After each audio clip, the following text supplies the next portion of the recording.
Honk. Welcome, everybody. Welcome all, and welcome to a very, very special event on this channel. I hope everyone is doing well and enjoying their Saturday, July 18th. And it is my great pleasure to welcome everybody to the event, which I have not at all lost the logo for. Right there, JulyCon, our amazing. Oh, thank you for the subs and everybody. Thank you so much. To JulyCon, which is our presentation for the Octavia E. Butler Memorial Scholarship, about which more in a little bit. We have a series of panels planned for you today. We also have a big D&D event happening tonight. So this is going to be going on all day today with panel after panel after panel, basically a virtual convention to experience the joy of speculative fiction in all of its various and many aspects. And the reason that we're all here is, of course, for the Octavia Butler E. Butler Memorial Scholarship run by the Carl Brandon Society. And let me, if I may, just get rid of this and let me put on my webcam, which is exactly like that. There we go. Hi, everyone. Good to see you all. Welcome, welcome. And yes, welcome to our event. Welcome to my office. I will say very quickly, this was supposed to be done in my office at home, and then I got home from vacation yesterday and found that my internet was gone because Verizon Fios modem apparently blew up. So the tech is going to be out here fixing this, probably while I'm here doing this. So I was up till the wee hours last night getting this thing set up, so we are doing this with the power of ARVBox 2.0, and I hope you like the decor of my wife's office not far from my place. Fortunately, though, we are doing everything virtually, and that means that we can run these panels virtually as well. Now, we have a lot of stuff to get through today, so I don't want to take long on the intro, so I will simply say that the panels you were about to see are composed of speculative fiction authors and editors from all across the speculative fiction industry, and you'll have a chance to hear from them. We'll be running panels.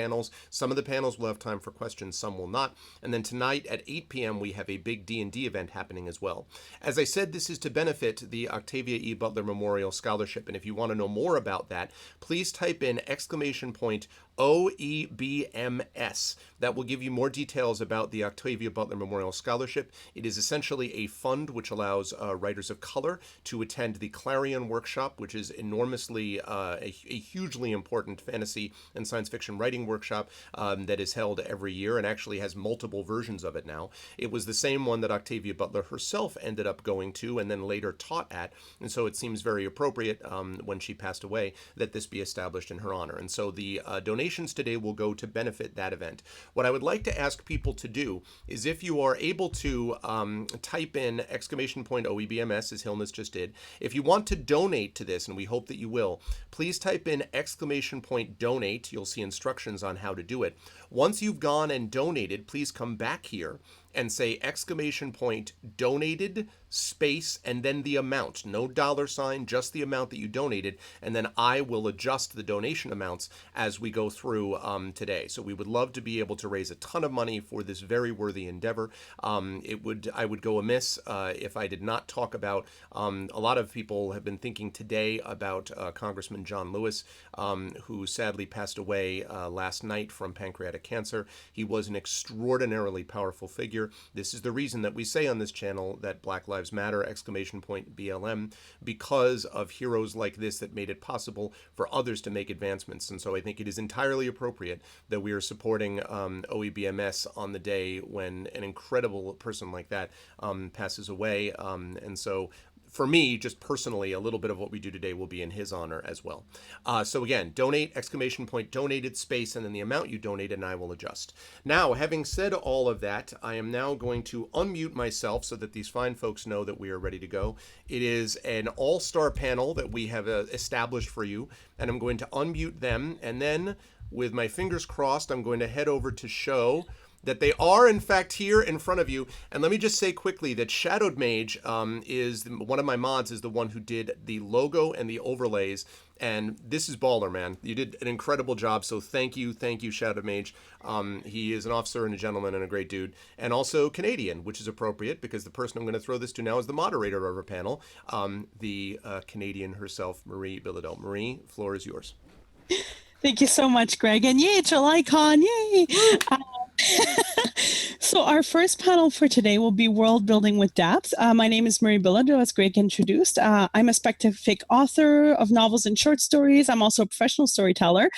I'm located in Ottawa, Canada, and I have the honor of being today's moderators. So world building is like a backbone of speculative fiction. What's different about this world? What magic do we have access to? Which myths inspire the characters? From alternate histories to as of yet undiscovered worlds, and slight changes to the fabric of our world to complete secondary world fantasies, world building is part of what makes our genre stand out. And today you're all in for a treat, so am I, because we have an amazing cast of panelists who will come and share some of their wisdom and insights. We don't have a lot of time today because we have so much wisdom to kind of lay in that we're going to dive right into it. As I call, I'm going to basically tell the first question and then call on each panelist one at a time. They'll introduce themselves, answer the question. Hopefully we'll have time for a second question. If you want, you can put questions in the chat box. I cannot guarantee that we will get to them, unfortunately, but you're welcome to do so. If there's time at the end, we'll take one or two. Hey, Marie, just before you go on, can I just quickly say that I want to say we have our first donation of $15. So thank you, Baker Geek. So we start strong. Okay, sorry, Marie, back to you. And also, Baker Geek is a name. Love it. All right. So first question, name one or a few tricks you found to help really level up world building so that it stands out. So we'll start with Yori. If you can introduce yourself and answer the question, please. Yori Kusano, class of 2017, Clarion West, fiction in Apex, nonfiction in Uncanny, and Strange Horizons. One of the things that I think about a lot when world building is what sucks in this world. I challenge myself to come up with 3 things that are inconvenient, that are slow, that are sticking points for our protagonists, because even in a utopia, there's going to be some piece of bureaucracy that slows you down. You may not have to show your protagonist spending 6 hours at the fantasy DMV, but you should know what things are broken in your world. Ooh, nice and concise and striking. That was wonderful. Thank you so much. Yori, can I? You've said that you were the. I looked at Yori's website and credentials beforehand, and we will put them at the chats at the back in the Twitch at the end or during. So have a look at that, because you're going to find out just how qualified everyone is here and how intimidating it is to moderate this panel, and then you can be impressed that I am doing it. Next, I will call on the equally talented Claire. If you could introduce yourself and answer the question, please. Hello, am I unmuted now? Excellent. I'm Claire. I write under the name C.S.E. Cooney. I won the World Fantasy Award for my short story collection, Bone Swans. I am an audiobook narrator as well. I've narrated over 100 audiobooks. I have a novella out with Tor.com from last year called Desdemona and the Deep, and I have a novel coming out from Rebellion in 2022 called Saint Death's Daughter. And I just had a short novel come out in an anthology called The Sinister Quartet, published by Mythic Delirium.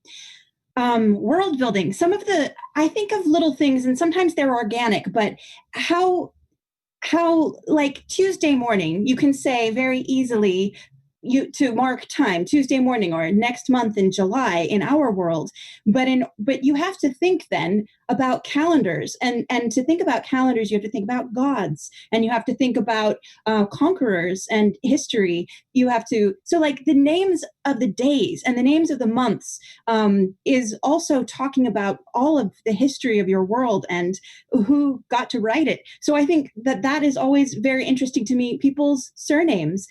Often in fantasy, you see with young writers, they often name the first name of the character, maybe, or they don't name the character at all. With really young writers, it's just like a girl. And I think that is interesting, because names also say so much about a character, about the language they came from, what kind of etymological sort of subconscious signs that you're going to try to hit in your reader. So just on a very basic level, I do pay attention to names a great deal. Awesome. Thank you, Claire. That was amazing, too. Now, next, we're going to ask Emily to please answer the question and introduce yourself, please. Thank you. Yes, hi. I'm Edie E. Bell, and I'm a fantasy writer. So this is a topic that's very dear to me. I absolutely love world building. I'm glad it's kind of a short panel, otherwise I would just sort of go on forever. So we won't do that. Um, Something that I like to talk about in world building a lot is leaning into language use, even in character dialogue. So a lot of fantasy writers, we focus on what is sacred and what is revered. Um, but I think what is ordinary is very important as well. So when I write, I like to write that in a very subtle and consistent way through the dialogue and the language throughout many, many chapters. But for examples here will be a little less subtle. But for example, my Diamond Song serial is in a nonviolent world. So in that world, sometimes there's a little bit of comic relief and somebody would come in and say something like, yeah, I did it. And in whatever colloquialisms are in that world, you can't say in that world, I got my butt kicked or I got walloped or something along those lines. It's a nonviolent world. They don't use that language. So you have to think, yeah, I ran up a little bit of a longer hill than I meant to on that one, and convey that exasperation in a world that doesn't casually use violence in their speech. It's also a vegan world. And there was a very awkward sentence where somebody was eating crackers and reaching for water, and it was a terrible sentence. And in edits, somebody said this makes no sense. And somehow the word fishing got introduced to the sentence. And the sentence flowed beautifully, but then I reread it and said, in a vegan world, no one would fish for a flask because they wouldn't know what that meant. And it's a subtle thing, and would anyone notice? I don't know, but I noticed. So this character grew up in a mining world, or in a mountain world, I should say, where mining was known and common. So it was important that instead she ate her crackers and then dug in the bag. She was digging for her flask.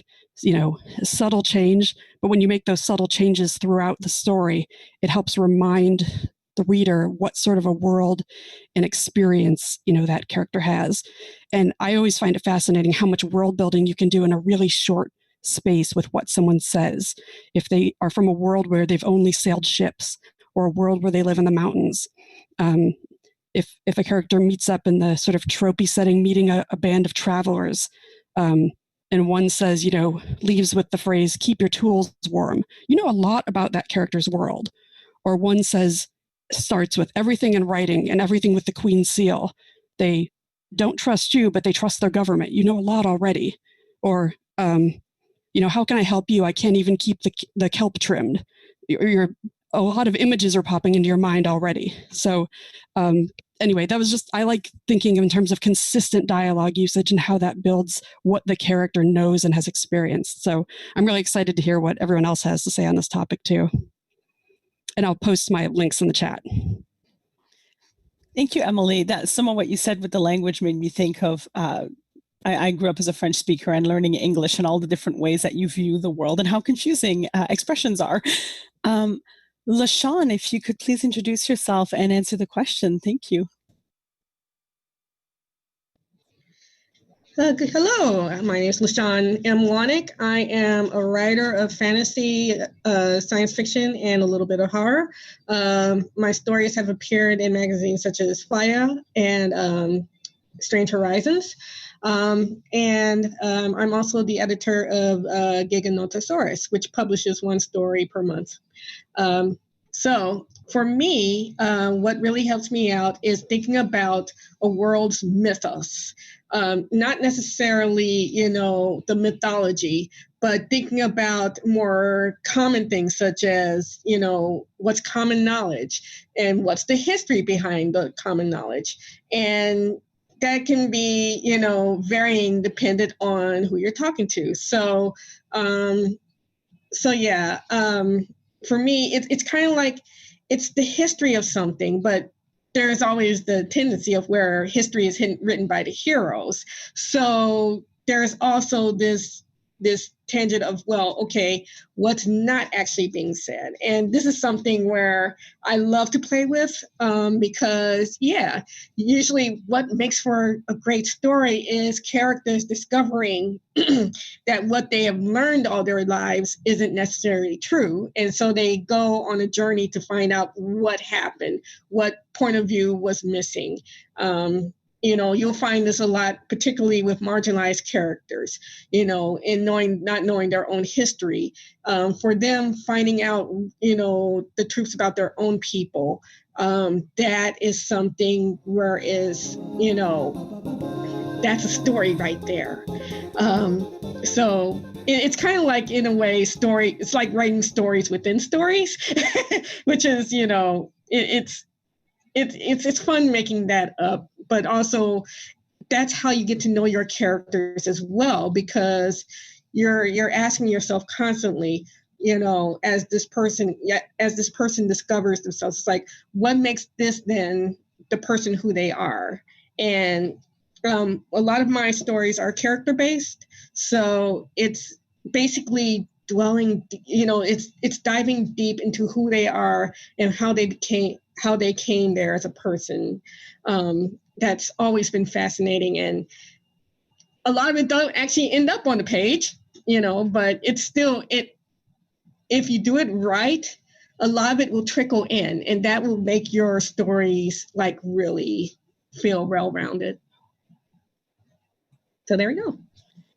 Thank you. That was great. I love how we're getting such different tidbits on world building, and it shows just how vast it is and how important it is to spec fic at the same time.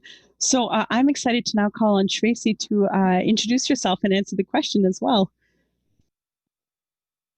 Hello, my name is Tracy Ross. Historically, I've written a lot of fantasy adventure in the world of Shandahar, something that my co-author and I created several years ago. In addition to that, I also dabble in romance, a little bit of science fiction. I have several novels and short stories in print. In regards to the topic at hand in world building, I find that for a lot of authors, including myself, is to keep things consistent, especially when you're writing a long series of novels with a very detailed, everybody has a very detailed backstory. The world has a very deep historical past. I find that keeping a world Bible is the best way to tackle that little problem of inconsistency. So I have a list of all of the animals in my world, where they originate from, what they eat, what types of places they live at in the world. Do they live in cold climates versus warm climates? I have in the Bible, I have how to pronounce things. I have place names, villages, cities, towns, rivers. And then what I also find very helpful in keeping everything consistent is to have not just my little Bible, but outlines or timelines of where certain events fit in to the history of my world. When was everybody born? How old is everybody during this event? Where was that person even born yet? I like trying to be sure that if I have magic working one way at the beginning of the book, it sure as hell better be working the same way at the end of the third book. You know what I mean? So I try to add all of those details into the Bible and into the timeline to make sure that my readers aren't sitting there like, really? Kind of like in Harry Potter, where you're like, but I thought they weren't supposed to be doing that. It said so in the first book, I swear. So that's my little trick for the day in regards to how I deal with world building in general. So. Thank you, Tracy. I love that. And that's a really good, I hope everyone's taking notes here. I am. I was telling Greg before starting, those of you who are familiar with Arv's channel know that there's a lot of D&D that gets played here, and nobody here was set on a specific order. So I rolled a D&D D20 system to basically decide who would go when, and Greg landed last. So I don't want him to feel that he is the last because of any reason except for the roll of the dice, my friends. So Greg, introduce yourself, please, as the wonderful author that you are, and then your answer as well. That's fine. Story of my D&D life. Thanks, Marie. My name is Gregory A. Wilson, is my real name. Some of you know me as Arvin Elleron here on Twitch, but my real name is Gregory A. Wilson. I am a college professor and a writer of speculative fiction, also with short stories and novels in various places, and with a graphic novel from, I don't know which way I'm pointing, but from Athos Arts, Icarus and Jelinek, and that is Edie E. Bell. Actually, that's a writing name, but Emily and Chris from Athos Arts run Athos Arts and do an amazing job, and the pre-orders for that end tomorrow, by the way. So if you are interested in this very question of world building and you want to see a little bit about how I designed that world, which is an enormous volcano where salamander kings, enormous salamanders, move with small creatures called grounders while flame bats fly overhead and stuff like that. So anyway, if you're into that sort of thing, that will be a good place to check out, which you can do by checking !Icarus. The thing I'd want to say about world building, I think, with this is that for me, what everyone has said, pretty much what everyone said, yes. And I would also add to that for me, world building is always about questions. It's about questions that you ask about the way that the characters need to function and interact within your world. And so a lot of the way that I design worlds depends on questions that come from what kind of world would be necessary to create the circumstances that a character like this would arise. So I have a world, for example, called the City of Corel, which is loosely based on Renaissance Venice, which I know something about from my own academic background, and which is largely functions on the basis of trade. If you know anything about Renaissance Venice, you will know that Venice was by no means the largest city-state, by no means the most powerful military state, but it was easily, for a time, the most powerful city-state in Europe, largely because of its location and because of its ability to keep everyone from killing each other long enough to trade with each other.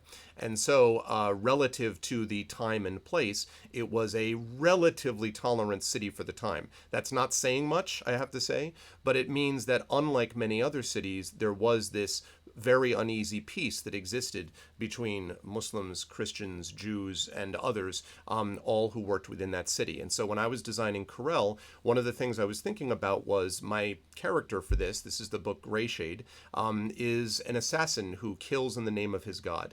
The pitch line is, what if Jason Bourne were trained in 15th century Rome in the ways of sonic magic? I should have said Venice, but anyway. And one of the things that comes up about that is what creates a character like this?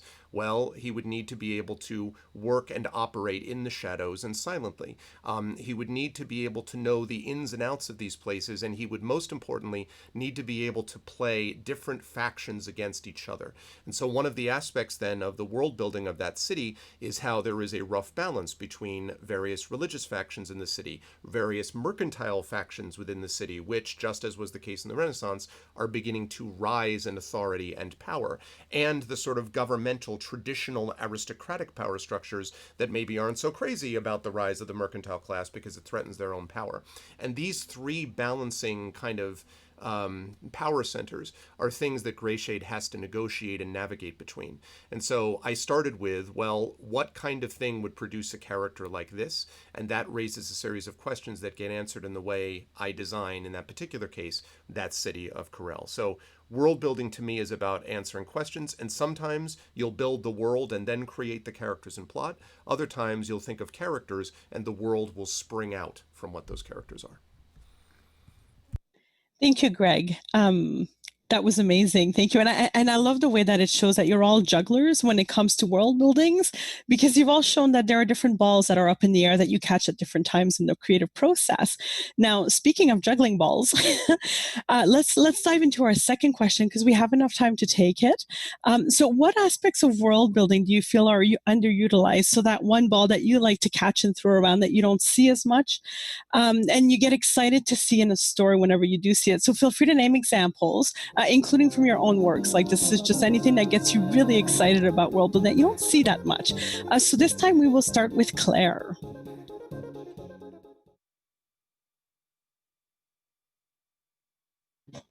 Yes, I've unmuted myself. I didn't expect to start this time. I'm happy to start this time. I was just talking to my friend about this. What I sort of like in a story, and it does have to do with world building because in fantasy, almost everything is about world building, is the quiet moments. So often the stakes are so high. The world is about to end, or your country is about to be conquered, and you're the only one who can save it because that's why you're the protagonist in this particular time and place.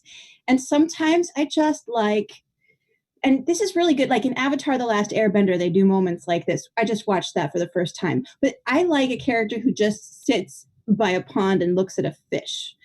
And I realize that's going to be boring for a lot of people, but I feel like, what are the quiet moments in this world? I forget which one of you was talking about what are the ordinary things, maybe Emily, but I really liked that idea of these mundane moments in the world. And then when you start thinking about mundanity, I was thinking about, I think Bill Bryson wrote a book about household objects and how very simple things have excruciatingly long histories. To get to this simple thing, you do have to think about trade and politics and history and other countries and marginalized people and everything that goes into the simplest household object. So I feel like kind of dwelling on that quietly sometimes within a text can be a really profound use of world building through object, or world building through this character's perception of a very simple thing. Got it. Mute problems in the second round. Thank you. That was beautiful. The little moments, the quiet moments, the everyday things. I love it. Now, again, this is the roll of the dice for the second time right now. And the dice has said that the second one to go this round shall be LaShawn. The stage is yours. Okay. All right. It's a good thing I was prepared for this. Okay. So for me, what really gets me excited is music, which is a huge world building thing. So I'm actually going to give two resources of that. The first one, there's a series of novels by Alex Bledsoe, who is a writer. He did a series of would they be urban fantasy? I don't know. I don't think so. But they're set in the real world, but they're basically fairies set in Appalachia. And it's amazing because a lot of his especially in the Tufa series, it incorporates a lot of music, and not just it's music that makes you want to actually sit and listen. So a lot of bluegrass and things like that. And so I was actually talking with Alex when I was writing my Sister Rosetta Tharpe and Memphis Minnie Sing the Stumps Down story. And one of the things that he gave me a very important tip that I basically been using, in my own story, basically. And that was, when you're coming up with lyrics, find a song, that's out now, and then change the words so that it fits with, it fits with what you want to say, but it still has kind of like that real world feel, but it's totally different lyrics. And that kind of blew my mind. I was like, you can do that? So yeah, that was amazing. And yeah, it really did give his books this quality that made me say, I wish there was a playlist. And I think there actually is a playlist. There's lots of playlists out there, but it brings an additional aspect to the world building that's not just reading, but it's also oral. You can hear it. And it just makes for this lovely experience that's like, and I love music. And yeah, that's, incorporated in my own writing. So the story that I just mentioned that I did, Sister Rosetta Tharpe, and Memphis Minnie, those were actual two live, one was a gospel singer, one was a blues singer, two women who, sang and were really good in their in there singing. So sorry, it's morning, y'all. I'm still, haven't really had my coffee yet, but yeah, you can not just use, music, just for the lyrics themselves or anything like that. You use it for mood. So a lot of what I did in the Sister Rosetta Tharpe and Memphis Minnie story was when I wrote about the songs they sang, I wrote more about the moods, the mood it evoked, the feelings. And, it's something that I feel like I'm still learning, but it gives this sense of rootedness to your stories that, it's a way of them being able to express their own feelings. And you can use that, you can play with that to, build up tension within a scene, or to set the background for something.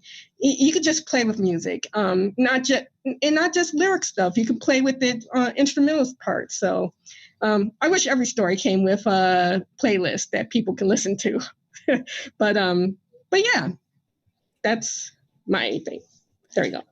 I love that. Thank you. I love the idea too. Music is such a big part of our lives. So why wouldn't it be a big part of our characters' lives too? Were it accessible and existing too. I love that. Thank you.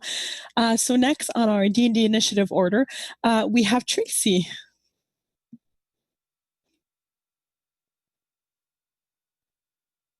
Okay. Yes, it took a moment. Okay. Something that I find that's underutilized in world building that I find very interesting is food. And actually, a project that was headed by Daniel Myers. He is also here today doing panels with us. He is a chef extraordinaire, and he has written various short stories. Not really little. Excuse me. They're like little novellas filled with recipes. Recipes, dwarven recipes, halfling recipes, whatnot. But anyway, he was heading this project, and it was a bunch of us authors getting together and writing short stories and making sure that we put a dish in there, that we actually, at least mention the dish, and then at the end of the book, we have the recipe for that dish. So that's what kind of got me more interested in this very underutilized topic, because I thought it was a great idea and it sold really well. Unfortunately, I haven't used that as much in my work, but recently I read a trilogy by Jeff Wheeler's The Covenant of Muirwood. Has anybody heard of that? Anyway, what was really interesting is that in one of the cities that the main characters are visiting, they're talking about how the food is served and how it's served, not just served, but how it's prepared, and how they have the steaming broth set out on the table, and then they have all of the fruits and the vegetables and the meats, and they kind of set that around the central cooking spot. And it took me a few minutes to realize that they were talking about fondue. And I was like, oh my gosh, this guy totally put his love for fondue in his book. And I was thrilled with that. I was super excited. I thought he did an awesome job, and I would suggest his books to anybody. But anyway, there we go.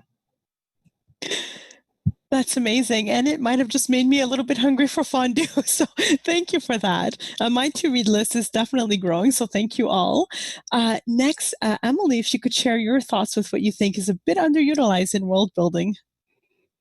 Yeah, I was actually going to touch on some of the ordinary things, but I think it's been covered so well, I'm going to skip it. And I'm going to go to something else. And I'm hesitant to say it's underutilized because I don't know. But I do see people talking about it, but it's just something that's also important to me. I like to see that people are really focusing on, and I'm hesitant to even say it, but kindness in world building. It sort of sounds too obvious to be world building, but it's not. In in characters and in character development and character interaction, I think we know what that means. But what does it mean in a world? What does it mean for how do societies care for people? How is emotional well-being, food, housing? I think sometimes our stories are sort of divided into where people are generally ill-treated, those type of stories, and ones where they're generally well-treated. But it can be sort of vague at times. So when we focus in on those details, it not only can inject those feelings of hope into the story, but also keep some of those issues in our broader dialogue. So I know I don't mean to say underutilized, because I know a lot of people are being very thoughtful about this, but it's something that I love to see. I'll put it that way. I love to see when people are being thoughtful about the details of kindness and how it fits into a world other than our own, because then we talk about it in our own as well. I love that. Thank you, Emily. And you bring a good point to that. It's not just kindness between the characters, but it's at the root of society and different systems. So I love that. That's a good thing to keep in mind. Thank you. Iori, if you would take it next and tell us what you think is underutilized. So one of my professors told me a long time ago that the two wolves inside me are a poet and an accountant. And the accountant was slowly strangling the poet to death, which is a long-winded way of saying, I love logistics and I love economics.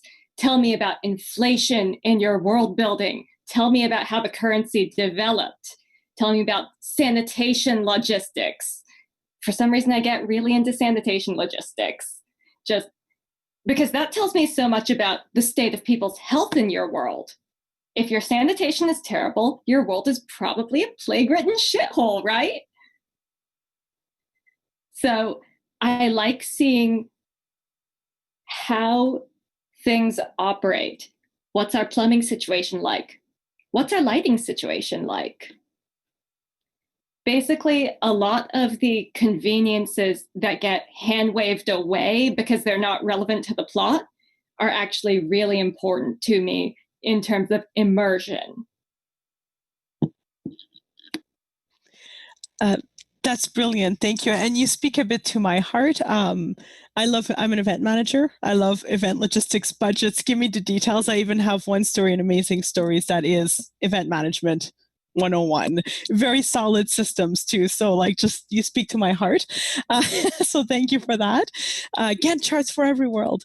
Greg, look, it's not personal, but it's the initiative order. Your players are looking good for tonight. When you DM this, they're going to win it. So go players. I will give it over to you. And then if you want to wrap us off afterwards, because we are heading towards our end of time, and I know you will probably have some things to say. So the floor is yours, my friend. I will do that. And I'm sorry that we couldn't go on forever, because this is super, super fascinating. But we have, as I said to everyone, a chain of panels that these go in line with.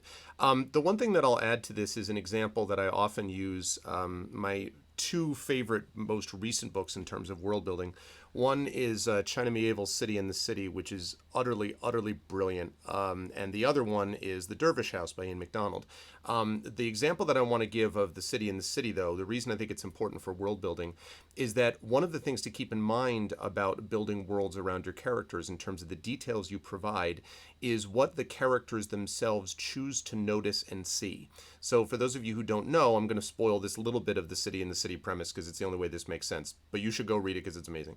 Anyway, there are these two cities that are in direct physical proximity to each other, and they are very different. One is vaguely Eastern European in feel, one is vaguely Western European in feel, 1980s-ish, you might say.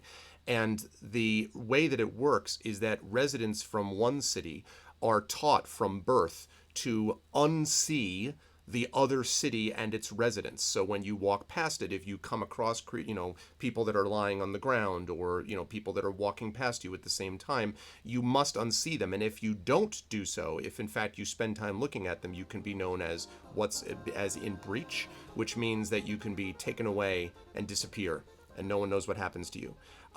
It's an extraordinarily powerful metaphor for what people who live in big cities, as many of us do, have as an experience knowing what the tourist version of, for in the case of Claire and myself, New York City, the tourist version is very different from the subway version, is very different from the Alphabet City version, which is different from the Brooklyn version, and so on and so forth. And what we choose to see in the world really changes the way that the world itself is built around us. And so I wanted to bring that up because I think that's an example of where these details are things that as authors we need to know. But what's also fascinating is what world details characters choose to focus upon, which says as much about the characters, of course, as it does about the worlds that they inhabit. And that to me has always been that book. Anytime I get to recommend that book, basically, I can do so. I think we do need to wrap up because we have my new panel that's going to be coming in here shortly. Does anyone have anything quickly that they want to add? If not, I'm just going to wish you all, thank you all, ask chat to thank you, and then I'm going to post all of your stuff as you head out and I bring the next group in. Does anyone have anything else that they wanted to mention? No, yes, okay.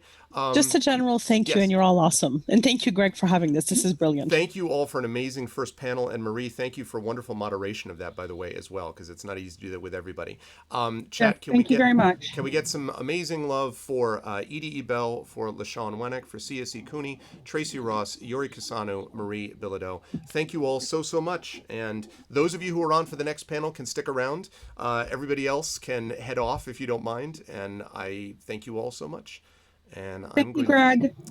Thank you. I'm going to slide See you over to later the today. scene, and I'm going to mute them, I think. Let's see if I can do that. Yes. All right, so they are all now muted. I'm going to let the next group come in. And, oh, wait, before I do that, let me make sure that I get the lists in there. Hold on a second. I need to make sure I do that. Okay, so those of you who are leaving from the panel can head out. Thank you all so much. I'm going to post your stuff.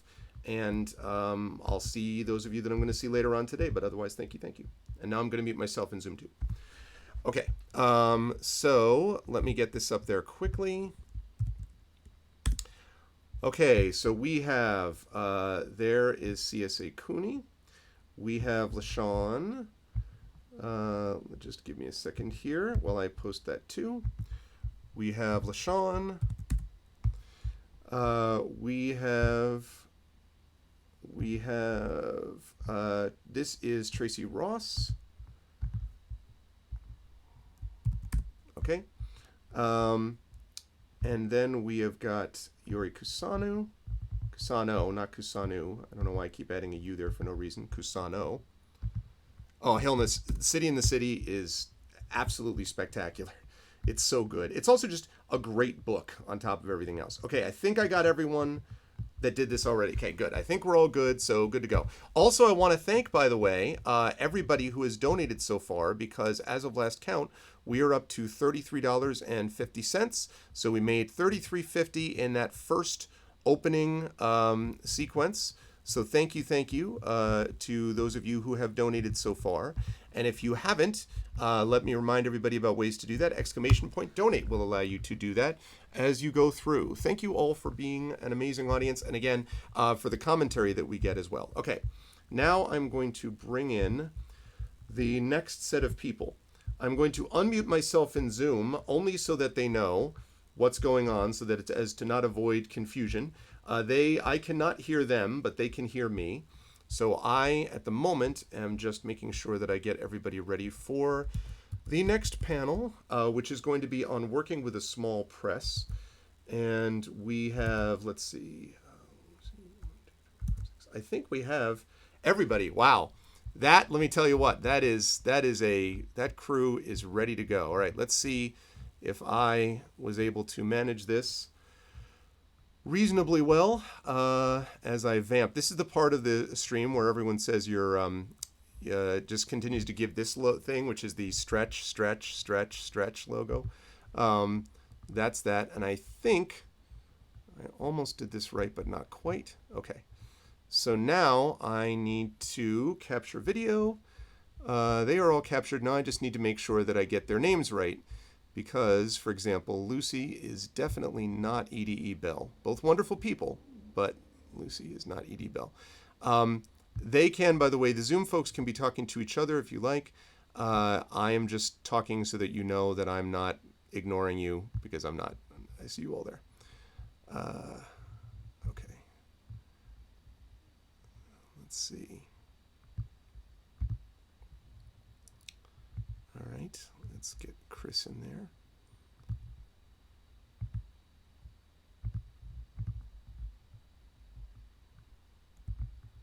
Okay, there's that. And then we've got, let's see.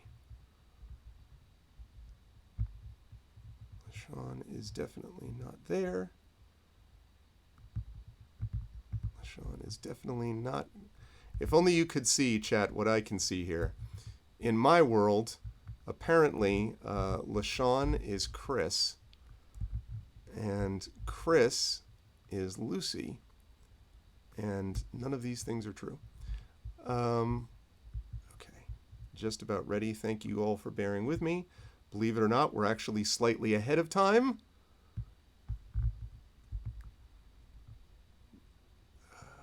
Okay. Okay. And people who look at later on at a video of this are going to wonder why there are so many things of me doing this, peering over the window as I try to find where everybody is. That's how that's going to go down.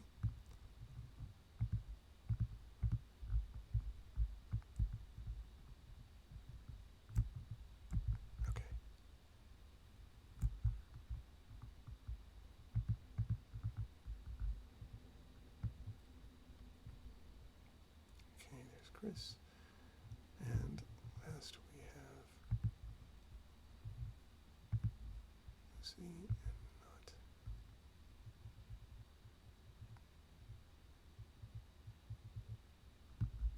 Okay.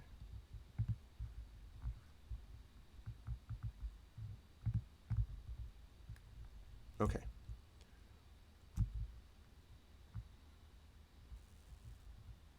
Spectacular. Okay. Alrighty. Well, panelists, I can't hear you yet, but can I get a thumbs up if you folks are ready to go, do we think? Also, do we have a moderator for this? Because I'm not in this panel. Do we have, okay, so Chris is moderating, lovely. All right. In that case, I'm going to say, since we're at 12:57, my God, we're 3 minutes ahead. I shouldn't say that. The 2020 is like, just wait. Come at me, bro. It is a great pleasure then to welcome the second group that we have here, and this is going to be, in fact, a panel on working with a small press. As a reminder, this is all part of JulyCon, which is benefiting the Octavia E. Butler Memorial Scholarship, which has already made $33.50. Now, I don't want to give any pressure to anybody, but I just want to point out that first panel raised $33.50, and so, now that I unmute the Zoom meeting, I want you folks to know, as I head over right now to all of you, I want you all to know that it's going to be up to you to, not fall behind. I'm just saying, like keep in mind you have at least $33 that you have to raise. But no, no pressure at all. But it is my great pleasure to welcome the next panel to this, and I'm going to hand things over to Chris Bell, who I know very well, for moderation purposes, and I'll be back in a little while when need be. Floor is yours, Chris. Thanks. Thanks, Craig. Welcome, everybody. Welcome to everybody that stayed on, and everybody that is just now joining us for the 1 o'clock Eastern panel that's talking about working with a small press. I'm going to moderate, but I'm going to first have all of the panelists do just a brief introduction for themselves. Then I'll give a short introduction to the panel and then ask a few questions. In order we can have hopefully a lively discussion. And I think we have the full hour or the full 50 minutes on this one, so maybe we can get to some questions at the end. So let's start by meeting the panelists. Lucy, do you want to start us off? Absolutely. My name is Lucy Snyder, and I'm a writer and an editor. I've published about 14 books at this point and over 100 short stories.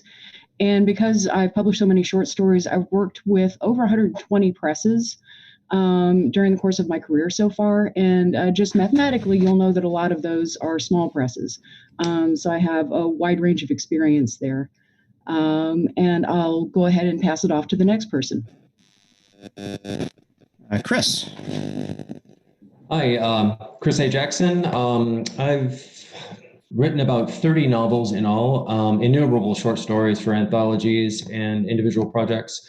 I've written a lot of material for tie-in fiction with gaming companies and other production companies. Just won a Scribe Award this year, my very first, so I'm psyched about that.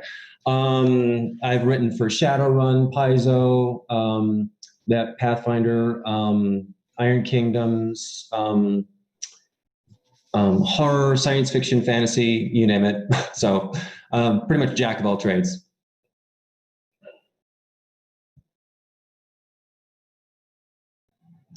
I'm sorry, I was just looking at my notes and I remembered to press mute at the last minute and now I didn't unmute. I'm sorry, LaShawn, why don't you go next?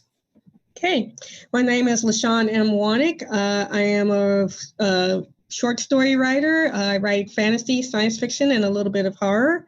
So my works have appeared in places such as Fire magazine and Fireside.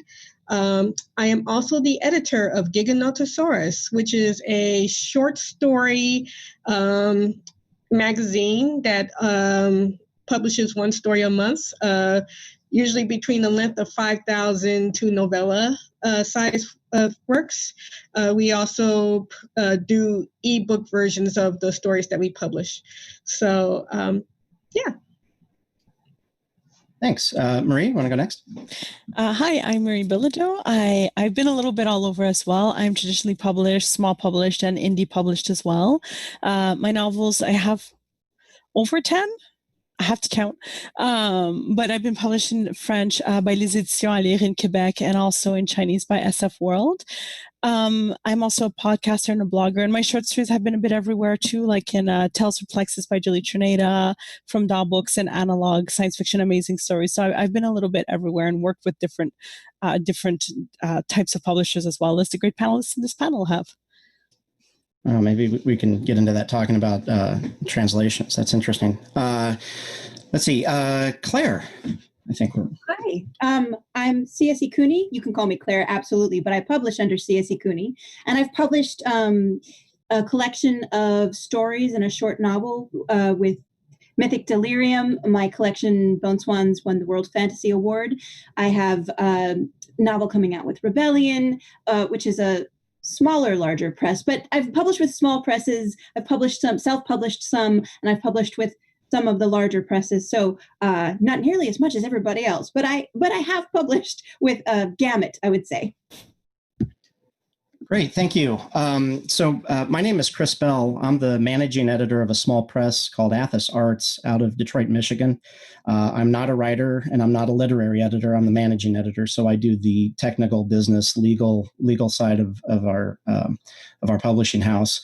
For those of you on Greg's streams, we are publishing Icarus and Jelinek, Greg's graphic novel, and just to break a little news, this morning the ebooks went out for that. Please don't turn this off, stay on this, and please support this. But when you're done, you've got something to look forward to. So I'm very interested in hearing from the author and editor side of what it's like working with a small press like ours, both the good and the bad. And hopefully I'm going to learn some things and take some notes too. So why don't we start with Claire. At a real high level, from an author's standpoint, what are just some of the biggest differences between working with a small press versus working with a large press? I've had incredible experiences with both, and then with a small press, I've had some not so great experiences. So I would say the biggest difference is the size of the team, because you can have totally professional, very like communicative, fast, like intimate, like working together, say in the cover with a small press, discussions about layout. I mean, really like hands-on with working one-on-one with your editor, who's usually also the publisher at the same time with a small press.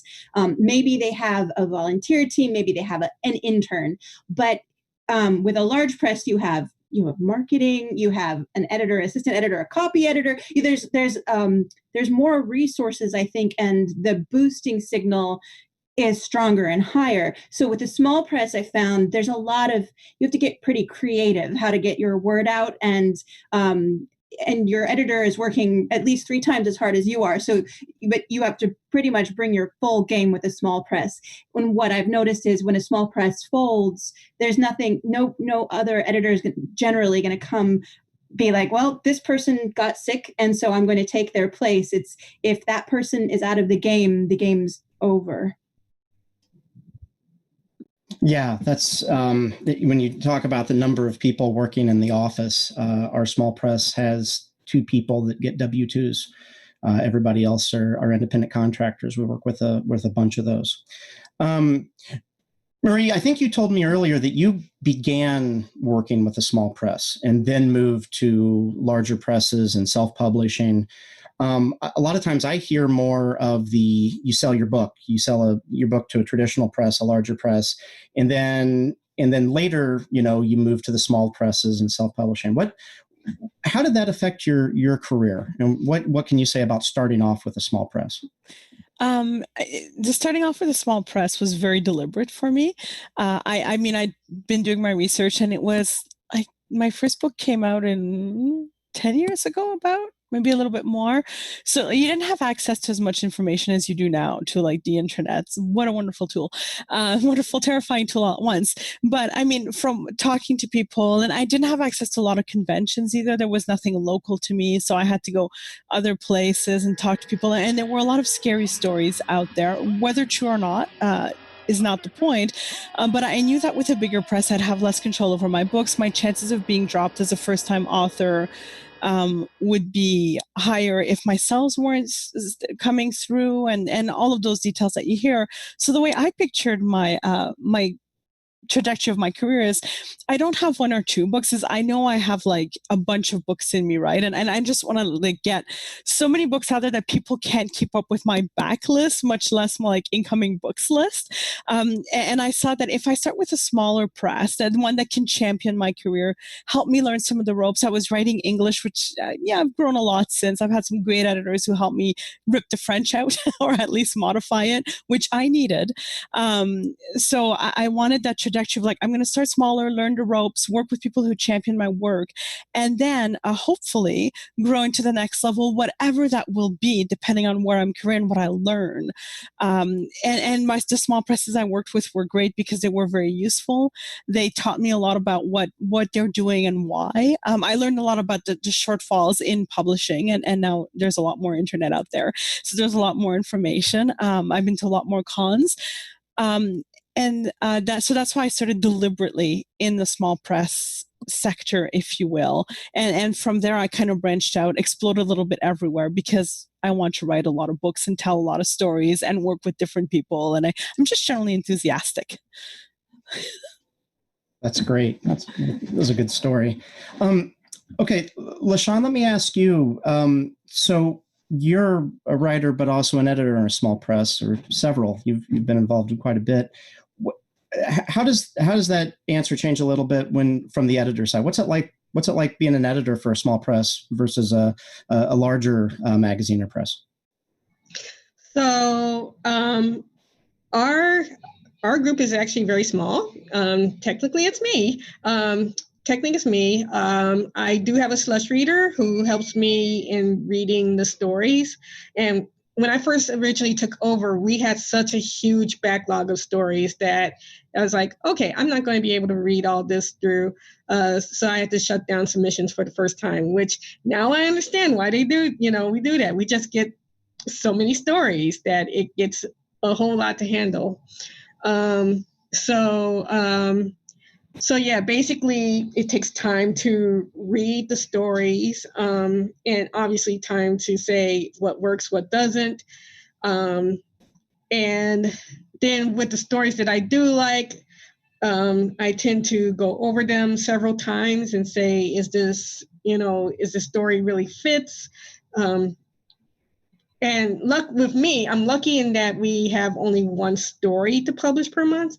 I don't think I'd be able to handle it if it was be like more. But yeah, it helps that I tend to have like a writing schedule. It's like what stories I want to be published in this many months ahead. So in many ways, my job is a little bit easier in that I only have one story to choose. And then it's just the main things of getting the contract set up, going over the story one more time for editing, getting it prepared for, formatting and things like that. So yeah, sometimes I'll talk with my slush readers, like, is this, something, we want, what do you think of this story? Things of that nature. And it's been a learning process for me because like I said, this is all kind of brand new, but for me, what really helps is that if I really like the story, that's what it all boils down to. And it makes things a lot easier for me on the writer side, because like you can have the greatest, the best written story, and if the editor just doesn't click with it, that doesn't mean that it's a bad story. It just means that it just didn't, click with that editor at that time. So, definitely send it to people. You're just basically trying to find the market where it does fit. And I'm realizing that now. And sometimes, maybe a couple years, not years, but, it may be that couple weeks later, the editor might feel absolutely different about the story. There was just one story that I just bought where I read it and it's like, I don't know if I'm really feeling it. I put it aside, came back a couple weeks later, read it again. And at the time I was actually going through some stuff and it hit me a lot more. And I was like, oh, okay, all right. I'm going to read, I'll buy the story. So just those editorial decisions actually helps me appreciate editors a lot more, and like I said, I'm only doing one story. Just think of all the, publishing and editing decisions that editors of larger presses have to make. So I do kind of like this because I like Giganotosaurus because it allows me to showcase stories that I do like, and champion voices that that are not heard all that often. So it makes me, I love being an editor, but I also like being a writer. So it's a nice little balance. That's great. I love the name of that magazine, and it is the name of an actual dinosaur too, right? I believe. I just hope I'm pronouncing it right. I've been saying Giganotosaurus.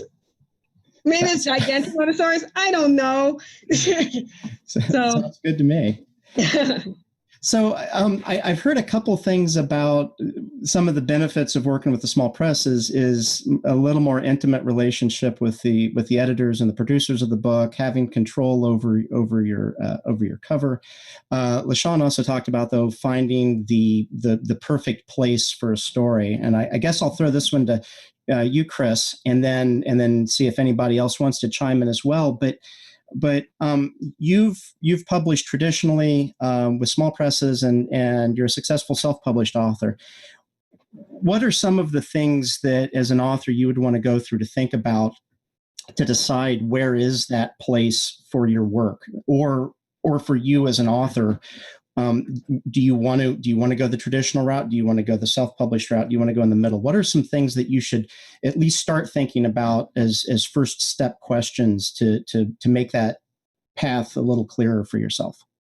Yeah, there's two things you need to know when you're choosing a publisher or whether or not you're going to self-publish. You have to know yourself, and you have to know the publishers and what they publish, what they champion. Is the great word. Thanks for that, LaShawn. So look at their lists, look at their authors, and look at how they treat their authors. You can find people who have worked with small presses, with large presses, and talk to them. Authors like to talk about their work, trust me. And so there's nothing to keep you from approaching these authors. A lot of them, might say, I'm not going to diss anybody, but a lot of them will be openly honest if it's a one-on-one conversation. Knowing yourself is highly important. If you are a control freak with your own work, working with a really large press, one of the big 6, 5 now, probably is not your gig because you have zero control. Well, not zero, but very little control. And this level of control that you have goes from, if you're self-published, which is kind of the definition of the smallest small press, right? You have complete control. That's the good news. The bad news is you have complete control, and anything that goes wrong is your fault. Being self-published does not mean that you don't have an editor. It means you need an editor. Being self-published does not mean you don't have a cover artist. You need a cover artist. You need to know how to format. You need to know how to create a book. And there's a lot more to that than just writing. And so if you are doing it all yourself and really getting tired of doing it all yourself, a small press will give you the input without taking away certain levels of control. You might not get the cover you like, but you will get input on the cover you like. I just put out a novella with Shadowrun, Catalyst Game Labs, and my editor and I weren't super happy with the cover, but it didn't look bad. And so you have to pick your battles, whoever you're working with. But yeah, know yourself, know your publisher. I really like that discussion. Anybody want to add anything to that? I'll throw out the control over a cover. Marie, why don't you go? Or Claire, I'm sorry, go. I saw you raise your hand. Oh, I just wanted to say, it's true when you're the self-publishing thing, to figure out, it's like to realize suddenly, it's not really just throwing your work up there, but pay your copy editor, find a cover artist and a cover designer, which is not always the same thing. You have to build your team as if you are a really professional small business. And, I was not trained in business. I was trained as an artist. So that came as a bit of a shock to me. And when I realized this was a really great experience, but I think I actually prefer working with a small press over working with myself. So I think that's a good thing to know about oneself. Yeah, and I know I keep talking about covers, but I just recently was in a discussion with a traditionally published author, and we were talking about who was going to do the cover design, and the response was kind of like, "I'll leave that up to you," and which I was like, that's something that we're used to working very closely with the authors on cover design, interior layout, those types of things. Lucy, I haven't gotten to you yet. I've heard a little bit of hints at some of the risks involved with going with a small press, and I know there are several stories by the panelists of some not so great happy endings, or at least at the beginning of a book. And so, what are some of the risks or pitfalls that you need to be aware of and look out for, and maybe what are some red flags to look for in an author, in a publisher, to make sure you're not yourself getting into a trap? Yeah, absolutely. Claire alluded to the biggest problem earlier, which is that with small press publishers, it's often a one-man or one-woman operation, or maybe 2 or 3 core people. And even with mid-sized publishers, if a group of 12 is pretty big, honestly, in the world of small press publishing. But if one person is heavily load-bearing and they catch coronavirus and they're out sick for 2 months or longer, that's a big problem. Everything's going to be slowed down. The production schedule is going to be disrupted. Everything's bad. I worked with a small press called Alliteration Inc., which was basically run by Stephen Sauce. And he is an extremely competent person, but he got completely burned out, and the press ended up folding as a result of that.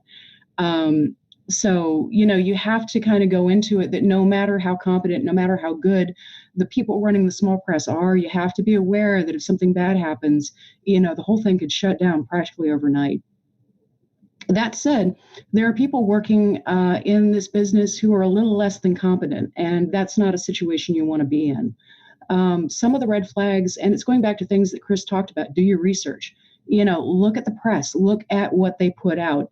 Do they have good covers? Are their manuscripts and their published books properly copy edited? Does it look like a good book? What are their distribution channels? And it's always awkward to ask, but helpful to know, where is the money coming from? Like, do they have 2 mortgages on their house and that's how this whole thing is running? That's not a sustainable kind of a situation. So you kind of want to know that the press that you're working with has a solid business plan in place, because there are a lot of people who are excellent artists, excellent editors, and really terrible at business, because that's not a thing that you typically learn when you're getting your English degree, right? Most of us don't go through all of that. So those are things to look at on the face of it.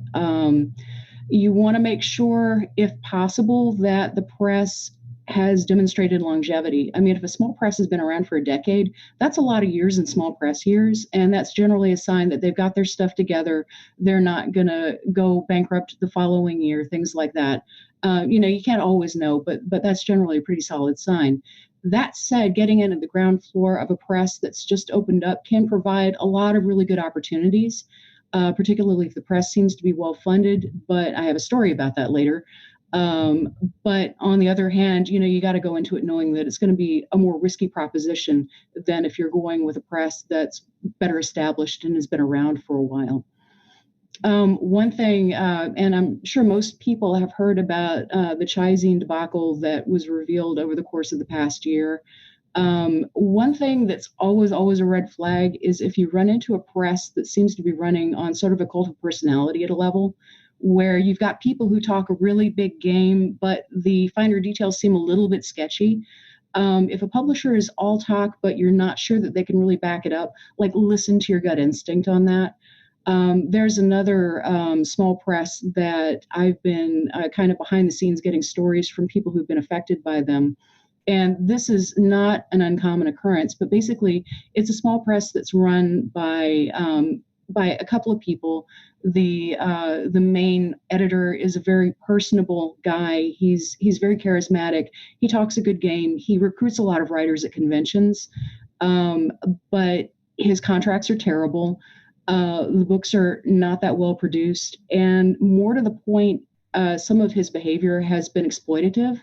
Like people haven't been getting royalties, royalty statements or royalty payments, all of that has been very, very sketchy. But the problem is that because he's been going to new writers at conventions, these are people who are not experienced. They don't know the questions to ask.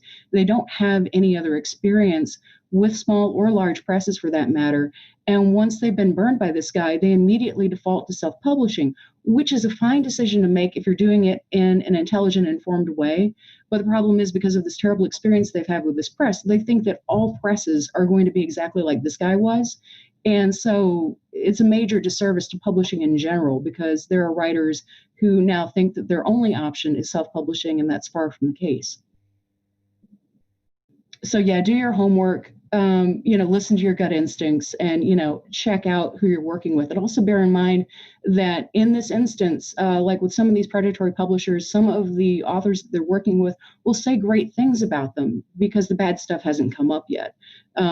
So it's not just a matter of saying, hey, what do you think about this press you've been working with? Because you hear a lot of stories like, oh, they're the best, they're so great, they're so nice, etc. And that might not be reflective of how things are going to go over the long term.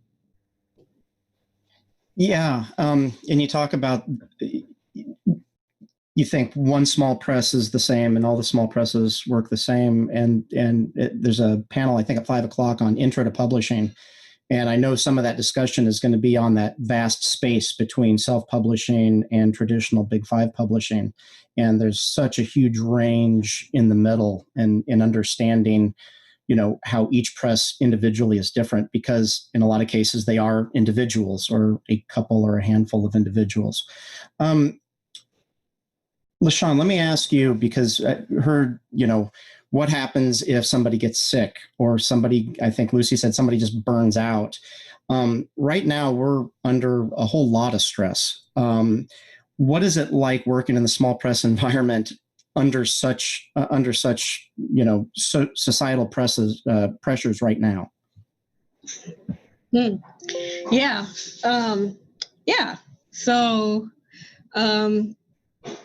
it is a good question. And I actually was thinking, what Lucy said and thinking about that as term as me being an editor and thinking, oh, actually, Lucy really had a good point.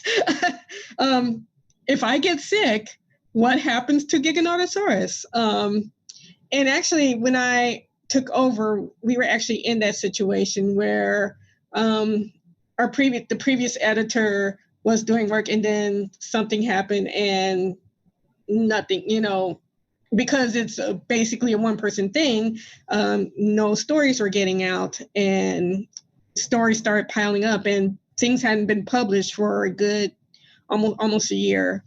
So yeah, that does bring, thinking about that, what will happen if I get sick, and we are in COVID. So for me, what's been good is that I, basically because my press is small enough that I can basically plan in advance. I can get things set up so that, if I'm in a place where I can't, read stories or things like that, I at least have, in advance a set schedule. And right now I actually have stories planned out 6 months in advance, which is lovely. It's lovely. I can do that. My goal is actually to possibly do it more. If I can get a year out in advance, that would be awesome. But in that way, it gives me enough of a cushion so that I actually started doing that back, I would say, in December, January, which helped a lot because come April, came March and April, COVID exploded. And then, there was a couple months where I was like, I'm not getting anything done, nothing whatsoever. So, in a way, it actually helped because the scheduling helped me to keep normal enough where, it's like, okay, I have this duty, to read the story to make sure. And it kind of helped me keep off the world exploding in a trash fire, kind of, maybe. So yeah. And I actually just did a whole bunch of slush reading over May and June. That also helped because it was a great distraction. So yeah, but yeah, I would say to that question, planning is essential. And probably once I get off of this, I will probably need to set plans in place if I do get sick. And then that way, even if I'm unable to post things, maybe my slush reader or, the person who is, who's the actual publisher is Ann Leckie. She does a lot of she sends out a lot of the checks and all that. So she's technically the publisher, but, I need to set things in place so that in case I'm out, she can step in and make it easy. And yeah, that's one of the good things about being a small press is that, we're able to, it's not complicated, it's just setting the systems in place so that it will be transition, if need be, will be nice and smooth. Yeah, let me ask a question that I didn't put in my notes for the panelists, but has anybody experienced any COVID-related disruptions of a larger press that you work with? Lucy, go ahead. Basically, the paper supplies for everybody have been affected. Like just the act of physically getting books printed has become very complicated. And so everything is getting pushed back or delayed. Some publishers are sending things out in electronic copy, but not in physical hard copy. So yeah, I think that's been pretty widespread. Yeah, I would say maybe that's maybe the other side of the page is that the large presses that have the big offices that were closed for a while, whereas the small presses, I'm in my home. We work from home and we work remotely. We also all of our printing is done in the United States, which has really helped with some of those disruptions. But if you know Icarus and Jelinek, the artist is in Brazil, which is quite a bit impacted by COVID. Claire, you raised your hand, and then Chris, I think. I was just going to say that my husband publishes with Disney Hyperion, and his book came out in May, and his arcs were locked in the abandoned office, so there was no physical arcs going out. Whereas my publisher, which is what we came out, I think, just early July, but that had been pushed back. But he got them out really fast, I think, because he had a smaller printing company and he was just sort of able to control it more in a much smaller number. So. Yeah, Chris, and you had a story? Yeah, well, as you guys undoubtedly all know, every convention this entire year has been canceled. And, you know, that's a double-edged sword because, marketing is a big thing. And that's how we market. That's how small independent authors and small press authors get out there and get their product out to fans. But also the other side of that sword is I was having difficulty ordering product. I had an order for, 24 books from Catalyst to come to my house, and the order just wasn't even processed for 6 months. So, and that's just because their people weren't there. And then when somebody did come back to the office, they have 50,000 emails to go through, orders and things like that. So it's going to take a while for this snowball to stop rolling. And I fear that it's getting bigger and harder to manage as it does. So be aware, it's not going to be a fun ride. Yeah, and I know if you're a self-published author or a small press that does a lot of their printing through Ingram, Ingram's print on demand in the United States has, I think, a 3-week backlog on print orders, or maybe even more. I know some of our printing we have done in the UK now for drop shipping, just for that same reason. Let's see. Murray, you told me offline that you are transitioning a lot of your titles to self-publishing from small presses. And I don't know if that was because of a failure by the small press, a folding, or maybe just the lifespan of a title is shorter with that small press. Can you talk a little bit about that and how it works? And I think you also said something about having some reprint afterlife I'd like to hear about. Sure. So like I said, I wanted to start in the small press so that I could learn and grow and kind of redirect as necessary. There were a variety of scenarios because I worked with multiple small presses, closures, failure to do basic stuff by the press, if you will. Some were perfectly friendly scenarios, but the books had stalled. So they weren't doing anything. I mean, I might as well just not have the book up there at some point, right? It's just sitting there being sad. So in 2014, I did 2 things. I quit my full-time job as an communications event manager. And I also decided I was going to try self-publishing something because I had this vision of like dark fairy tale, what happens when the veil between our world and the world of fairies collapses. And I had this vision of like 5 novellas that worked into one another with like some covers that looked like the old fairy stories, like the old fairy books. And it was such a strong vision of what I wanted to accomplish, what I wanted it to look like, and how I wanted it to come out into the world. And I thought, hey, why don't I take these out myself? So it was kind of a natural transition. So I was ready at that point to do self-publishing. I don't regret starting with a publisher because I needed someone to help me build my fan base, to get there is a boost professionally to like somebody believes in your work. You have a champion to put it out there, whether it's warranted or not, because self-published stuff, there's no reason that it's not as good, or sometimes people just want to start that way, but there is that perceived boost of relevancy. So in 2014, when I had accumulated enough knowledge of the industry, I took some books out myself. And like Chris, I believe, mentioned, like, you really have to know yourself. You have to do the work. You have to work at it. And I mean, I'm an event manager by training. Like, I love charts. I love working with people. I love managing. So this was not a problem on that level. I learned a lot. I did a lot wrong. I did a lot right. It was great. What a ball of a time. And then I took out some books with other presses, another small press that's since folded. Some of the books came back, and some larger publishers came and said, hey, I'd like to look at that book because we might retake it out if you're willing to reskin it.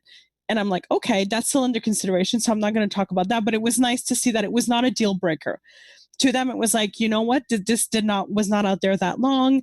There was some interest. It's a good book. Let's see if we can bring it back to life. And I'm like, great. And then for the self-published stuff, what I decided to do was basically, because some of my books are stalling. And the thing with a small press is they don't always have the time, the energy, the money, and everything that you need to throw into marketing. So I approached some of my small presses and I went, hey, can I have these rights back? Like, let's do it fair. Let's talk timeline. Let's talk everything. Most of them were like, no problem, because they'd had these rights for 10 years and they're not moving. So they were willing to hand it back to me. And basically I get to reskin, relaunch, and then do the marketing machine. And you can't see it beside me, but I mean, I'm taking out the Guild of Shadows self-published right now. But I have like publication schedule, I have a drafting schedule, I have an editing schedule, I have a marketing schedule, and then I have a release schedule. So like all of these things need to happen for me to hit my release schedules and re-releases of existing titles to a growing fan base, because I can put the marketing behind it. Marketing's a lot of work and effort though. So I would recommend, don't just jump into self-publish because you're impatient to get your words out there. And I get it. I get that vibration in your soul. If somebody's got to read my books, it is worth holding a little bit and learning at the basics with small presses, or reading a lot about self-publishing before you jump in, because there's a lot of corners and some of them are sharp. So you want to avoid them. Yeah, I can speak from experience that a lot of what a small press does, a lot of the processes and technologies are the same things that a self-published author would have to do.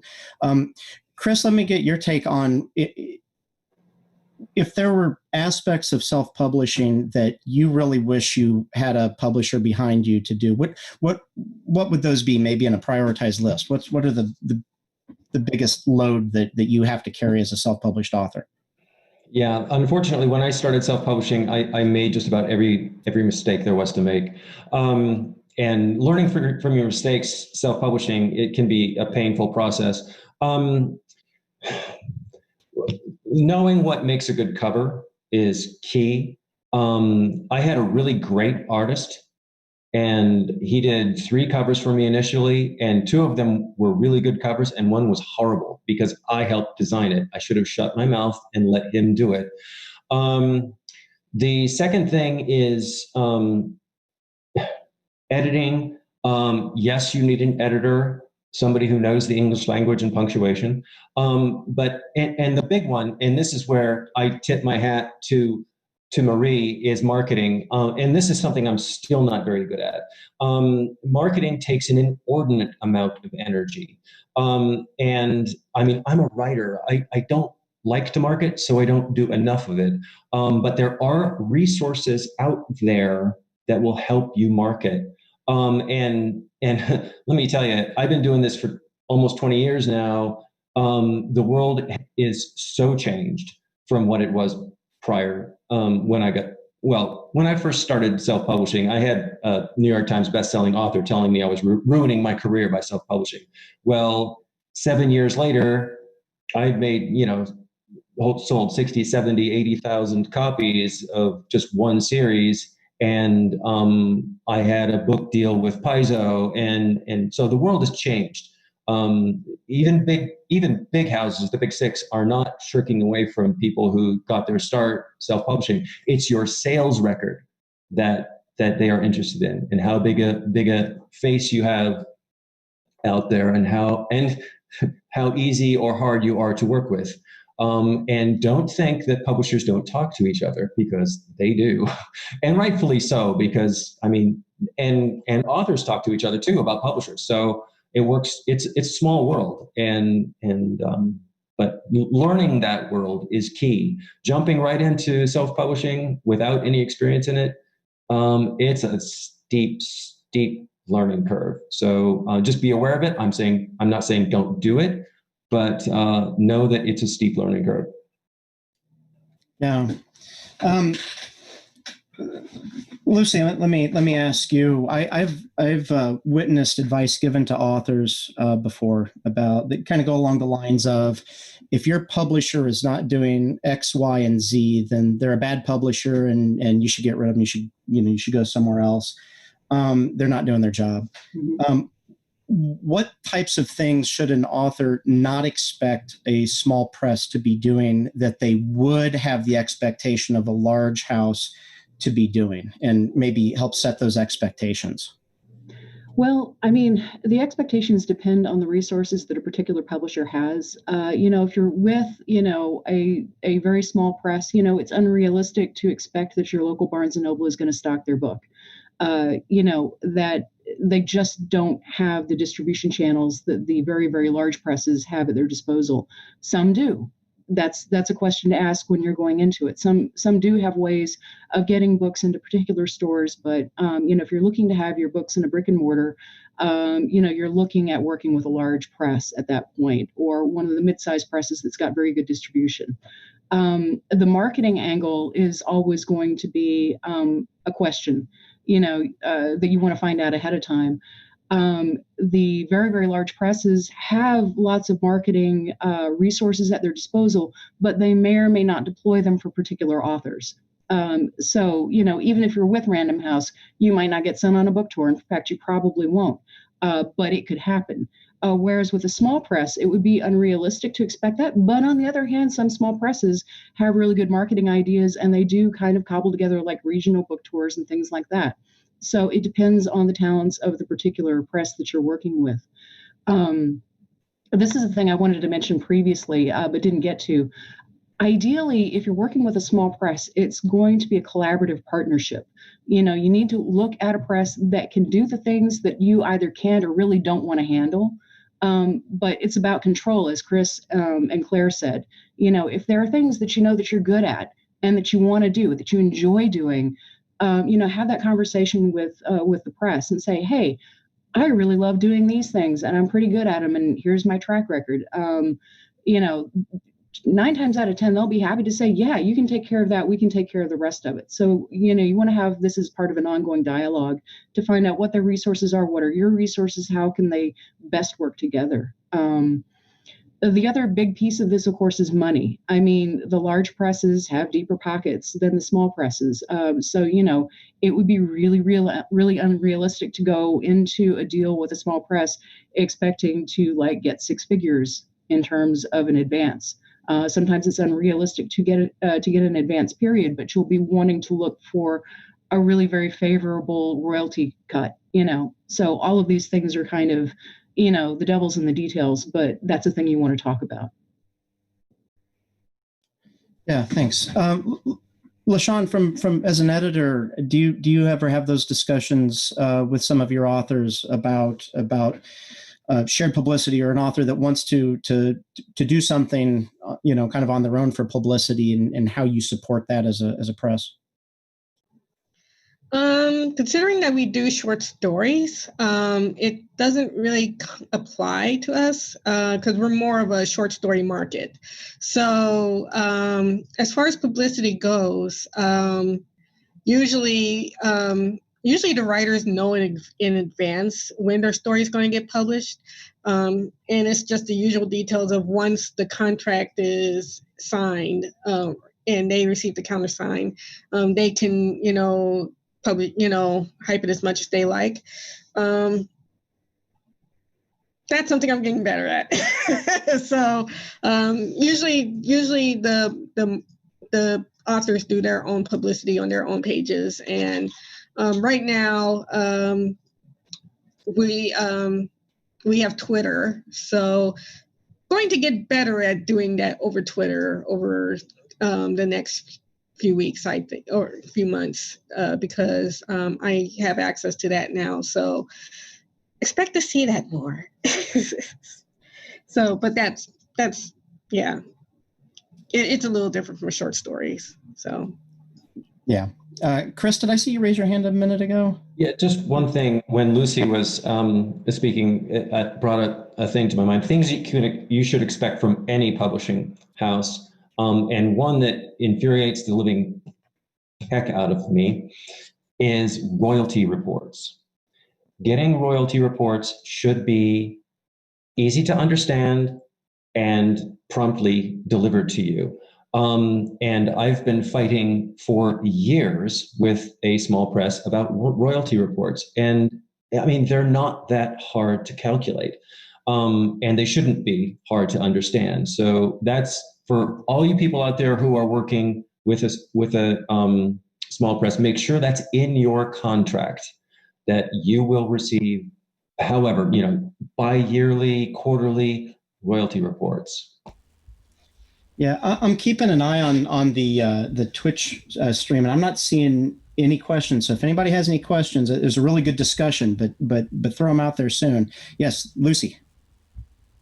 One other thing that's really, really, really, really important is a reversion of rights clause. Like if you just want to take your rights back at some point in the future, or if they fold, always make sure that there's clear language in any contract that you sign about the conditions under which that contract can be rendered null and void, and you can get your book back. Yeah, I think we're talking around a little bit of that. You need a contract. And working with a small press with certain people, the contracts, I guess this is going to be an open question to the whole group. What have you seen in small press contracts that are big differences between large press? Marie. One of the things that happened, at least earlier on to me in my career a lot, was rights grabs. So the small presses were trying to just grab like 50%. If there's this came up because I sold some foreign language rights. I got lucky, but not everywhere. Some deals were actually completely killed by small presses because I signed a stupid contract where it says we get 50% of the foreign language rights sales. And because of that, we get to represent them if they come in. That's one of the ones too. Like if you are approached for a sales right, we get to represent, and so you get your SOL. There's nothing you can do. And if the small press makes it impossible for a foreign rights publisher to acquire the rights at a decent price, your deal will explode, which makes you sad when it's your first foreign language right. But also like television, movie, like unless they have a lot of backlists where these things have been adapted, like every one of their books are adapted into audiobooks automatically, then it makes sense that they will represent this, they will do a good job. But like movie rights, how many small presses have Hollywood connections? So really think about what are you willing to give them, because at some point it did for me, it will come up that you will be very sad you sold those rights away, because that wonderful adaptation will not be happening. Yeah, I agree. Anybody else that want to add to that? Yeah, Lucy. Yeah, audio rights. That seems simple, but if they're asking for audio rights, ask them what their plan is, because there's money in that, not maybe thousands upon thousands of dollars, but it'll be worth it to you. Right now, my agent's trying to get audio rights back to my urban fantasy trilogy from Del Rey, and I have faith that she will eventually get it, but they've been sitting on them for years and years and years and are not doing anything, and I had the expectation that they would. But that's money that's being taken off the table right there because nobody's doing anything with it. Yeah. Claire. I'm an audiobook narrator as well. So one of the things I always paid attention to is audiobook rights. And I last year with Desdemona, the surprising thing was I've made more money with the audiobook rights by many degrees than I've made so far with the actual physical text, at least as far as advances go, which was very startling to me and like a kind of a big movement up in my career. But I think the audiobook industry is one of the fastest growing in publishing. And so it behooves all of us to pay attention to that and take care where our rights are going. Yeah. And who could an author go to when they get a small press contract to help them review it and navigate it and make sure that it's fair? I think SWIFA has a service for that. And I'm not sure if you need to be a member to do that. I'm not entirely sure. You may want to check the guidelines. The Science Fiction Writers of America, we should put their website in the chat somewhere. But they definitely do have that type of service if you want to check that out. Yeah. Clara, I think, did you have something? Well, I was just thinking of the things I've done in the past. And one is to, like, if I'm getting a small press contractor looking at it, then I would go to several of my friends who either have been editors or publishers with small presses or are writers who've done it, and I'd be like, can you look at this contract for me? Then as you make friends in the industry, you might make friends with an agent or two who've been friendly and seem very open to, like, I can look at your contract for you. So it's sort of, first it's just asking anybody who you think might know, and then as your network and your community grows, there's going to be somebody. But I love the idea of SIFWA. It didn't even occur to me first, but they do have a lot of resources, and somebody, even if you're not a member, somebody from SIFWA will probably be willing to walk you through. And they are, like, available on Twitter, and there's a contact sheet on their website and everything. So it's a really great idea, LaShawn. Yeah. Marie, did you have one quick comment, and then we're out of time? Yeah, I just wanted to build a bit on what Claire was mentioning about networks. Is like, it might be intimidating at first because you might be feeling like, I don't have a network right now. There's no local con to me. I don't have the money to go to them. Like, but think about, like, the people you interact with, like your writing community. Like, there might be that you're part of a writing forum online. It might be that you're friends with people.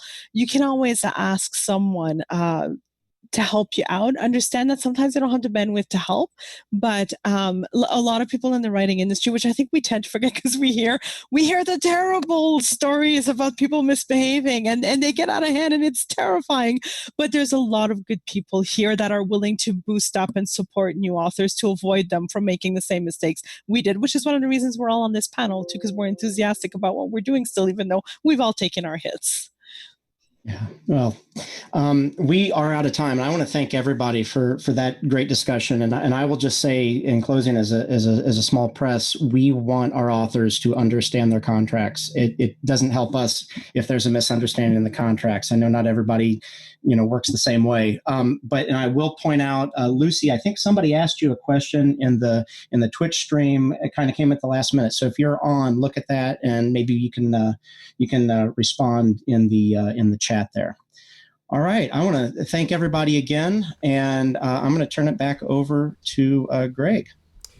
That was great. Thank you, everybody, very, very much. And thanks to all of the panelists. And thanks again. I actually first met Chris when he was moderating a panel at JenCon for me. And so I'm very grateful that happened, because it ended up hooking me up with this small press, Athos Arts, which is putting out my graphic novels, Icarus. So wonderful information. Thank you, everybody. Panelists, I will ask you to head off. I have posted your information in the chat. Wonderful work. Thank you so much. Chat, can we get some love for the panelists? And I'll see many of you later on today. All right. So on we go as we continue to roll on forward, and I'm going to admit the next group in as the rest of them all head in. As we move on to our panel on narrative in different mediums, which is going to include myself as part of this mix. And actually, I should start my video. That might be useful, so that we can actually see. Wait. Show yourself. There we go. That's me. There we go. It is very funny, by the way, I have to say. I'm going to mute them since we're not technically on for them yet, but I'm going to leave myself unmuted so they can hear me talking to them also. And I'll say that it's very funny to be here in this office doing different stuff, like handling with the events and everything, and then I cut over and then I look back and it's just a whole new crew of people. I'm just like, also awesome people on my Zoom chat. It is a very awesome experience. I also want to thank everybody, by the way, who has contributed so far.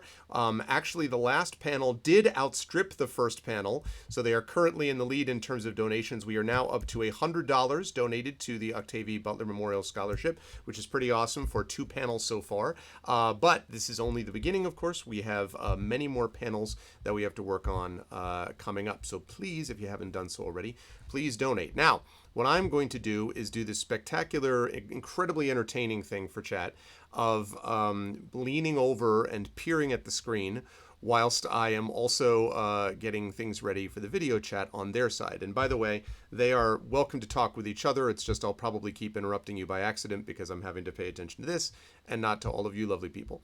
I want to mention for those of you who missed this, that I am not doing this from my regular office. I'm doing this from my wife's office because right now there is a Verizon truck, I am told, fixing my internet because of a broken wire, which is apparently why my internet was down last night, which sent me into a little bit of a panic, just a small bit of panic, just a tiny, like what is that thing from Arrested Development? A little bit of light treason. I may have had a little bit of a light panic last night, which poor Carlos got the brunt of because I was like, Carlos, help, in a Twitter message. Anyway, but it all worked out, and so that is why this is a little more, well, odd perhaps than it might normally be, because I am having to do all this at the same time.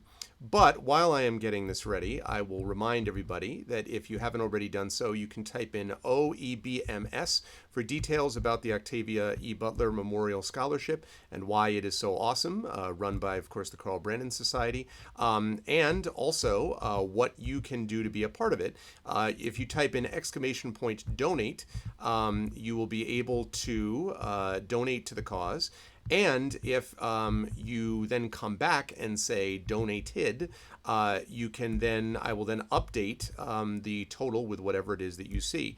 If you want to, by the way, donate anonymously, and I have had people in the past with my charity events who want to do that, that's fine. Just private message me or let one of my mods know on Twitch and they will get me the information and then I will update it accordingly. So that is the way to handle that. He says, as he moves from the 6-panel person to the 5-panel group now. There we go. And promptly removes himself from the equation. Although we're actually doing okay on time. We're actually ahead on time. And if chat is asking me anything at the moment, I can't see any of it because I am, at the moment, busy peering into my laptop screen, trying to get this all captured. With varying degrees of success. Please, for the love of God, would you do that? Okay, good. All right. Because one of the things, of course, I have to do is I have to make sure that everyone is their right name. So, for example, I know Jen very well, and I know that Jen is not Chris Bell. Both lovely people, but they are definitely not each other. I also know Toya, and Toya is a lovely person, but is not Lucy Snyder. So these are the decisions that I have to make on an almost minute-by-minute basis. And if we were running late, I would be doing this live, but we're not running late, so I'd rather that it come on with this very dramatic-looking, wow, they're all here. Okay.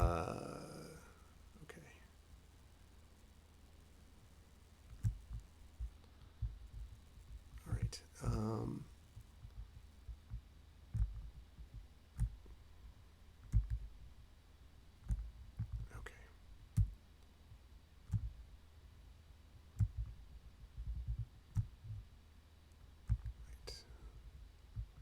This is where I fall silent as my concentration reaches absolutely epic levels in an attempt to maneuver in a very small space. Okay. And there is Doc. Okay. And I also have this moment where as I'm looking, and I apologize if I'm interrupting people when I'm talking, as I realize I must be doing that without meaning to on the Zoom chat. I apologize. But I realize as I'm looking over this, I'm like, okay, I look like I have all the windows. Who am I missing? And then I'm like, oh, that would be me because I'm in this panel. So I am missing myself. So since none of you want the voice of God or from the Muppets operating room, the continuing story of none of you want that. So just bear with me. We are still on time. No one can see anybody yet, so feel free. I am missing myself. Yeah, Prince Justin. I am missing myself. This is where I break into a rousing rendition of Mr. Cellophane, right? Never know my name. Okay. Almost, everyone. Almost. Hang in there. there's really no way, in case people are wondering, to set this up ahead of time more than I already have, because we have something on the order of 20 different authors, all of whom are gathering virtually within 10 minutes of each other. So no matter how much I throw names around the place, it is not so easy to do. Okay, so not Chris Bell. Now I just have these names, and we have Carlos, Jen, Toya. Good. All right, and now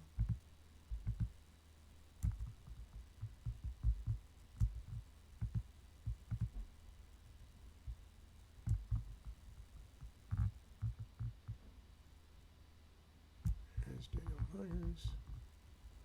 Okay, we have 1 minute to go. That is correct.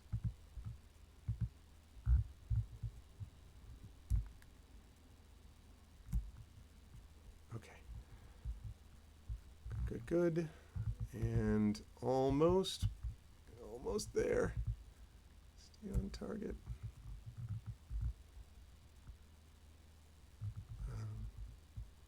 Okay.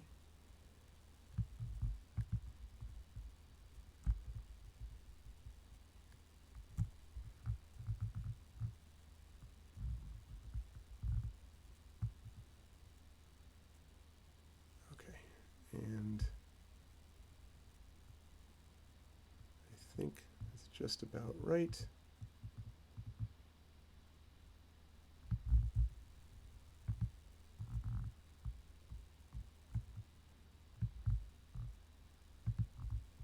Okay, Claire is not on this one.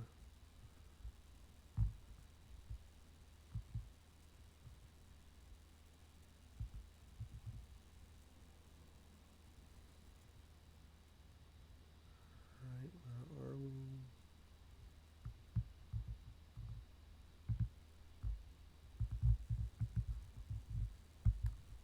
Yes. Okay. All right, now, got it. So with a general thumbs up, sorry about that, panelists. With a general thumbs up, can I just get, yes, we're good to go? Because I can't hear you yet. So is everyone good to go on the panel? Yes? Lovely. All right, in that case, I am now going to unmute these lovely folks. There we go. Now they are unmuted, and I'm going to transition us over to the next panel in our group, which is about narrative in different mediums, which I'm very excited about. Welcome to, I think this is actually the smallest panel, but I feel like, you know, like condensed milk or like distilled water. This will be the most densely powerful panel that you will get all day. It'll just be this massive like concentration of talent and knowledge, all composed in one thing. Did we grab a moderator for this? I'm gonna moderate. Okay, I am very glad to hear it. So the person who is kind of the ringleader behind getting this entire event underway is, of course, Mr. Carlos Hernandez, and I'm going to hand it over to him. Carlos, take it away. Hi, everybody. Thank you so much for coming to JulyCon. Thank you especially to Greg, who has been moving mountains in order to make this work today. He had lots of virus-related disasters that he's been trying to solve. And, you know, the fact that this is still running is a testament to his stamina, willpower, tenacity, endurance, and sedulosity. So I want to say thank you to everybody who's participating as well. You know, basically, we decided to come together after different cons started falling apart, you know, to allow ourselves the chance to enjoy what's best about cons. And that is just like coming to these panels and learning from each other.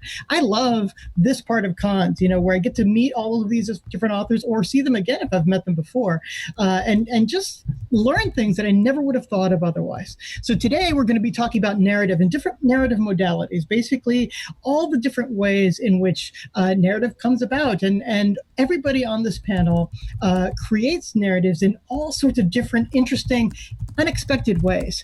And so I'll introduce myself last in terms of like my author bio, but let's say we just go around and I'll just ask the panelists to introduce themselves, talk about the breadth of things that you write. And from there, we will get started about talking about some more intricate questions about narrative. So maybe Toya, you want to start us off?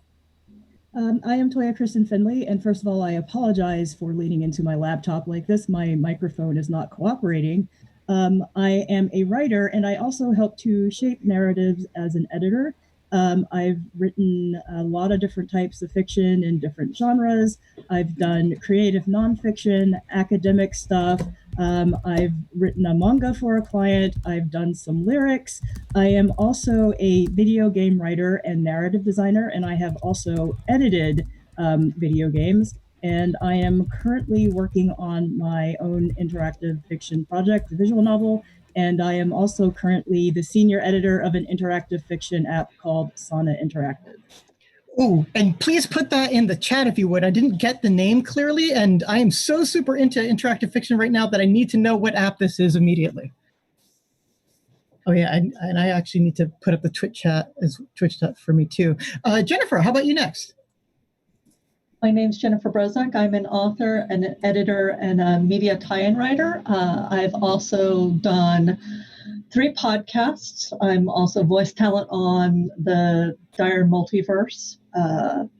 I write for games, both short stories, novellas, and novels, and I have written what's called the fluff inside role-playing games.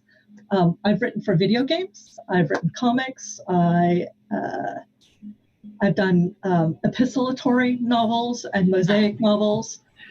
So narrative function is very different in visual media, audio media, and static fiction, as well as interactive fiction. So that's where I am at. I've got like 15 years worth of publishing industry. I was also a publisher at one point. I ran a webzine for 6 years. I helped manage 2 different Apex publications and Evil Girlfriend Media, Apocalypse Inc. Productions, and I've been published from everyone from Bain and DAW down to self-published. So wide variety. That is so awesome. Thank you so much. And last but certainly not least, Daniel. Hi. My name is Daniel Myers. I'm a database programmer, writer, food historian, and cookbook writer. So awesome. Little bit of odds and ends in there. Mostly I've done for writing short stories, fantasy cookbooks, things like that. Oh, that's awesome. And in a moment, I want to start with you. I think what we'll do is we'll sort of like take the very specific angle of cookbook narrative, and then I'll try to weave in all the rest of the writers in the sort of like askance ways in which we found our narrative skills useful. But I'll just quickly say I'm Carlos Hernandez. I'm the author of Sal and Gabby Break the Universe and Sal and Gabby Fix the Universe. Those are the 2 novels that have recently come out. Also an SFF writer, written a lot of short stories, poetry, some drama that's been performed and stuff. Also a game designer and enthusiast. And so right now I'm writing with my wife a new role-playing game that, instead of using dice for a randomizer, uses a custom set of 70 cards that are tarot-like and creepy and kind of bloody and stuff. So anyway, I've also done academic work. I've done narrative design for museum installations and other sorts of things as well. But yeah, let me get back to Daniel on this idea of cookbook. And so like when you are working as a food historian, you might in some cases be writing like an academic that isn't maybe necessarily about narrative in the same sort of way as when you're actually constructing a cookbook. Maybe you can talk about the difference between the different ways in which food historian as a title requires you to think differently about narrative. It's kind of an odd direction to take. Yes. The interesting thing about, especially about medieval cookbooks that I've been working with, is that they are written, all the recipes are actually written out narratively. There are almost no measurements, there's no standardization, no temperatures. So it's sort of like listening to your grandmother tell you how a recipe is made. So to some degree, I've had to deal with that, and translating it from Middle English or Middle French is always an interesting aspect. The for the cookbooks that we've made, there's a surprising structure overall to some of them. In the way you organize cookbooks, you can either organize them just as a list of recipes in alphabetical order, which is not going to work really well, or you group it by types. And you can even, in some of the really neater cookbooks, and one of the ones we did, you group it by seasons. And so you get seasonal food that, so that it flows throughout the year of what's in season and what you're going to be making and how you're going to be combining things. Interesting. And so like all of those elements, you think, I mean, so cookbooks have become very different over time. And do you think it's become less narrative for the reasons of utilitarianism, or because standardization started to come and people came with certain kinds of expectations? Or, I mean, even as I'm thinking about it now, the food blogs that I read these days are full of narrative. You know, be like, today on the prairie, I sipped my coffee and contemplated what would make the best kind of lemon curd. You know, like that sort of thing. And after a while, you start thinking, just get to the recipe. You know? Right? But maybe we're jerks. Maybe we should be more medieval. I don't care what kind of shoes you're wearing. Let me know how to make the souffle. Yeah, and so it's in some ways it's come full circle, or gone even off the deep end. I really think in some ways there was a movement for simplification, where they wanted to pack a lot of recipes into a much smaller book. And once they had standardized measurements, they could do that. Yeah, you could get your recipes are essentially just a list of ingredients with quantities and the bare bones instructions.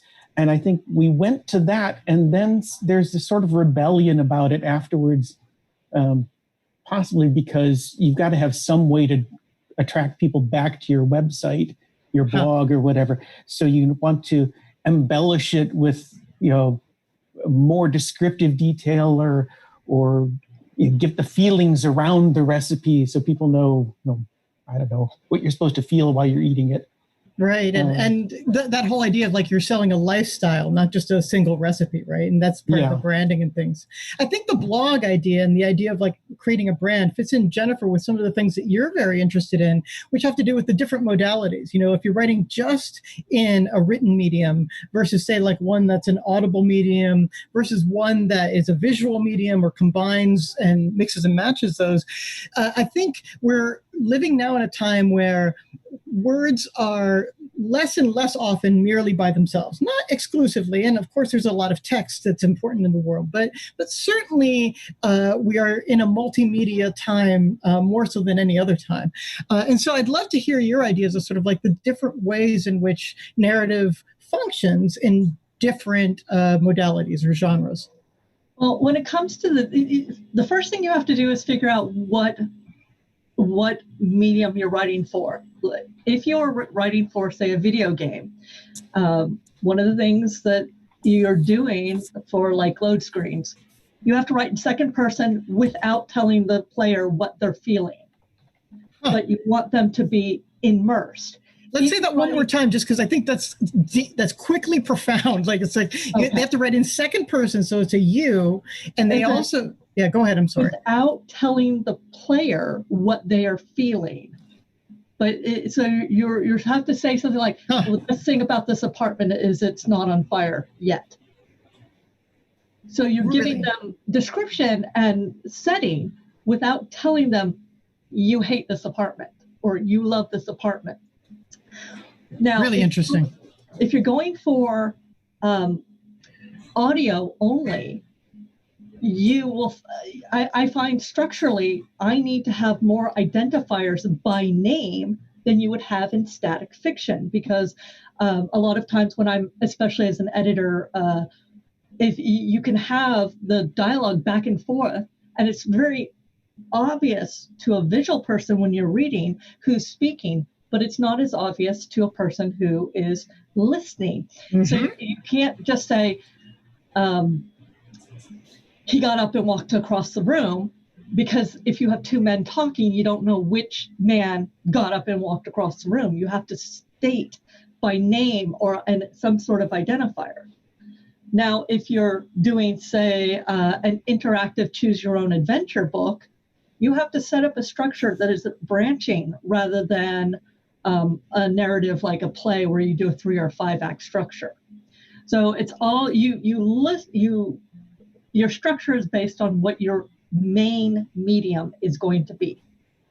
Yeah, and it's also like each one has certain things that make storytelling easier and some that make it harder. And so like oftentimes people will say, oh, I like to listen to audiobooks. It makes it easier. But it really depends on the narrator at that point. You've got, preferences in terms of like the kind of acting style that you like. So, some narrators, I know this because my wife's an audiobook narrator. Some narrators go with the very, low affect, no different voices, only slight changes to indicate. And that's a certain kind of reading that, has the aesthetic of like, I want to be able to visualize the prose and not think about the narrator. And there are others who favor using different voices and changing and modulating so that it's very clear to tell when a different speaker takes over the narrative, so you don't have to keep including. There are some books, in fact, I'm listening to a book called Murder in an English Village. And it is very clear that the author did not think about the audio portion because the narrator is very good. There's an American voice, woman's voice, and a British woman's voice, and they'll be talking, and it's very clear who's actually talking based on the voice, and then a sentence will end with, and Beryl said, and you're just like, no, yes, of course Beryl said that. That was her voice. But when I'm also listening to my own audiobooks, which there's several coming out soon, but I wrote them like 4 or 5 years ago, and my prose has gotten much better since then. Listening to some of it, I have learned how to make my prose interesting statically and audibly at the same time. Really, really interesting. I'm just thinking about, so like you have, some experiences where you're required to write in a certain very specific kind of format, say like second person when you're doing almost like a technical kind of writing in a video game that's very different from dialogue writing in a video game. That's very different from if you're going to get an audiobook, you might write a little bit differently. I'm thinking like of the Romantic poets who wrote their closet dramas. They were never meant to be performed, like Manfred, never meant to be performed, but they wrote them in a certain style because it gives a different kind of feel. And now people, of course, are performing them to the dread of everyone who has to listen to Manfred out loud. So, but that kind of thinking and that kind of approach is formative in terms of like the way the words come out. Tonya, I don't know if you want to speak exactly to that, but I would love to hear your perspective on kind of the same question. And also, I just want to say to all panels, please feel free to jump in when you hear something someone says that riffs or makes sense to you in some kind of way. I don't necessarily want this to be between me and one other person at the same time. So feel free to jump in and ask questions too. But Tonya, maybe you can tell us a little bit about your experience in writing in different modalities and how you change as a writer when you do it.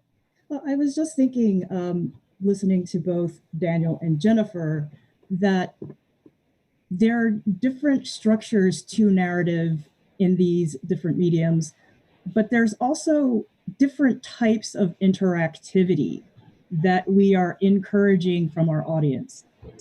So like with video games, if you're a game designer or a narrative designer, you're thinking a lot about player agency. And that's speaking back to Jennifer talking about writing in second person. Games have avatars. When you hear players talking, they said, I did this. Well, no, they didn't really do it. They pushed some keys or, there was a thumbstick and, an avatar on a screen did something. But there's this psychological connection that we have to a game that we have to take player agency into account. So we're thinking about the player's experience. With other forms of writing, the audience is like, oh, I really want to know what this author has to say. I really love the way the author tells these stories. But with games, a lot of players don't really care about the story you want to tell. They're interested in the story that they want to tell themselves as they're playing. So a lot of times with video games, that is the experience. We're kind of facilitators in that way. And with video games, there's a lot of storytelling that is not dialogue, that is not text. Environmental narrative is extremely important in video games. It's what's happening in the game space. It's a lot of different senses that are being engaged. What do you hear? What are the ambient sounds? What ambient dialogue? What conversations are going on around you? You can learn a lot about a character. This also goes to animation just by their body language. What are they wearing? What do you see in the environment? If you are in a particular location, like an apartment, what artifacts are in that apartment that tell you about the character or the functionality of the space? So video game narrative is not just dialogue and text. But also, I was thinking about the interactivity of just text. Jennifer was talking about the audiobook where the writer was not thinking about the audio part of it. We talk about sensory details and how important those are. So even like with just plain text, we have to think about sight, sound, taste, and introducing all of that into the text to engage the reader's imagination. And then there are different forms of text that are more, I guess, multidimensional than others, like metafiction. The thing about metafiction is that it never lets you get the idea that you are supposed to suspend your disbelief. I think of metafiction as actually like reaching out to the reader and being an active participant along with the reader. I love writing metafiction. I love reading metafiction for those reasons. So that's what I was really thinking about as I was listening to both Daniel and Jennifer and thinking about my own experiences writing different narrative structures, that it really is all about interactivity and audience expectations, and how do you engage the audience, how do you engage their imaginations, and how do you use those different narrative structures to do so. You said so many things that I was being very good and not interrupting, but so many things that I wanted to talk to you more about, like this idea that you're controlling an avatar and it's not really you, it's an avatar. I mean, that's enough to cause an existential crisis. Like, who's controlling my avatar that is I? What I started thinking about. Yeah, let me jump in if I can just for a second on that. 'Cause I always love being on panels with Toya at Gen Con because she this is just routinely what she does, just like, hey, have some more awesome stuff. And so one of the things I wanted to comment about with that, there's an extraordinarily important way in which narrative design can help you in other mediums. And this is an example from the game space that you made me think of with the tactile quality. I've used this example before on panels. I'm going to spoil the game, unfortunately, but it's the only way that I can make this point. There's a game called Brothers, A Tale of Two Sons, which as you have to play it. I was told this, you have to play it with a PlayStation controller or a PlayStation style controller, which has these two analog sticks. And you'll have to mute, Jagtress, because otherwise I don't want you to lose that moment, but this is too important a point, I think, to make because of what Toy said. So you have to play with it. And you're like, well, why? I use keyboard, I use mouse. No. You have to use the PlayStation controller. You have to use the analog sticks. It's like, okay. So the reason, as it turns out, is that there are these two brothers who are engaged in trying to find medicine for their father. And one of them controls the younger brother, and one of them controls the older brother. The reason this is important is that the younger brother, because of an accident which happened earlier in the game, where his mother drowned, I believe it was, is frightened of the water, so he can't swim. So when you need to swim across obstacles, across pools or lakes or whatever, it's the older brother who does that. So here's the spoiler part. When they come back, okay, she's muted, good. When they come back after having gone up to the mountain and gotten this stuff, the older brother sacrificed himself so that the younger brother could get the medicine to the father. And it's rained in the meantime, and so when they get back down, there's this huge interposing pool in their way. The younger brother can't swim. The stick that you use to cross the pool is the older brother's stick, as if it is the spirit of the older brother, or, if you will, his inspiration, that inspires the younger brother to be able to do it. It is one of the most startling examples of narrative I've ever seen.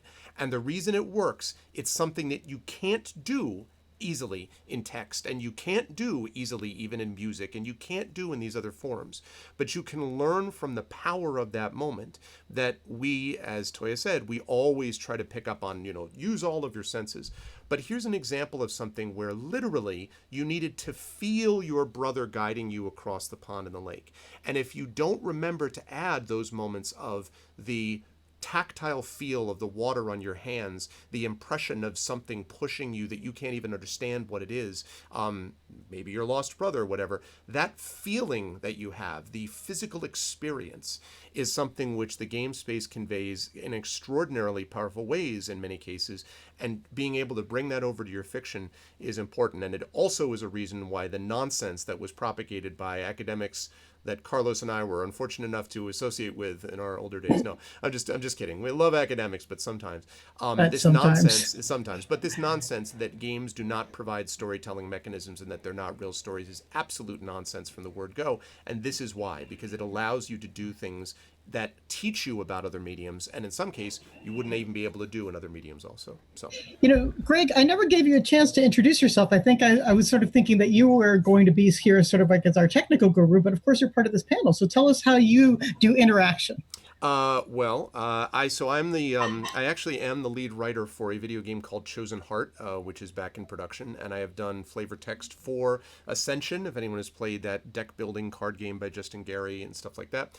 And then I have a graphic novel and other novels in text and your D&D source books, yeah. And D&D source books, that's right, which Carlos has contributed to, Tales and Tomes from the Forbidden Library. And your graphic novel just came out. I just got the... That's right, and my graphic novel, which just came out in e-form and is coming out in print, and that's Exclamation Point Icarus. Thanks, Shadow, that you can do there. So I've had a chance to think about these different mediums, but this channel actually that we're doing this on is founded on the idea of story and narrative in different ways. I think the only thing I would add to what I already said is just, Toya's right that interactivity is extraordinarily important. And part of the reason for that, as Jen said, is about perspective, is about understanding whose perspective that you're telling the stories from. And again, that's an example of where drawing upon different narrative mediums is important.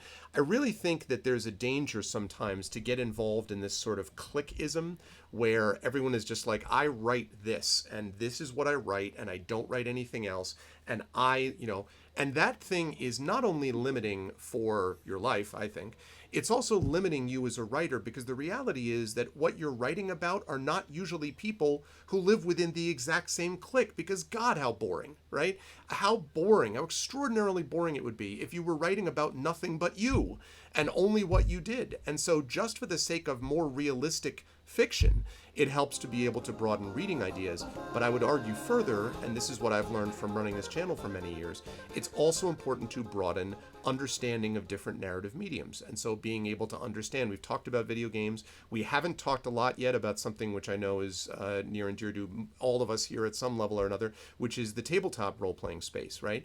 The fact that there is an example where people are, to go back to Toya's term, making their own choices, but they are doing so in a tabletop space in a collaborative way, where we are literally playing off each other to form a common story.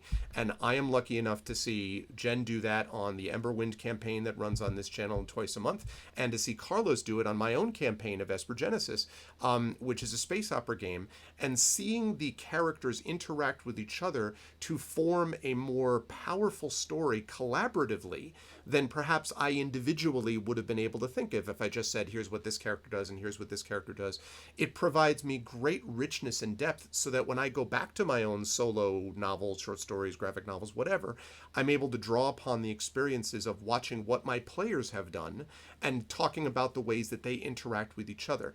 More experience is better, basically, right? More experience in many different things. And we preach that as teachers in our classrooms, but we also, I would say that we should preach that as writers also. If you want to be a better writer, you need to be broad, not just in the genre, but also in the medium that you have exposure to, ultimately.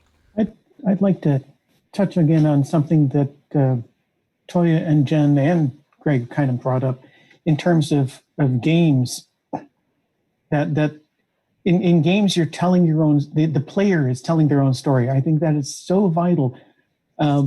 Way back when, 30 mumble years ago, I used to work, do some work on multi-years dungeons. And it drove me nuts with some of the players or the people writing these things where, you go into a room and their text says, this was all text-based, you enter the room, it's dark and smelly here, you're afraid. Right. No, don't tell the player they're afraid. Don't tell them what to think, what to feel.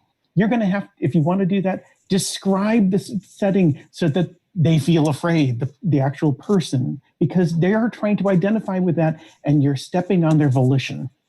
Right. And that's a great example of show, don't tell, how it applies across genres as well. Telling someone that they're afraid also is weak writing in a lot of situations.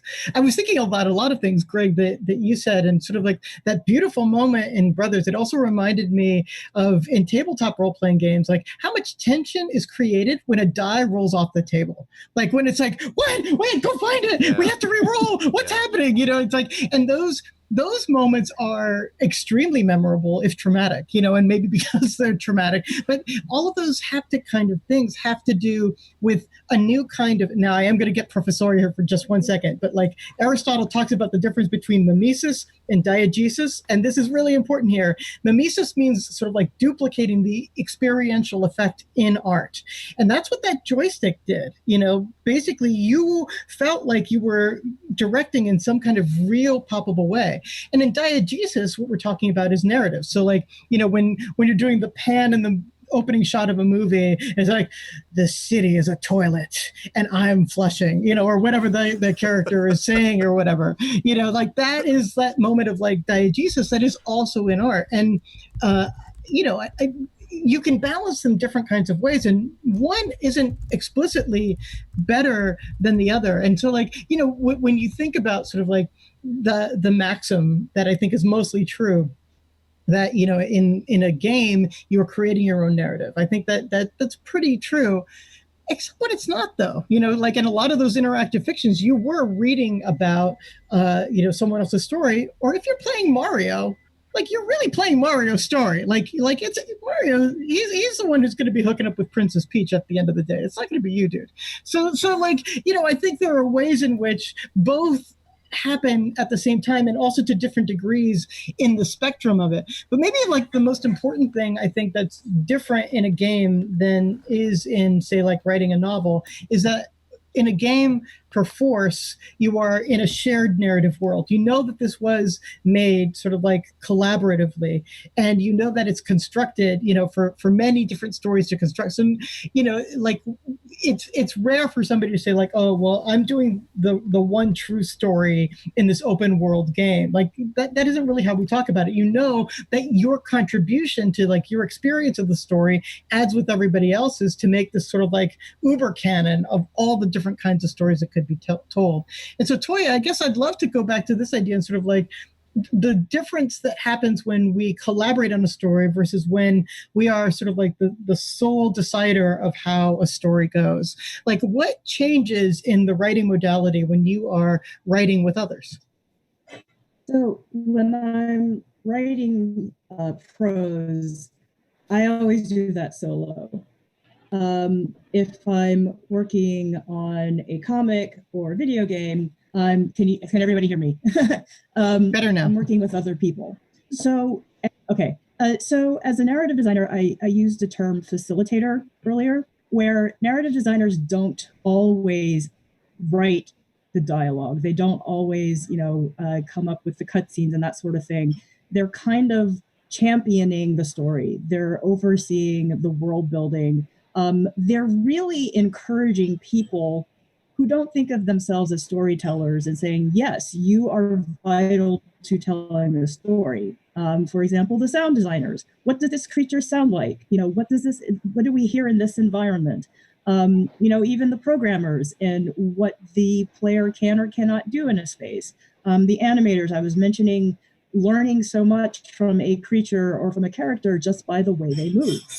So a lot of times when you are a narrative designer, you are a facilitator, you are encouraging everyone to be a storyteller. And also I think it's really important to say that even the documentation that you write must be written in a way that encourages people to participate.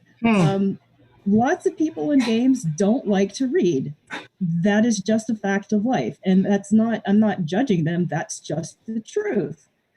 So if you've got a character bio, don't start with the history of that character and like paragraph upon paragraph of, biographical information. Start with the stats. What does a character look like? Age, height, race, appearance, those one-liner things that, the sound designer can look at it, the animator can look at it, the artist can look at it. They can get in and get out. If they want to read more of it, that's great. But write it in a way that it encourages people to participate and it's not intimidating. Using the tenets of good technical writing is important. Bullet points, white space between paragraphs, shorter paragraphs so that you draw the eye. Again, do everything you can to encourage people to participate. If I'm writing, a comic, some of the best advice I ever heard was from an artist friend of mine who said, just tell me what you see. And again, that goes into how do people's brains work? How do they communicate? How do I understand how they communicate? So one of the things that I do when I'm collaborating with people is I want to understand right away if I need to change my writing style or my communication style in any way so that I help them better respond to what I'm saying. And again, we all learn in different ways. Our brains work in different ways. So from project to project, you might have to be adaptable in the way that you communicate. So that's the way I would approach collaboration. Get to know who you're collaborating with, learn their communication styles, and understand what your role is on a given project. If I'm writing a comic or a manga, I'm going to be more hands-on with the direct storytelling. If I'm writing a video game, I might be more hands-on with the storytelling. If I'm a narrative designer, I might be hands-on with the storytelling, or I might not. But I am also responsible for everyone else on that team to encourage them to be storytellers. Awesome. I was wondering, Toya, if you could give us an example of how you solved a problem of communication while doing your narrative design work. I have a feeling we have a lot of people in chat who are really interested in narrative design as a career or, just like as a way to make money in the world. It sounds awesome. What is like an example of when you tried something one way and it just didn't work or whatever, and then you found your way through by changing the way that you were writing? So I was actually working on a project with a narrative design team, and we were working with artists. We were working with several artists, and we were writing character bios, and we were doing the stuff that I was saying, like the shorter stuff was at the front. But it still was not working for one particular artist. And what we discovered is he really didn't like handling complete sentences. So what we did instead was just write short phrases and have them in bullet points. So that was something like, for, a couple of weeks, we thought we were being helpful. And then we learned, no, he really needed phrases. And so once we switched to phrases, we were communicating a lot better and he could take in the information a lot better. So that's one really practical thing I can think of off the top of my head. Yeah, it's great. It's like leave your inner poet at the door, because you're at the service of others to work as a team to create the shared vision. It's great. Well, and I think that's a really important point where you say leave your shared poet, because again, we're talking about different forms of writing. Technical writing doesn't need to be pretty. Right. It needs to be functional and it needs to get a very specific point across. So also, when you are writing and when you are working in different mediums, think about the different documentation, the different types of texts that you are creating. They have their own structures as well. Awesome. Let me just open the floor to other people and let's just talk about different occasions in which you've written collaboratively with people and how you adjusted to getting your voice in a collaborative setting. Just anybody who'd like. Well, I've done a couple of collaborative short stories. Like I've done one with Sean McGuire and one with Katie Cord. Both of those stories went out. When it comes to narrative mediums, the whole point is empathy. Whatever type of structure you use, can you get the reader to empathize? And with Shannon, what we did was two very different points of view. She would write a section and then give me like a one line what she was going for and what she wanted my character to do, because we had vaguely discussed the story. This is for Carol Mad 4. And I would write that section and then I'd give her a line of where I want it to go. And at one point she's like, give her the damn cat. And I'm like, okay, I have to write in. She finally gets the cat or whatever. But with Katie Cord, it was a medical crime story, and she is the medical expert. But and she's also a military expert, but I'm a military expert also from a different point of view. So what I needed her to do was write the basic, including all of the medical, because that was her bailiwick. And then I would come in and I layered like stuff about body autonomy and empathy between where the main character was, she was an officer and I grew up enlisted. So it was like I pulled in that empathy of what I knew. And when I wrote a story with Minerva Zimmerman, it's basically a combination of Lovecraft meets the Sasquatch. I'm a Lovecraft expert. She's a Sasquatch expert. So she would just write in sections to say Lovecraft stuff. Just do it. Yeah. And if I ever had a part that needed Sasquatch stuff, I'd be like, Sasquatch stuff, just do it. Please tell me this was in your Rolodex, Jen, that you just had like, Sasquatch stuff, like right. you flip to S. No, seriously, I put in when I'm collaborating with someone that I do not know something, I will, like if I were to write with Dylan Bertolo, he is a fight expert. Yeah. I would say, fight scene here, Joe loses, Steven wins but is maimed. And then let him go. And then when you go back and forth after you see what the raw stuff is, then you come in and you both smooth it over so it's one empathetic, coherent voice. So that's how I would do short story writing together. Awesome. That reminds me very much. My wife and I came together when we were friends first, writing a short story, and it was an epistolary story, and we got so into our characters, like, well, we want to keep writing to each other. Maybe we can write nonfiction story or letters to each other, so. It was all meant to be, obviously, Carlos. Exactly. I wanted to throw one thing in, if I could, quickly about collaboration, sure. and then we have about 9 minutes left. So just giving the panel a heads up, which is just the collaboration between text and art, since I just have gone through this with my graphic novels, and collaborating with my artist, and the experience of, and I've now, for a variety of reasons I won't get into, it's been a long and winding road for Icarus to reach its publication stage with multiple artists along the way.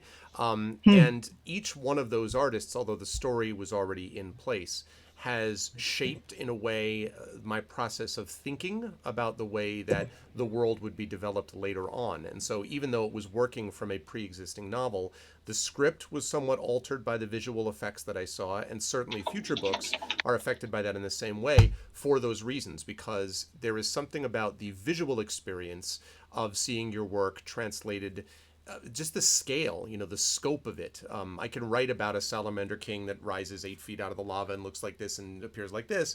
And then the old saw about a picture being worth 1,000 words. The artist is like, so this then? And I'm like, yeah, well, right. Maybe. Yes. Perfectly. Yeah. Okay. And the experience of seeing that tied into a visual context allows me then to think about other descriptions visually. So I did want to mention that collaboration also exists not just between like and like, text and text, but also operates between game and text, game designer and text, different people working on different aspects of design, people who know Sasquatch versus people who know Lovecraft, and also art and text and the way those things function. So. Yeah. And it's interesting just because we are so language based, even when we're not, people whose art is language, that, the idea that language is our shared lingua franca, but at the same time, is so very, very slippery. And like every single word can mean very different things to different people. And that means then that, the communication act to make a collaborative work of art takes a lot of work just to make it even possible. That even fits kind of good with Topher's question. So Topher Bradley in the chat asked about ways in which we can make games accessible and decisions of accessibility, but we can make that for all art as well. So questions of sort of like, how do we help dyslexic players or readers or interactors participate more fully in the arts as one example, but questions of accessibility and giving the reader entree into that work. I'd love to hear what the panel thinks about that idea. Topher, thank you so much for asking that question, because now I get to advocate for diversity consulting, which I think is extremely important, and something that I've done and that I'm pushing along with others for the industry to pick up more on. So diversity consulting is very similar to sensitivity reading. If you have minority characters or cultures in a game, or any minority representation, you really need to bring in a diversity consultant or diversity consultants to review those representations. And there is also diversity consulting, which is technical. In fact, I have a friend who's been in video games and in tabletop who is hearing impaired. And one thing that he does is he reviews the sound design in games to, look at like closed captioning or to help with the sound design. Like he's told the story of playing, I'm going to blank on the game now. It's a co-op game. It's zombies. There are up to 4 players. I'm totally Left 4 Dead. Dying Light. Thank you. Left 4 Dead. So the sound design in that game is really important because you get a lot of prompting, and he could barely hear it. He would be hearing it in one ear, but he had a really difficult time playing Left 4 Dead. So as someone who is hearing impaired, he has a lot of experience with games where the enjoyment of that game was hindered because the developers did not take hearing impairment into it. So great. I'll also point out color blindness is an issue in video games. Yeah. And in fact, a lot of games are now they come with color blindness settings. So if you've got a game and you're concerned about your colorblind players, bring in a colorblind consultant. If you're concerned about dyslexic players, bring in a consultant who can talk to issues of dyslexia. So diversity consulting is very important. And I would also say, if you are looking to get into the industry, it's extremely competitive. If you are a part of a minority community or a marginalized group, I would strongly recommend you look to do diversity consulting. And if you're wondering, well, how do I do that? If you see an indie game you think is really interesting and, they're still in production, you say, hey, I noticed that you have X group in this game. Do you have anybody consulting about it? I can give you some feedback, things like that. So diversity consulting, very important. Technical diversity consulting, very important. Again, thank you so much for asking that question. Yeah, and it's very important also just in other media as well, and even like in web design now. I know it's something that people are paying more and more attention to. Toya, just since you're writing an interactive narrative right now, are you thinking about typeface and fonts in different sorts of ways for accessibility? Yes, so with a lot of different interactive apps, there's font size. People can choose font size. In some apps, they can choose even the font style, their font, because with kerning and things like that, it can be difficult to read. So yeah, right. Accessibility is also like the app I mentioned, Sana, and that goes back to how long can the prompts be with the choices, because we have to take into account, okay, some readers might choose to make their font really large. So we have to make sure that everything gets on the screen. So that kind of comes full circle when we're thinking about accessibility. we also have to think about like the way that we write, the way that we introduce prompts, how much text can be on the screen at one time, because we are giving users the choice to meet their accessibility needs. Great. We only have like a few minutes left, so I want to give the panelists one more chance, and we'll just make this sort of like whatever you want to say about narrative and interactive design, you know, in terms of just whatever you want to say. I'll leave it to you, but maybe Daniel, we'll start with you. No. Okay, we won't start with Daniel. How about we start with Jennifer? When it comes to learning different narrative structures and how you can lean on one different narrative structure to support another, is to try it.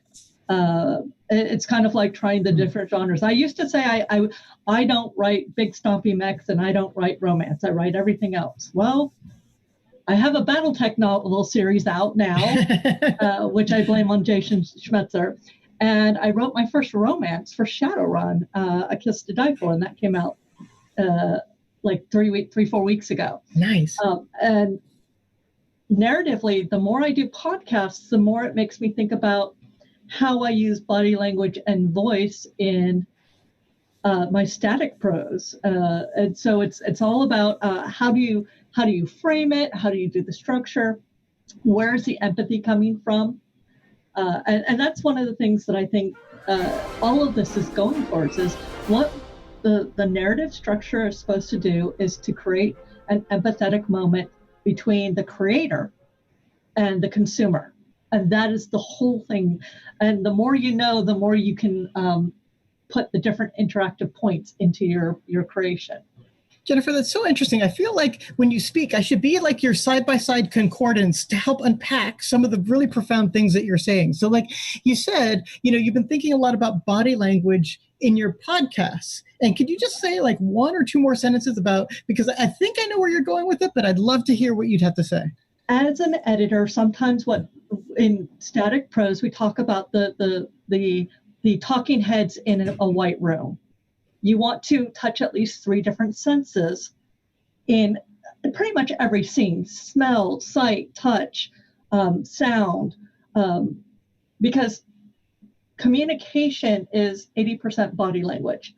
So in a audio narration, and you're narrating, you want to not only tap the fingers and have the sound there, you want to have a narration of who's doing it, where they're doing it. Is it against wood? Is it against a formica table? Are they tapping their foot? What noise are they making? Where is the noise coming from and why? And if you don't know who's speaking or who is making the movement or who is communicating, you lose the impact of the story. Right. Right. So basically, creating the in situ feeling by constantly localizing in place and in moments. In media res. That's what you want. Right. Excellent. Thank you. Greg, what do you have to say? I think pretty much everyone has said a lot about it, except that I will just say very quickly that, again, breadth of experience.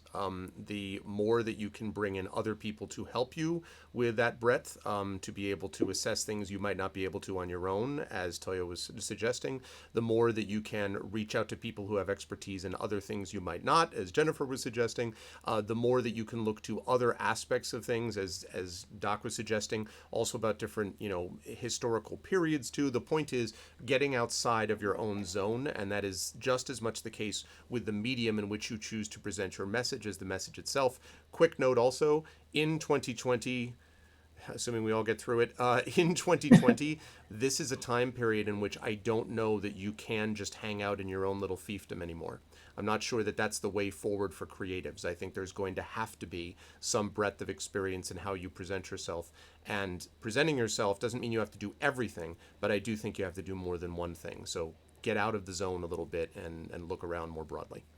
Yeah, it's like the age of that hyper specialization may be past for a couple of reasons, but also, you look back at the novels of yore and they had really long acknowledgement pages too. It's not like, you know, they were pretending to be writing in isolation also. Right. So even if you're, you know, the romantic poet, you know, in midnight, a swarm with muses, you know, swinging your quill to and fro, you were still creating, you know, in a zeitgeist with other people. And, you know, everybody has readers. Everybody has beta readers.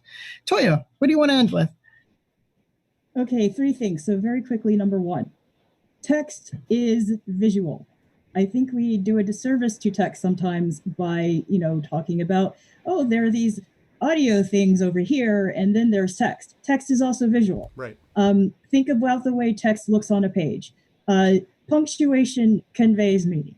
Italics convey meaning. Bolding convey meaning. Underlining conveys meaning. So think about the way text actually looks, whether it's on an app, on a website, or on a page. Second thing is, if you are looking to dive into mediums that you've never done before and you're like, I don't know how to do this, your own analytical skills can do you a lot of good. Analyze those mediums, analyze those stories, see what you like about them, see what you don't like about them, what are their strengths and weaknesses. Also, what do audiences like about those other mediums? What don't they like about those mediums? That will take you far. You already have the foundational storytelling skills. Foundational storytelling skills do not change. It doesn't matter the medium. If you have those solid things, you can approach other mediums. And the last thing is, I am very bad at pimping my own stuff. So I forgot to mention at the very beginning that I co-authored a book on narrative design called The Game Narrative Toolbox. And I also edited and contributed to the only book or any source really that talks about narrative design and game writing for mobile games called Narrative Tactics for Mobile and Social Games, Pocket-Sized Storytelling. Mildly can we relevant. Please, Slightly relevant. Can we please get those in the chat though, like the Twitch chat, so that people can link and buy? And I mean, literally, I'm finishing up a sabbatical project that I would love to see these before I turn it in. So that would be great. Daniel, did you end up with an idea of maybe like one last thing to say? No, still no. Okay. Well, then let me just take this opportunity. Thank you all. You know, like I said, this is just why I love these panels. I learned a hell of a lot in a hell of a little time. Thank you so much for your contribution. So this is Carlos Hernandez signing off from the Seinfeld apartment in New York City. Thank you so much to this amazing panel, and congratulations to the panel on raising another $45. So we're up to $145 for the Octavia E. Butler Memorial Scholarship. Great job, everybody. Check. We get some love for Toya, Jen, Carlos, and Doc. Thank you so much again, Carlos, for moderating. And panelists, I'm going to let you folks go, and I will see you folks down the line. Thank you. Thank you. Bye, everybody. Thanks, everybody.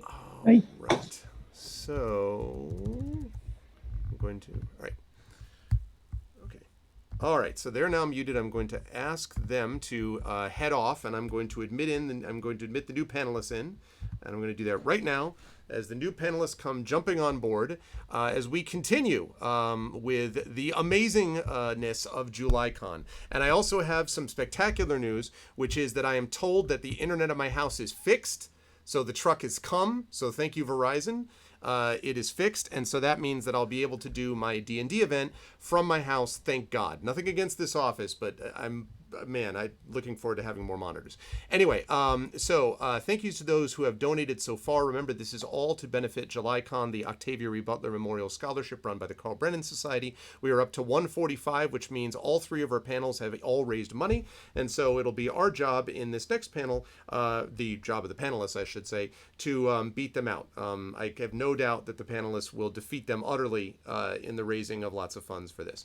Okay, so as I did before, I am going to capture their video and names, and I'm going to thank all of the wonderful panelists from before and get ready for our new panel, and we'll see how fast I can actually do this as we go through with this amazing crew of people. So this is where chat gets to watch me peering into their eyes, not longingly. I'm just peering because I'm trying to figure out where the hell everyone's video goes.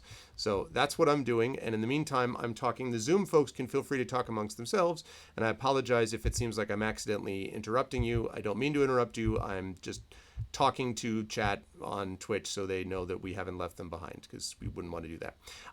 By the way, did you know that there are other panels that are coming up today?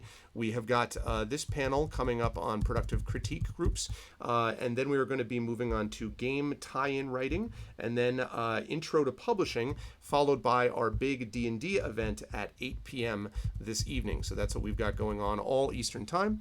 And for the panelists, by the way, I should say, I'm looking at Yori, who's going to be here, and for people who are not on Eastern time zones, I am fully aware, having had to deal with time zones with folks, that this is not easy, and I am super appreciative that people are willing to do this. So thank you to all the panelists for sacrificing their time and energy and effort, and in many cases sleep, to be able to do this. Thank you, thank you. You're all lovely people.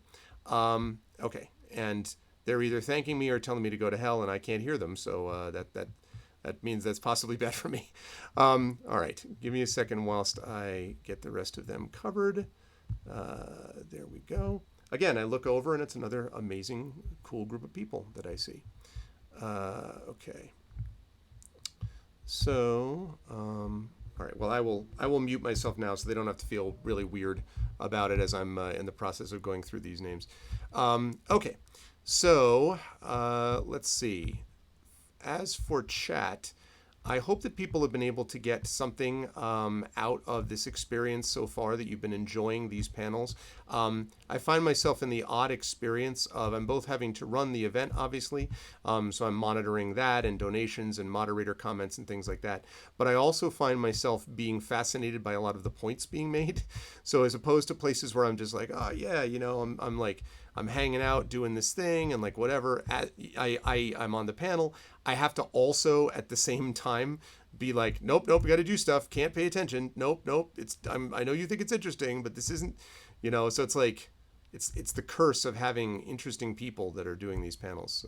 It's pretty awesome. Okay, there we've got those, we've got that. Okay, that leaves us with everybody except one person, and that is, I'm not on this panel.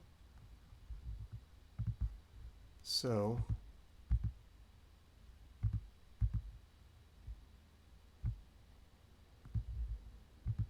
there we go. Okay, so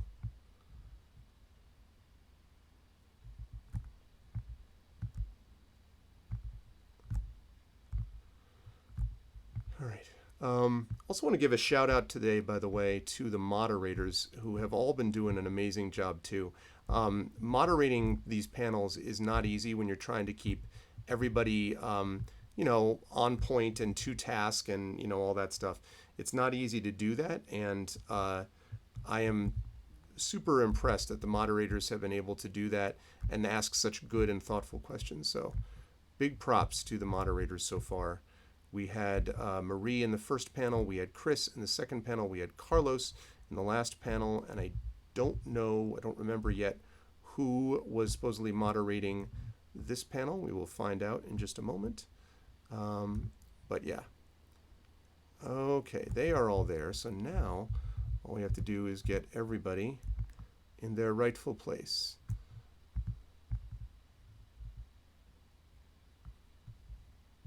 Okay, and then not them.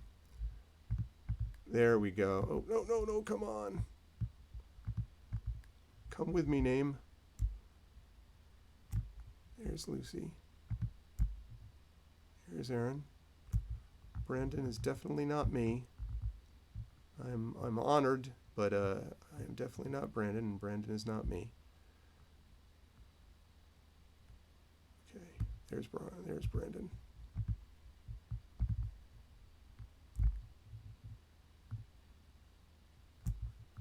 All right.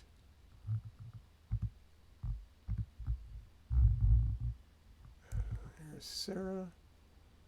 And last but certainly not least, let me get the hell rid of myself.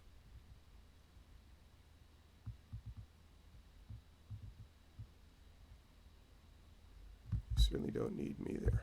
Okay. All right. I apologize for interrupting whatever conversation I interrupted. If panelists could give me a quick thumbs up to let me know that they're good to go, then we will move over and I will transition now into this next lovely group of people that you see before you. which is going to be doing this panel as soon as I unmute them, because it would be nice if you could actually hear the panelists. That's a feature we have here on this channel, is you can actually hear our panelists speak. But this is a panel on running productive critique groups. Do we have a moderator?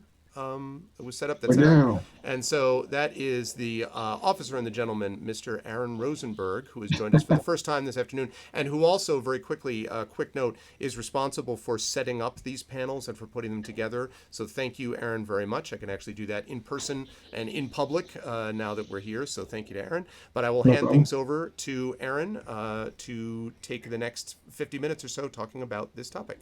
Have a good one, panelists. It's all yours. Thanks. Okay, great. So we're going to talk about running productive critiquing groups, and we'll start out by introducing ourselves. So since we're going to go in the order that I have people, we'll start with Sarah. Hi, I'm Sarah Hans. I write and edit mostly horror, science fiction, and fantasy also. And I'm a member of Columbus's big, critique group called Write Shop. And I've also participated in lots and lots of workshops and, temporary critique groups.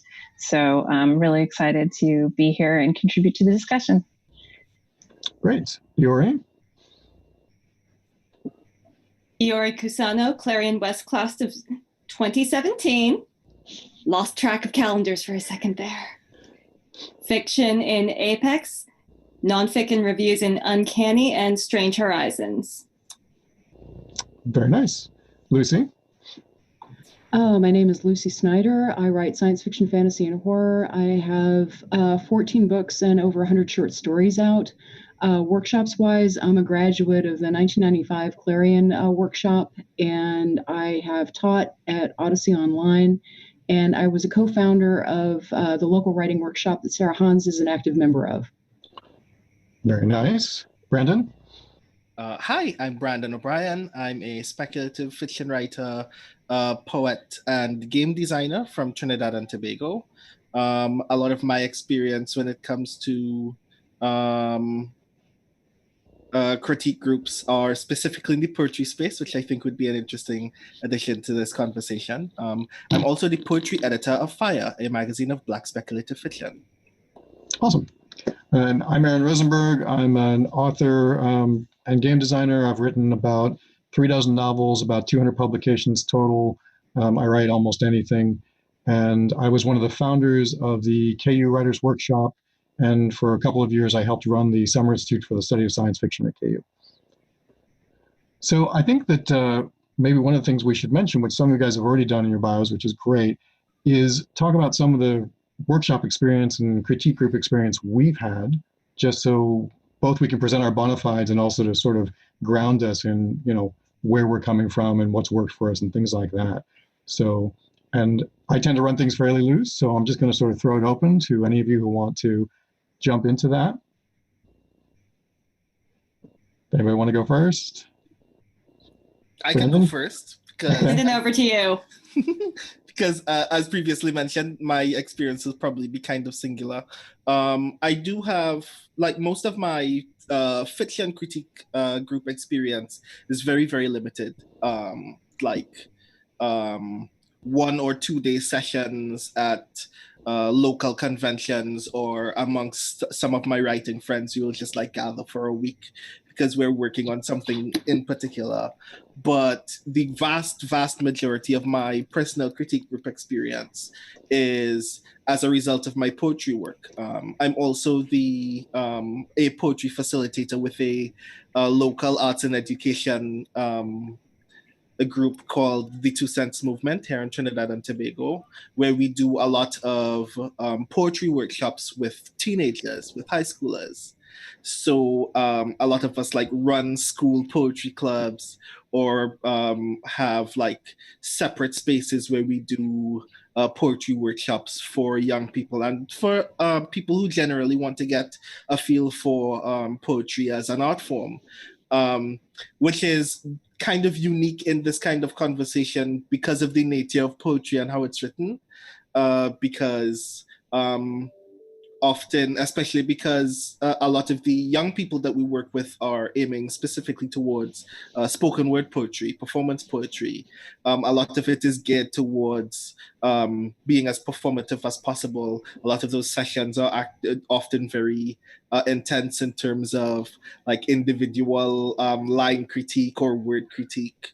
And often those sessions can take place for weeks or months at a time as we try to develop as much work as possible for everyone at that space, which I think is a kind of interesting thing to add to this conversation because of the way that that is kind of distinct, not just from fiction as an art form, but the way that those critique groups tend to operate, at least as I've noticed them. Right, okay, great. Aori, I know you had your hand up too. You already mentioned Clarion West. Yeah, that's been the bulk of my critique experience. My classmates and I learned the 2-minute roundtable method of critique there. And then after graduating, we've actually sort of carried that on ourselves. Like, for instance, with the pandemic, and suddenly a bunch of us had daytimes on our hands, my classmate, the fabulous Alex Manglis, set up Zoom chats so that we could resume our old critique practices. And we found that carrying on the structure of Clarion West really made it efficient for us to get around the table. Okay, great. And Lucy, you've of course taught, you've helped found, and Sarah, are the two of you currently in the group together, or Sarah, you're in the group that Lucy helped found, but Lucy, I don't know if you're in it anymore. I'm an active member. There was some awkwardness. I got kind of burned out. For a while, I was helping to vet people who were coming into the workshop. And there was a guy who applied, and something about his application kind of set off my alarms. And so I very politely told him, hey, I don't think we're the group for you. And he proceeded to get very angry and tried to stalk me and tried to track me down at the university I worked for. And I ended up having to file a police report and all of this other stuff. And so after that, I was kind of like, you know what, guys, I need to step away for a little bit. And then after I kind of gotten feeling better about that whole situation, I was just really, really busy. And the Write Shop group is just incredibly productive. And I just couldn't keep up with the reading with everything else that I had to do. So, right. Okay. Officially. Yeah. Okay. Well, I'm very sorry that happened to you. That's yeah. It's kind of, I guess, par for the course. I think that if you're a moderator, something like this will happen eventually. I just kind of, rolled badly, and it came up sooner rather than later. Right. Okay. And Sarah? I'm a current member of Write Shop, but I became a teacher a few years ago, and so I don't have as much time to read all of the submissions anymore. And we only meet once a month, but the word count can be, there's a huge variety of word count, and I don't feel comfortable submitting a story to be critiqued if I don't have time to read everyone else's stories. So I'm one of Lucy's Patreon backers, and I pay her to occasionally read and critique one of my stories, which I highly recommend if you're looking for someone professional to critique your stories. And so for me, sometimes that works better, or beta readers will work better because I don't have to do any work in return. But if you can't pay for someone to provide you with that critique, or you want a more professional level of critique, because beta readers are often readers, but they're not writers.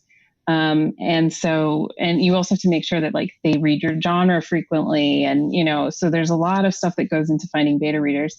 So if you don't want to wrestle with all of that, then finding a group of people is really helpful. And Write Shop has done a lot for me. My fiction has improved so much. I think I've been a member for 10 years now or something.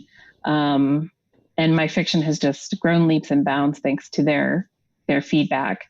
And I also learned a lot about, how to operate within a critique group, and which people I want to listen to, which feedback I want to listen to, which feedback I don't want to listen to.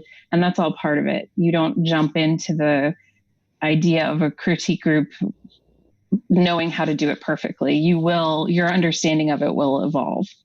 Right.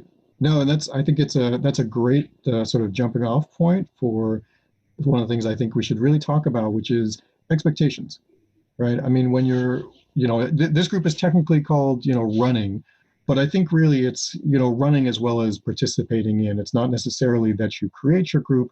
Sometimes it's that you're looking for a group or you're finding a group, but you have to ask yourself and you have to ask the group what your expectations are, right? It really helps to know what you're getting into. And Brandon, you mentioned that obviously poetry is going to be a very different approach. There's very different aesthetics. We've already touched on very briefly, things like depth of critique, reading loads, in-depth, in-person, things like that. I mean, so what do you expect, or what, that's not really fair. What would you say that people should think about in terms of their expectations for a critique group? Like, what should they ask themselves? Like, what do I hope to get out of this? What do I expect it to give me or do to me or get from me, etc.? I feel like with a lot of things, it's what you get out of it is what you put into it. I think that people who are disengaged from their critique groups, who aren't really, putting the work in, are not going to get a whole lot out of it. So I think it's really important to fully engage with your critique group first of all. Okay, right. No, that makes total sense. Okay. I would say a critique group that has the expectations really clearly outlined already, or if you are starting one, if you're running one, then you need to clearly outline those expectations of a 2-minute feedback or 5 minutes for feedback, which is what we do in Write Shop. No one else is allowed to talk while you're giving the feedback, and then the author can respond at the end. Otherwise, you're there all day, and nobody wants that. So, there are simple, guidelines that you can set up and that you should look for a professional level critique group. And then I also think that genre is important. Mm-hmm. Technically, Write Shop will critique anything, but if I was submitting to them an essay on an obscure topic that none of them know anything about, that might appear in a journal none of them would ever read, they're going to be able to give me feedback on grammar and spelling, but I don't know that they would. And this is true for any critique group. If it's outside of your usual reading, then you may not be able to give the best feedback for it. So you do also have to think about who are the other authors in the group? What do they read? What do they write? Is this the right group for me based on the feedback that I'm going to get? Right. Okay. Brendan, are you all right? Mm-hmm.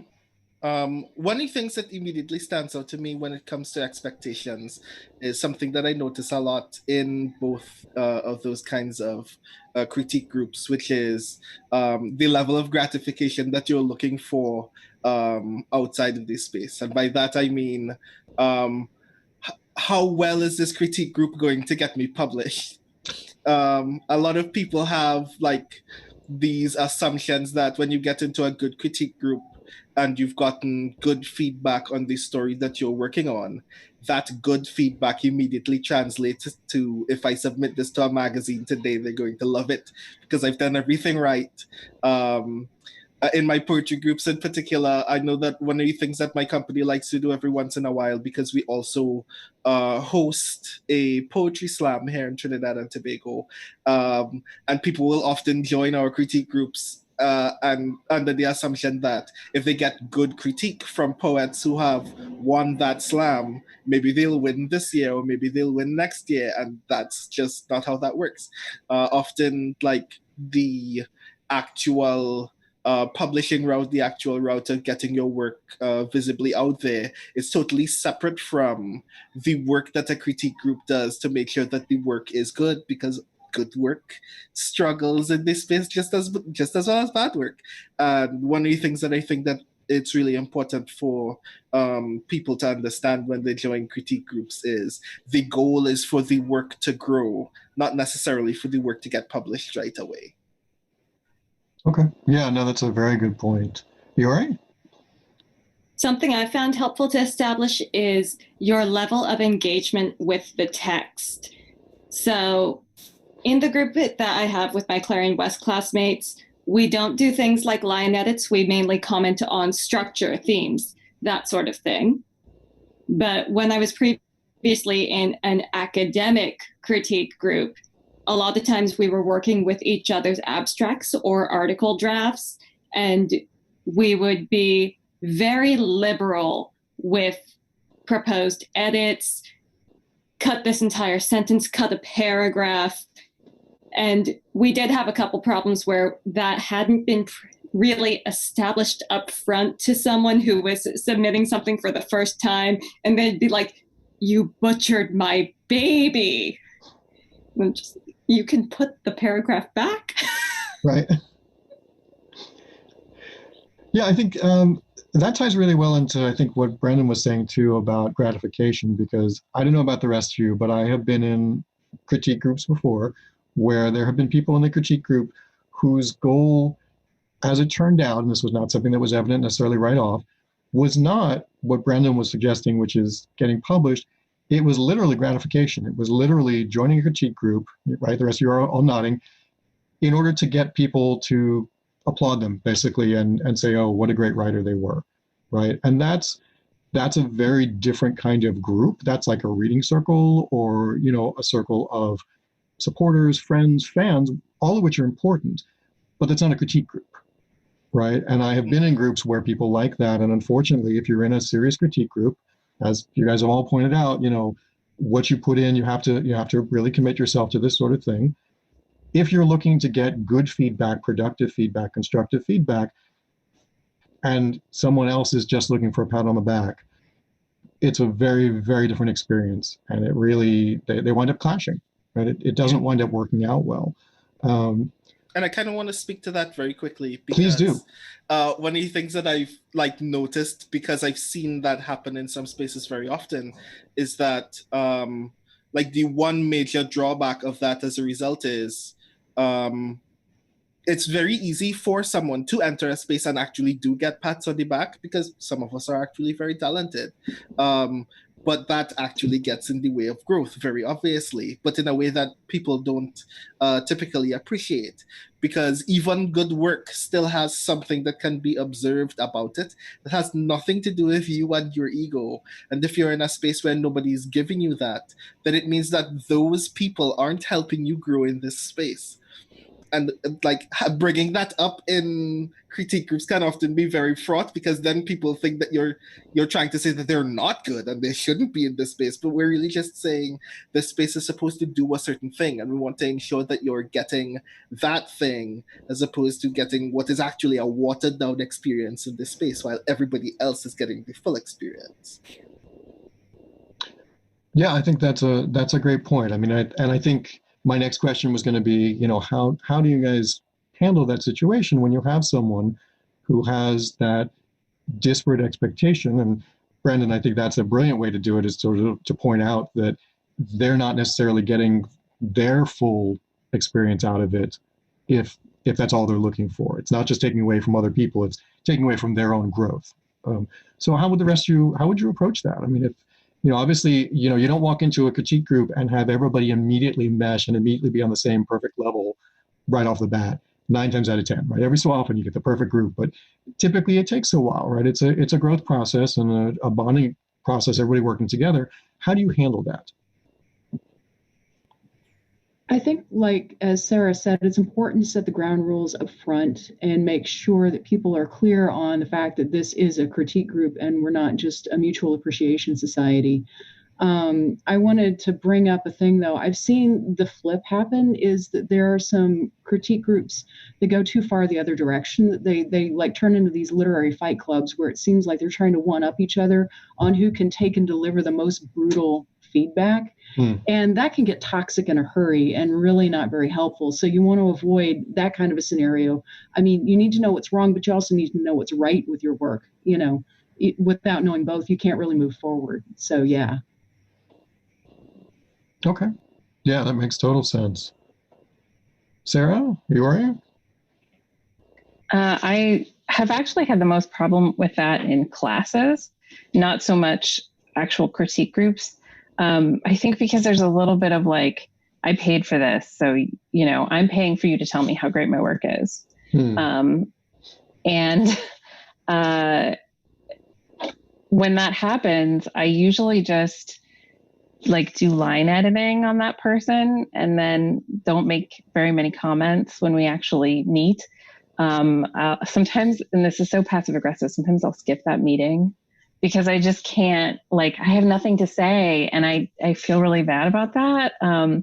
But I, you know, and in Write Shop, what usually happens is people who aren't really there for like a hardcore critique, they will apply to join. We'll vote them in because we read a sample and then we vote on whether or not we feel that they are appropriate for the group.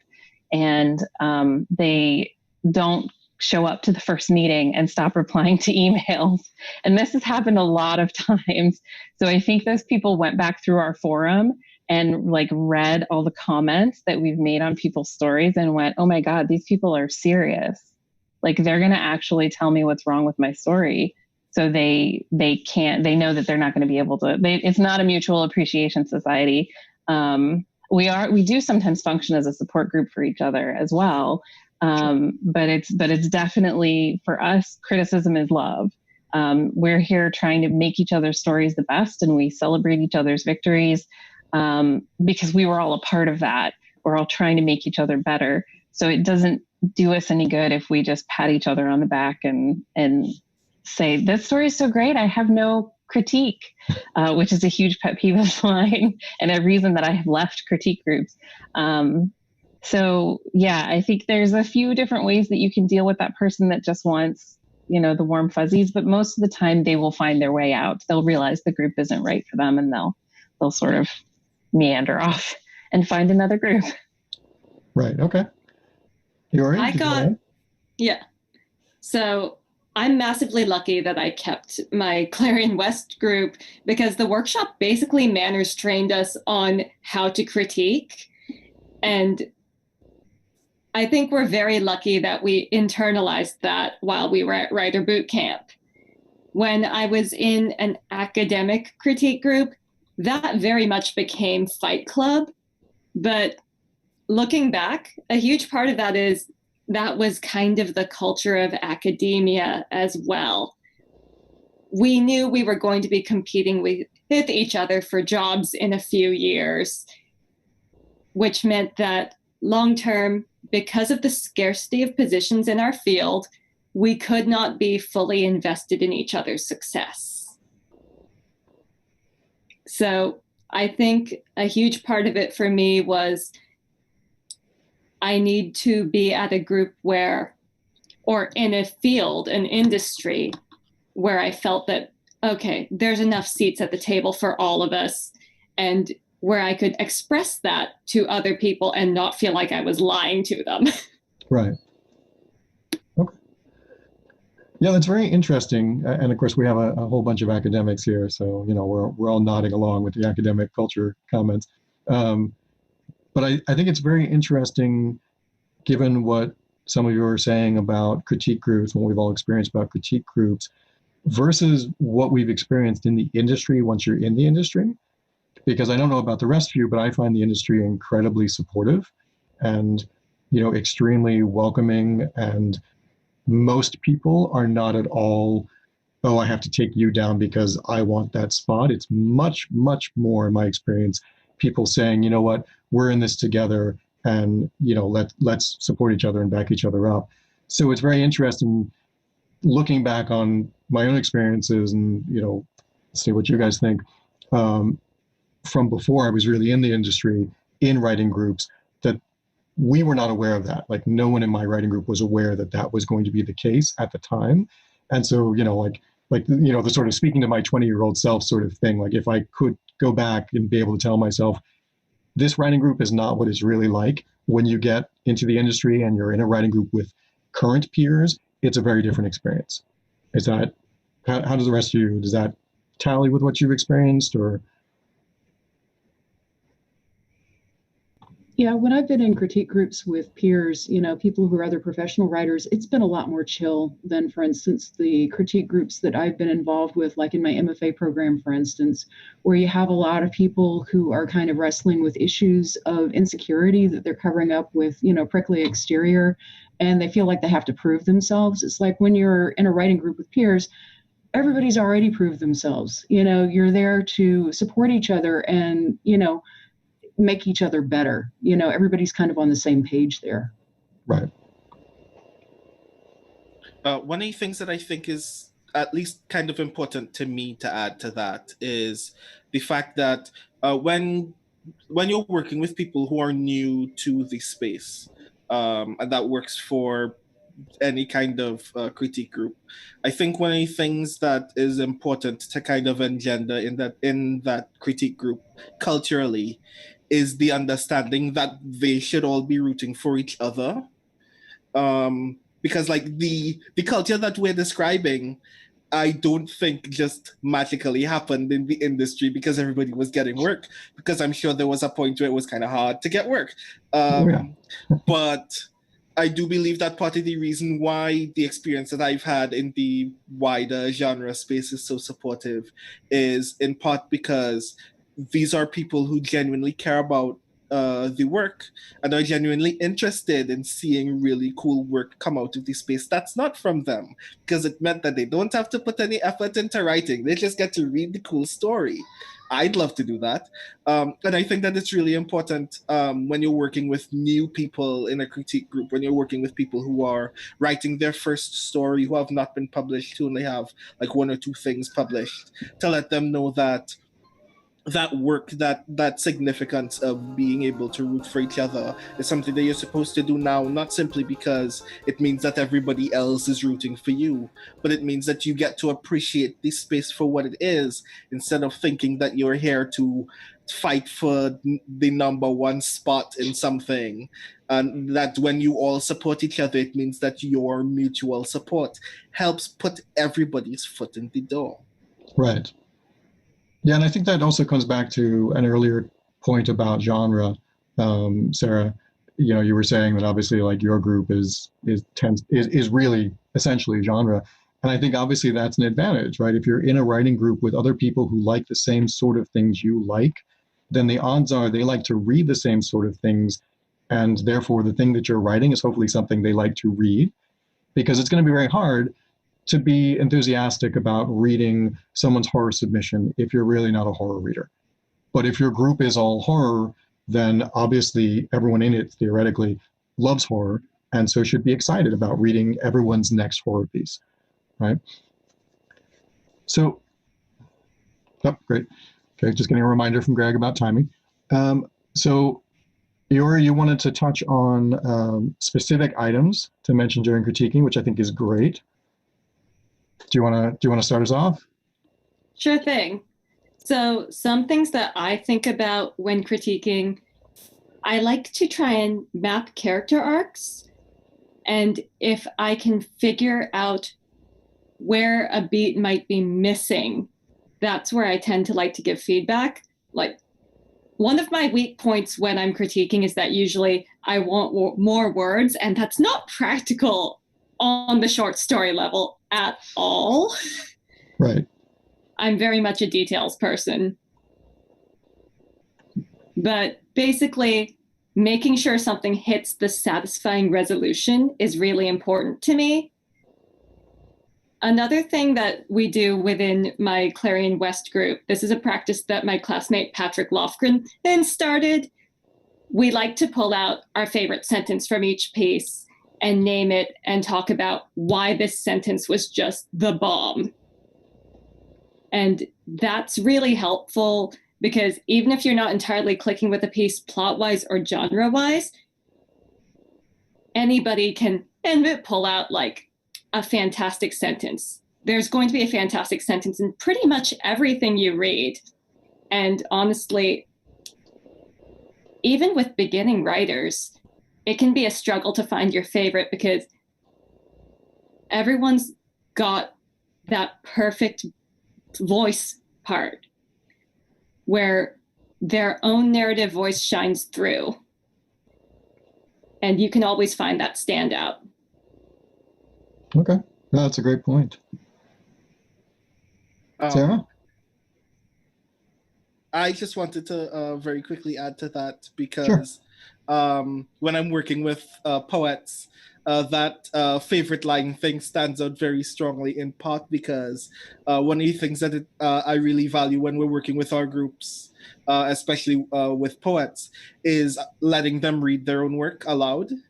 So that means not only do you know exactly what that voice is supposed to sound like and what it's supposed to do, but you're also reassuring them of their own capacity to engage with the work audibly, which is very affirming.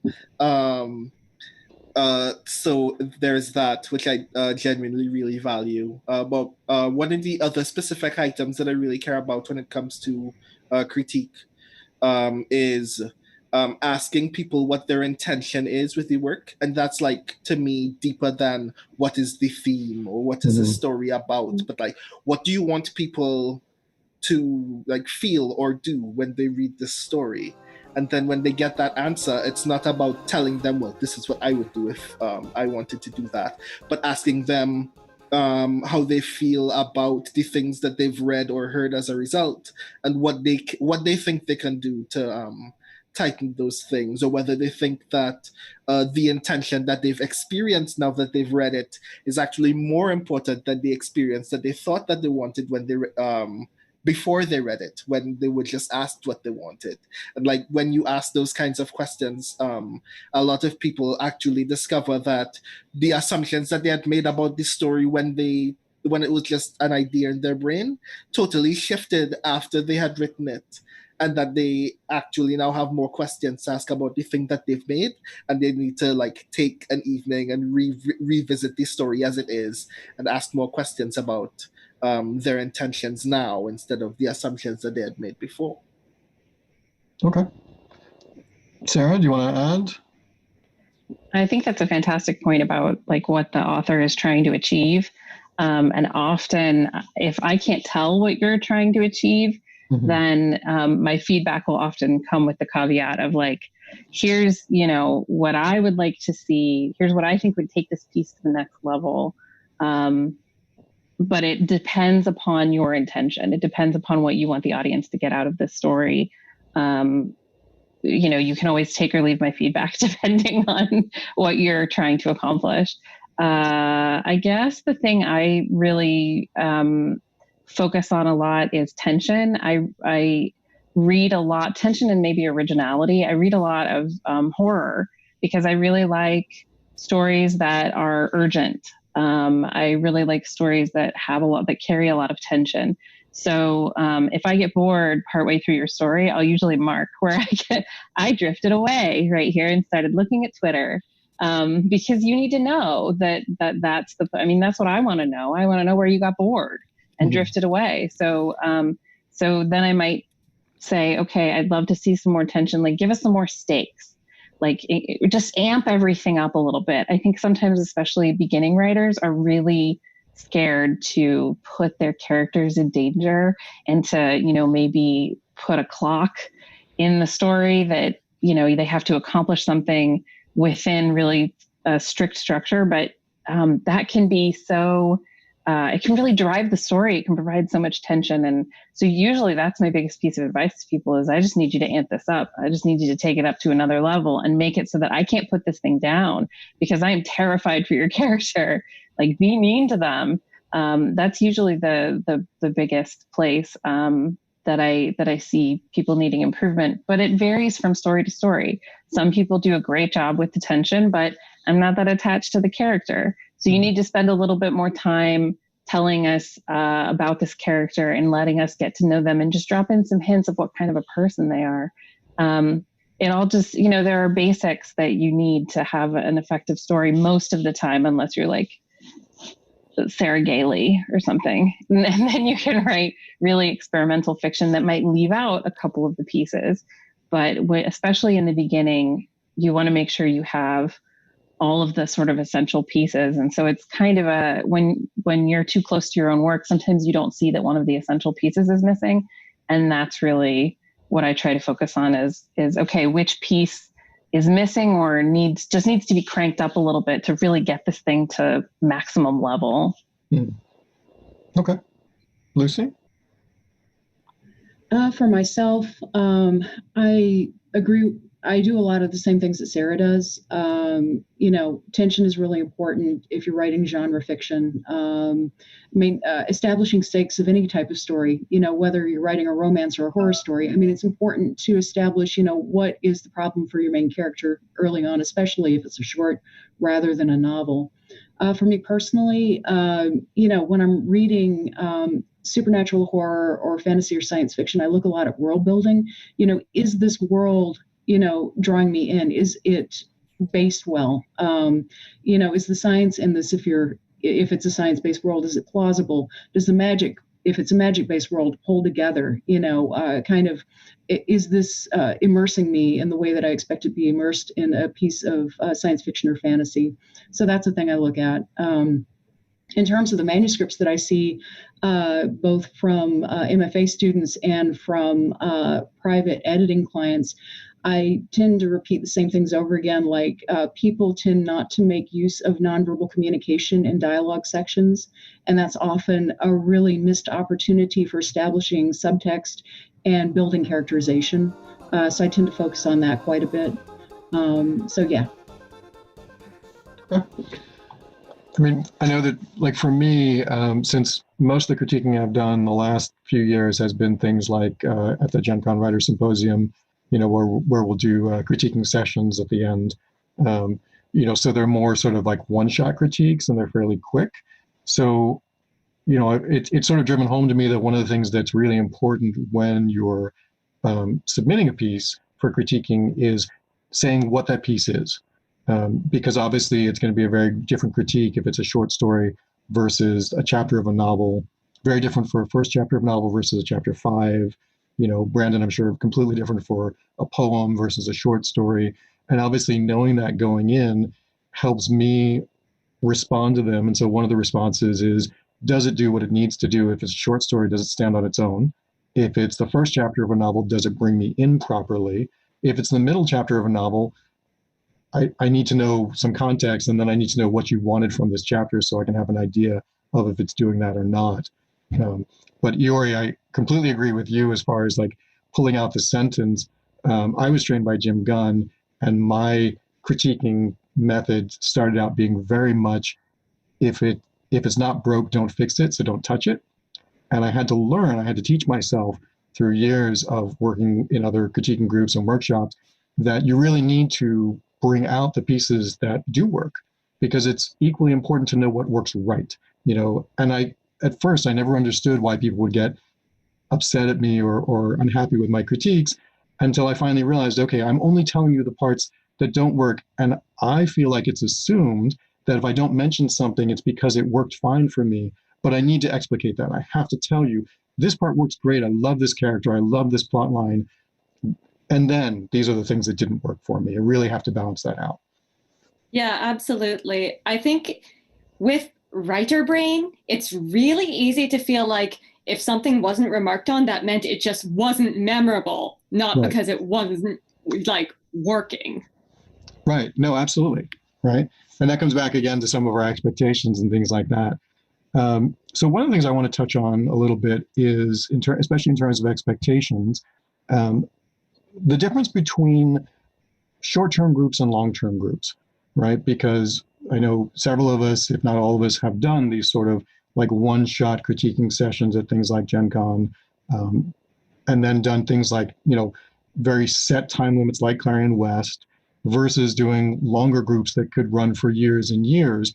So let's talk a little bit about some of the differences. I mean, both pluses and minuses, right? In terms of the short-term versus the long-term groups and how they work. We don't have a lot of time for it, but, you know, quick topic. I think with the long-term groups, the risk, there are advantages and risks, and this is a bug or a feature depending on how you look at it, that at a certain point, particularly when I was involved with Write Shop, it's like I knew how people were going to respond to an individual piece before they even responded. Mm-hmm. I just like knew. And so that there were going to be certain people that I knew just weren't going to feel a certain story. And so in the back of my head, before they even spoke, I was, you know, halfway discounting what they had to say. Sometimes they would surprise me, but usually not. So that level of familiarity can kind of be an advantage or a disadvantage, depending on how you look at it. And with the short-term and one-off workshops, like everybody's new. You don't know what anybody's going to have to say about a piece before you put it in front of them. So, it's all very kind of exciting. Right. Okay. I found that with short-term or one-term workshops, it can be hard for me to get anything useful out of those because it's harder to establish a pattern or a style up front.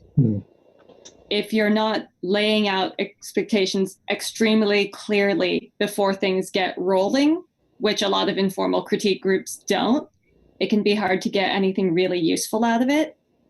So long-term groups work better for me, but I have found that a disadvantage of long-term groups is that sometimes when it is 3 a.m. and the brain weasels are going, you start comparing your career trajectory to the other people in the group, and that's just not good for you. Okay, that's a good point. Sarah, Brendan?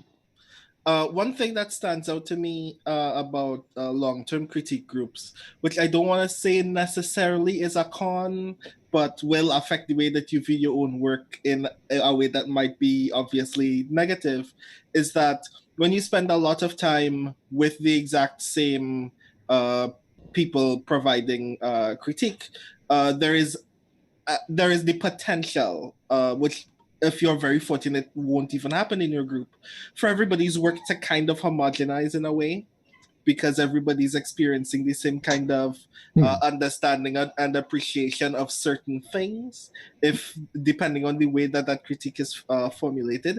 If things are going well, everybody gets to experiment in their own way and be challenging in their own way and know that this space is a safe space for them to each stand out. But there is always that potential that ultimately everybody starts kind of falling into the same kind of grooves in terms of what works and what doesn't work. And even if their stories don't end up being the same as a result, they still do have that kind of veneer of all attempting to fulfill the same things or all being viewed through the same kind of critical lens, not only in this space but outside of that space. Yeah, it's an interesting point. Okay. Sarah? I guess the long-term groups work better for me overall. But it's interesting, having been in a critique group for so long, the sort of the roller coaster of some years your membership is huge and you always have stories in the queue every month. And then other years, the membership will drop off because people have started new careers or they've had a baby or they have, some kind of health issue. And we just haven't gotten any new applications. And for at least a year or two, I was the only woman in Write Shop. And I would go to cons, and if a woman mentioned she lived anywhere in Ohio, I was like, please apply to join Write Shop, please. So I cannot be the only woman sitting at the table. And I love the guys in Write Shop, but sometimes I want, most of my protagonists are female. And so sometimes I want I need another woman to say, yes, this reads like a woman, I don't know. You want to have as diverse a group as possible. And for me, sometimes there have been years where there were no other horror writers. So I'm submitting horror to the group and they're going, I really can't read stories with children in peril. And I'm like, well, that's like 70% of what I write. So what am I doing here? And they would still give me good feedback from like a story perspective, but they're obviously not going out and reading the magazines that I want to submit to. So that can be interesting, that your long-term group can start off great for you and then have like a dip where it's not as great for you and then it'll come back. So, if you're after a while having a hard time with your group, it is okay if you need to go find another group that's maybe working more at your level or in the genre you prefer, or, has more women in it or whatever it is that, that you're just not feeling at that moment. And then you can come back to that original group unless they're like total jerks and they decide to stop speaking to you because you went and joined another group, and that's just drama you don't need. So Don't worry about those people. And that's a very interesting point. I think that I think a lot of people may feel that you have to have a certain sort of brand loyalty almost to your first group, right? That if you join a group, especially if it's a group where you have to sort of audition or petition to get in and you're accepted, that people may be hesitant to step away from the group, even if it's not working for them. And that's, I think it's a great point, that obviously sometimes you grow in one direction, your group could grow in a different direction, and you may need to step away and have a clearer idea now of what you need from whatever group you go to next, right? I think that's really, really important, that even if it's a bad group, the experience you take away from it is still, at the very least, knowing what didn't work for you there and trying to find what does work for you the next time around. So we have just a few more minutes. So I think maybe everybody just very quickly, what's the one takeaway you would suggest to people who are looking for either a new group or to start a group? What's the one really critical thing you would suggest to them? Establish clear expectations. Very important. Absolutely. Okay. Anybody else? Trust your instincts. If you get into a group and you feel like this really isn't working for me, start looking around, because you're not stuck with just the one group. There's always someplace else you can go. Right. Okay. Great. Sarah, Brendan? Yeah, go ahead, Brendan. I think the thing that stands out to me the most is that, like, the purpose of a critique group is not simply to let you know what needs to be fixed, but also to let you know with great emphasis what you've been doing really well and what you can benefit from continuing to focus on. Right, absolutely. Okay, Sarah? I guess, I don't know about finding a critique group. I was pretty lucky that Write Shop was one of the first ones that I tried. But I definitely think you don't need to take everyone's feedback. And that's part of the process, is figuring out whose feedback you should listen to, which feedback applies to which story. And if you try to take everyone's feedback, your story will turn into a big pile of mush. Right, yes. So be very careful about that.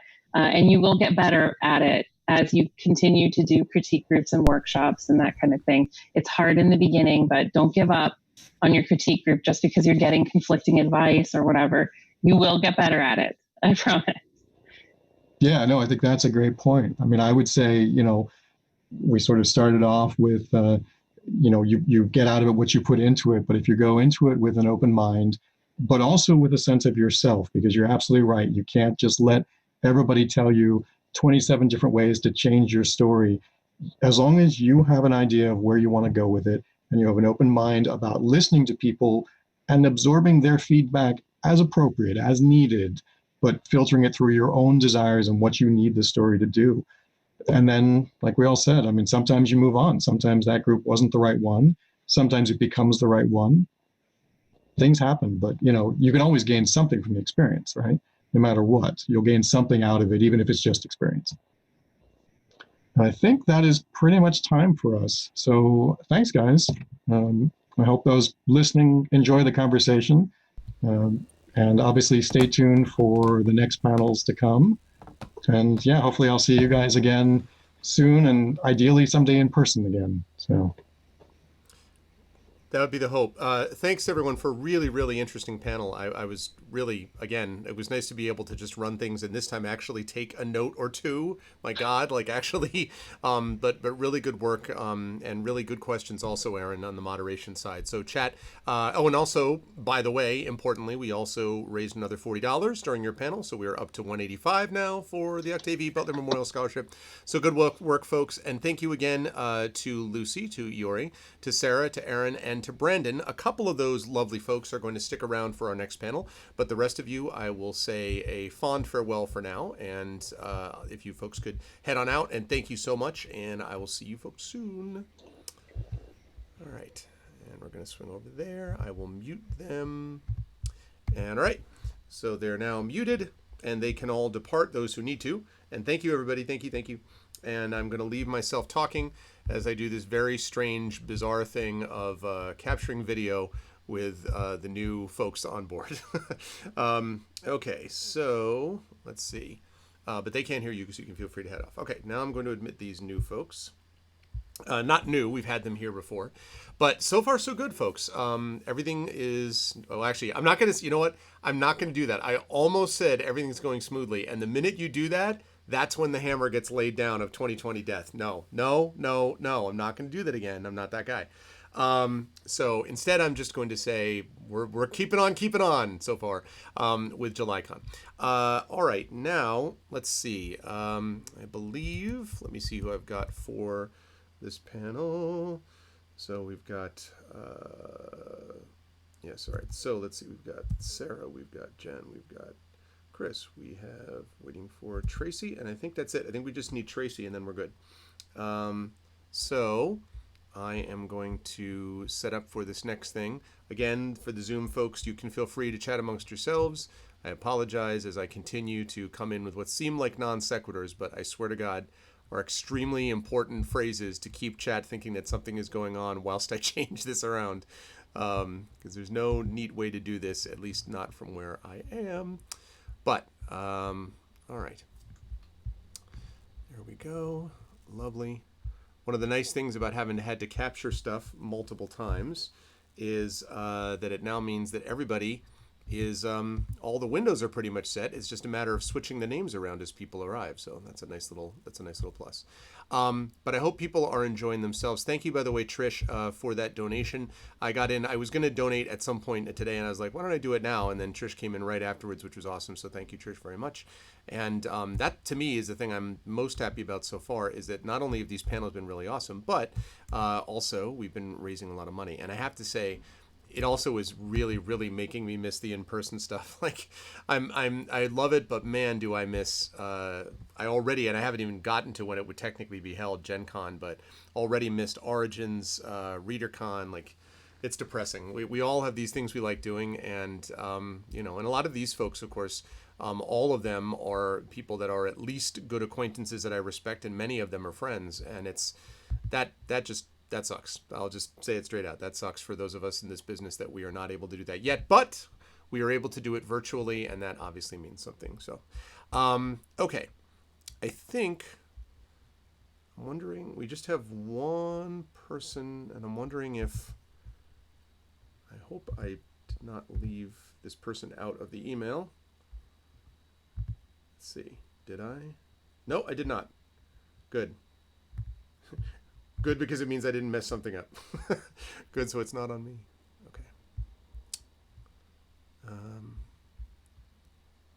Okay. Although we're actually doing well on time. Okay, there we go. There is the last lovely person.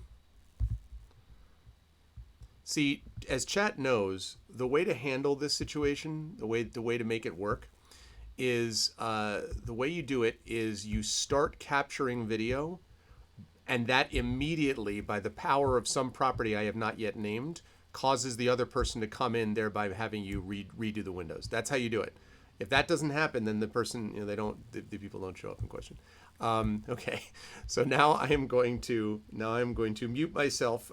They can continue to talk amongst themselves, and I'll get out, not sounding as creepy to them because I'm not talking to them, but to chat. And I'll be right back to you, lovely people in the group.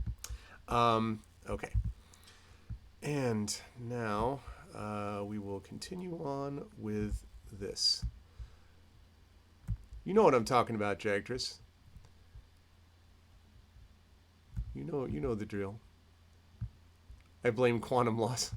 It's not even like, it's just one of those things. It's like some property, like, it's like socks get lost in the laundry. You know what I mean? Like, if you put a load of socks into the laundry, we all know that those socks are never going to get back to you. Like, you're not all of them anyway. There will always be a sock missing. How is that possible? There is no void in a laundry, most washing machines. Even if you take it to a laundromat, there are no voids there. And yet somehow, some way, this happens all the time. And so it's just a fact of existence that we all have to accept. Okay.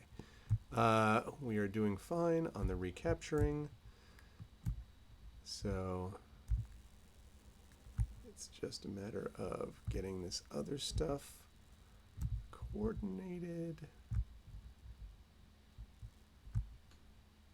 There are lots of physics we don't understand. Exactly. Well, I mean, there were a lot of fun children's books, right, that were written about the experience of explaining why, in fact, we had, situations that we did happen. Like, what was it that caused us to never be able to find socks and all that? And who knows? I don't know if I can explain any of that, quite honestly. I mean, who the hell knows?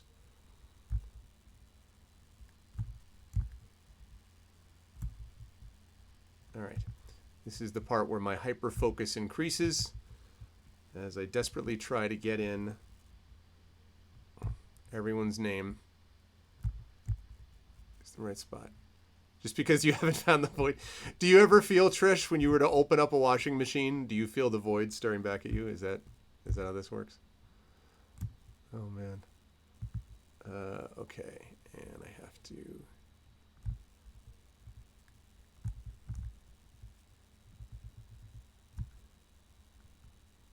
Whoops. Go away, Windows key. I'll have to show folks after this is over, like, this setup. Again, the internet so far has been fine. It's got a sofa, so it's comfy. But this is definitely not what I was expecting was going to be the plan in terms of things. Okay, who am I missing? I have everybody but... I don't have Brandon yet, and that cannot stand. All right.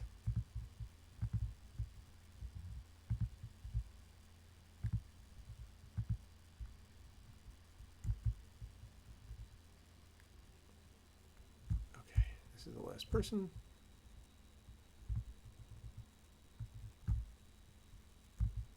This is, by the way, for those of you who have not been to a physical convention, this is basically the equivalent of everyone clearing the room and the next set of people going in. So if you wanted to know, if you were like, what is the what is the in-person convention like? This is what it's like. This is the part where everyone moves around and like gets themselves settled and they talk about the latest awesome game they got in the dealer room or whatever. And that's how this works.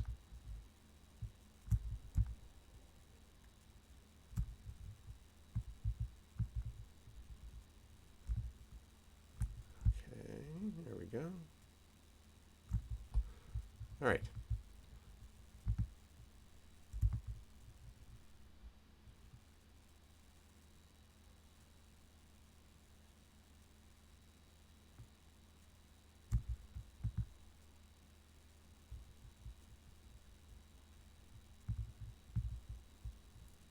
Yeah, exactly. We all run around like lunatics. And the thing is, there's just no way to set it up ahead of time, unfortunately, because we just have too many people and I am a one-man band here.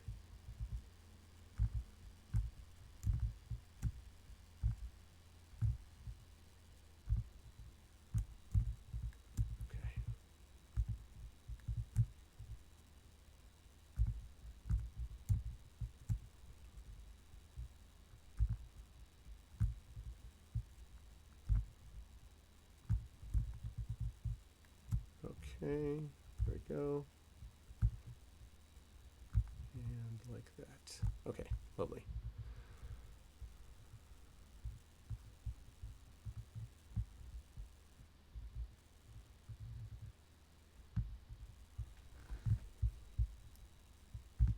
Okay. I have now unmuted myself for the Zoom folks. My apologies that I interrupted, if I interrupted anybody.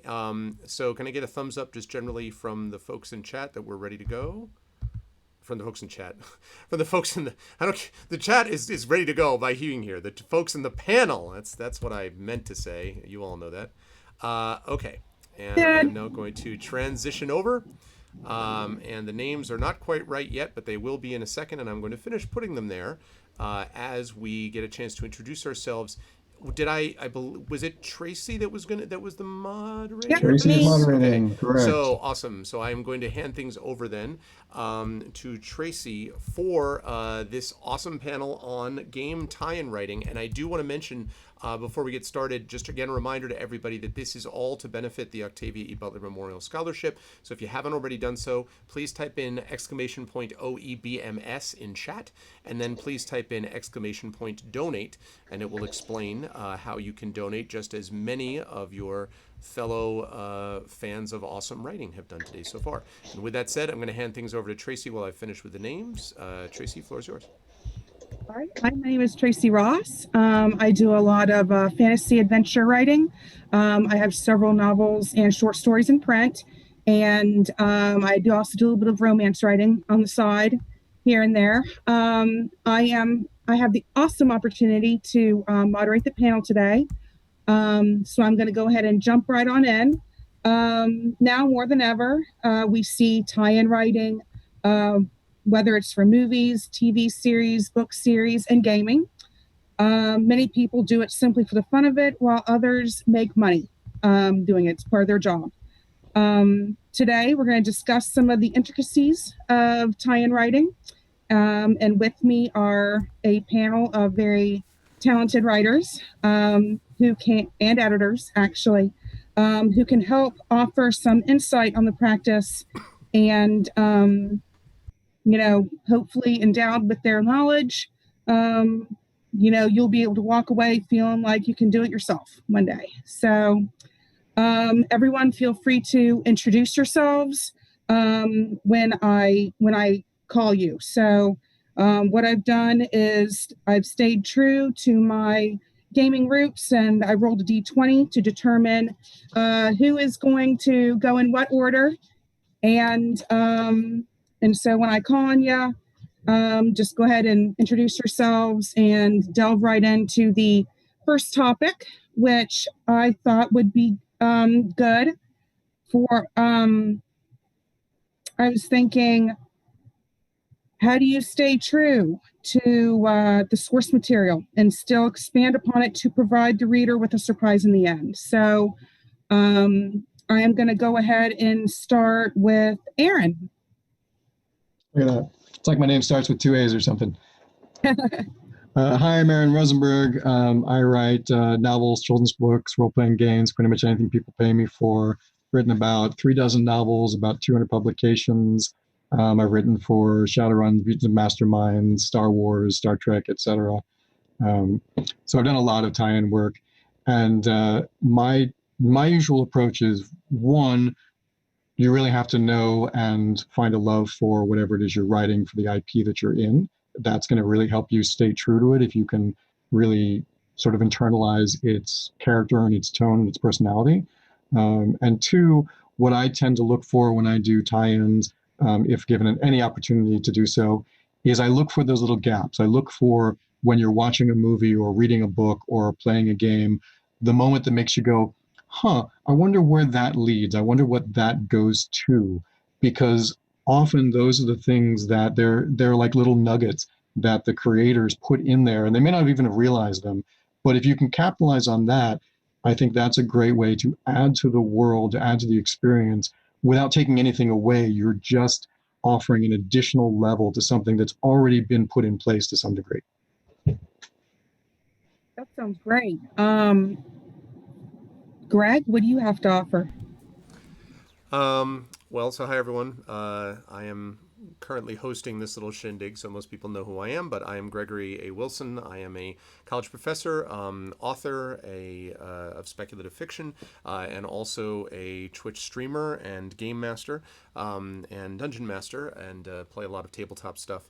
And have done a fair bit, although it's never a good idea to follow Aaron with this question, because it's always like, and not Aaron. Like, so there's Aaron's, and there's, but I've done some tie-in writing for a game called Ether Steel. I have done some game tie-in writing in the card space, deck building space, for a game called Ascension, which is a deck builder. I am the lead writer for a video game called Chosen Heart, which is back in production, which is cool. The answer to that question, I think, doing more, and I've had a chance to do more sort of freelance and media tie-in stuff as of late, and I think the answer to that question, in part, is thinking about, I like what Aaron said about, where do these things go? I like to think about the spaces in between the identifiable places. This is either actual spaces of time where, what happened between this event and this event, or what happened between this planet and this planet. People who watch my channel regularly will know that I am a Mandalorian, an unapologetic Mandalorian nut. I'm a huge fan of The Mandalorian, and part of why I think it succeeds, one of the many reasons, is that it is located in a universe which is simultaneously familiar to us and alien. So there are little call-outs and things that we go, oh, I know what that is. And then certain events happen that we, knowing what a Jedi is, having watched the movies or seeing that kind of stuff, go, okay, whatever. But because the characters are so amazed, because in this little backwater area of the universe, they've never heard of the Jedi, or they've forgotten about them, or it's not relevant to their interests or needs or desires, it has this impact. And so we experience, just like parents do with children as they experience, little known fact, parents really like doing some of the stuff with their kids because that way they get to do the thing again safely without people looking down at them.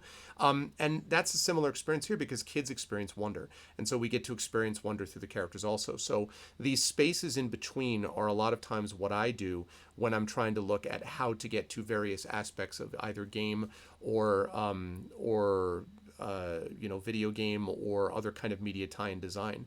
When I was doing some work for Ethersteel, one of the things that they wanted to do was, this is a game which ultimately didn't come out, or at least has been on hiatus for a number of years now, but it was a game where it was based upon a lot of these sort of elemental factions at war with each other, and what they didn't really have was anything to kind of get your hooks into as far as a character you could care about in any of those given factions. So you could say these are air type creatures, these are water type creatures, but just saying that doesn't actually matter unless you give those creatures stakes. And I really enjoy giving this sense that there are stakes for particular characters. This is what you have to do as a writer of short fiction all the time, right? Like you constantly have to be creating stakes for characters without a lot of time, oftentimes, to establish those characters in any long sense. So this was something that I love doing here, and Ethersteel was a lot of fun because I got to be able to get my hooks into these characters and produce interesting characters that was not doing violence to the spirit of their world. In fact, it was explicating aspects of the world, but doing so in a way that I felt I could be recognized as a writer. I could explore, which is some of the fun stuff that I like to do as a writer, especially exploring character. And they, for their part, could get characters that people would care about, not just the cool world, but the people living within the world. So I'm a big fan of that, finding the spaces in between others to do stuff with. One quick note, working with Ed Greenwood on the Gray Shade stuff originally was like that, except it's Ed Greenwood. So it's like, what part of the world didn't he actually think about? So that's the challenge there. That sounds good. Brandon, what do you have to say? Hi, I'm Brandon O'Brien, a speculative fiction writer, poet, editor, and game designer from Trinidad and Tobago. I've probably done the very least tie-in writing of everybody in this panel, but I love very much the things that I've gotten an opportunity to write.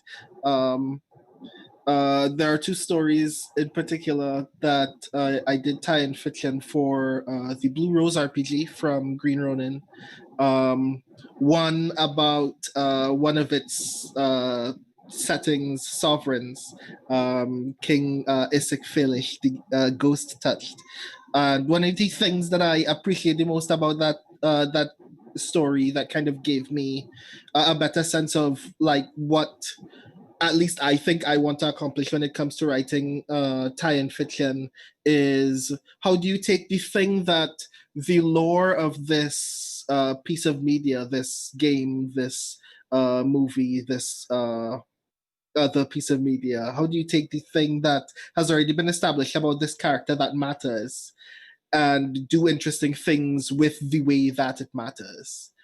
So one of the things that stand out about King Isaac in the lore of the Blue Rose game is that as a result of a tragedy in his family, he was one of the only kings in the entire land of all this who had ghosts in his kingdom, even though ghosts are a really big bad deal in this universe and are usually signs of evil intent from someone. But because Isaac loved these people so much, their souls lingered in his space and he like saw that as an opportunity to continue expressing his love for them.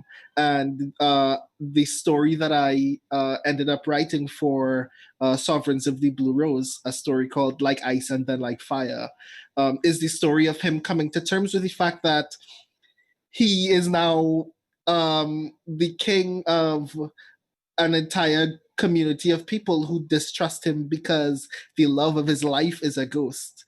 And then he discovers that somebody else has just lost their loved ones. And the first thing that that person asks him when he goes to counsel this person and give of his time and effort to help this person grieve, the first thing that person asks is, how come your loved ones get to be ghosts and mine don't? And he's like, I don't know how I'm supposed to feel about any of this. And this story is about him processing that. So like, I really like taking those like elements of characterization that like little bits of lore in a game will establish as the thing that is cool about this character, and making that as challenging or as radical or as interesting or as complex as possible, and then just following that to see where it goes. Chris, what do you have to say? Well, first introductions. I'm Chris A. Jackson. I've written a lot of gaming tie-in stuff with Paizo for the Pathfinder universe, Shadowrun, some things for the Traveler universe that got a reboot with Mongoose Publishing, some Arkham Horror stuff. I did a novella for them, and some stuff for smaller publishers that were doing third-party publications. So for me, it's all about character. I'm a character writer from the get-go. So whether it's an established character in their universe, which is actually sometimes harder, or somebody I'm creating for that universe, I like taking a twist in breathing a little bit more emotion and life into these characters, especially a lot of game tie-in iconic characters tend to be a little bit two-dimensional. And I had a great time with a character for an Iron Kingdoms series I did. The primary character was a sea captain and a mage, a warrior mage. And he just seemed, and I read every single word that had been written about this guy before I picked up my pen and started to write him. And I just seemed like he just wasn't emotional enough about all the people around him who ended up dying. And so I really just ran him through the grinder with self-punishment about he's putting all of these people on his ship in danger with his actions because he's a wanted man. Everybody's after him. They're chasing him. He's a pirate. And it's basically his fault throughout the whole thing. And of course, redemption in the end and stuff like that. But in putting all of this PTSD and all of this guilt on this guy, I got some interesting feedback from some of the editorial staff, not all, but some of the editorial staff were like, wait a second, he's a pirate. They fight all the time. Why is he so broken up about this? And I was like, okay, you don't know very many soldiers, do you? And so that's just it. I know some soldiers, and I've talked in depth with them about what they've been through, and this stuff never goes away. It can be dealt with, but it never goes away. And I put that out there, and I said, look, if you want him to be a two-dimensional character, make him not care about his people. But that kind of emotion, some great author, some way back when, was asked, what is one essential element of any story? And the answer to that, and I agree with it 100%, is emotion. It has to be emotional. The characters have to be absolutely up to here and gasping for breath. And so that's what I do. And I play a little bit with the mechanics of the games and stuff like that. And that's always fun. But primarily for me, it's all about the character. Thank you, Chris. These are all such great responses. Jen, what do you have to add? I'm Jennifer Brozek. I write for a lot of different properties, including Masters of Orion, Predators, V-Wars, Valdemar, Arkham Horror. I also have a novella out there. Just recently, I had a Shadowrun novella called A Kiss to Die For to come out. And then the second in my Rogue Academy Battletech trilogy called Ghost Hour also came out within 2 weeks of each other. The thing that I have done mostly is I have looked for the stories that haven't been told. And when it comes to Shadowrun and Battletech, which are kind of my main focuses right now, is the young adult market. These are properties that have been around for 30, 35 plus years, and the fan base is growing older as a whole. And one of the things that the company has asked me to do, because this is business, is how do you bring in new fans? And you do that by telling younger stories.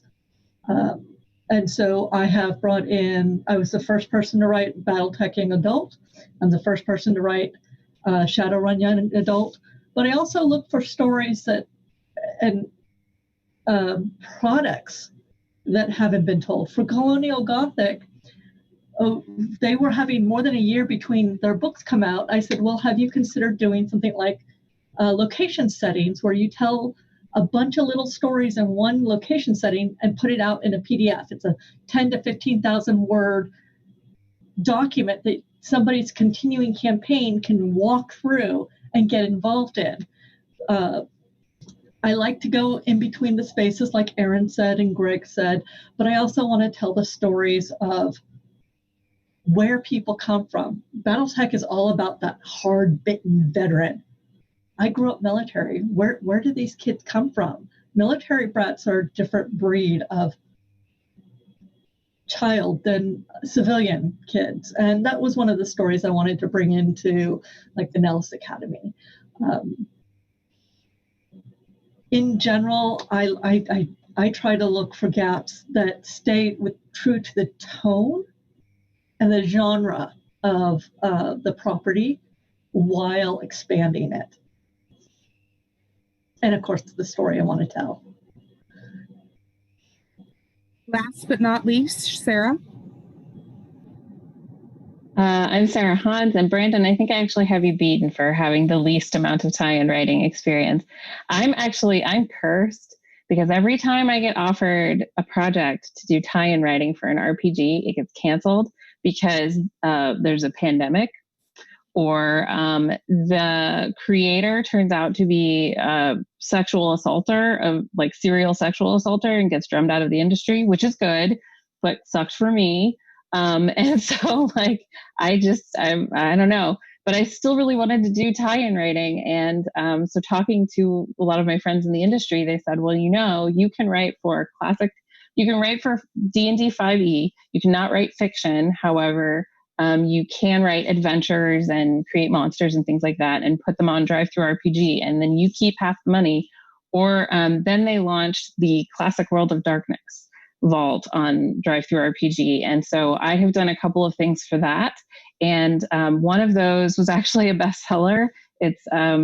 And it has made me more money than most of my short stories have. So there you go. So if you are cursed like I am, and you just have really bad luck and you can't seem to get any tie-in projects, no matter how hard you try for years, there are still ways that you could write tie-in fiction and actually make pretty good money doing it.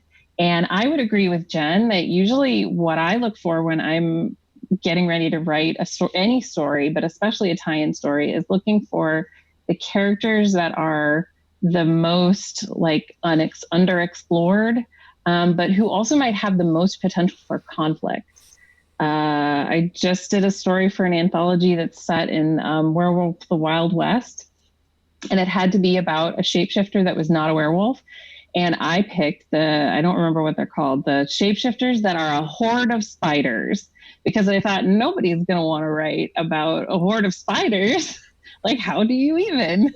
So I had a great time writing it. It was a lot of fun. And I think that is the place for me, especially because usually when I'm with the small amount of tie-in writing that I've done, I can't change the world. I'm not allowed to influence the world at all. And I can't use any of the copyrighted characters. So I have to come up with a story that's very small and that matters a lot to the people in the story, but that won't have an effect on the overarching, major story arcs that the property has going on.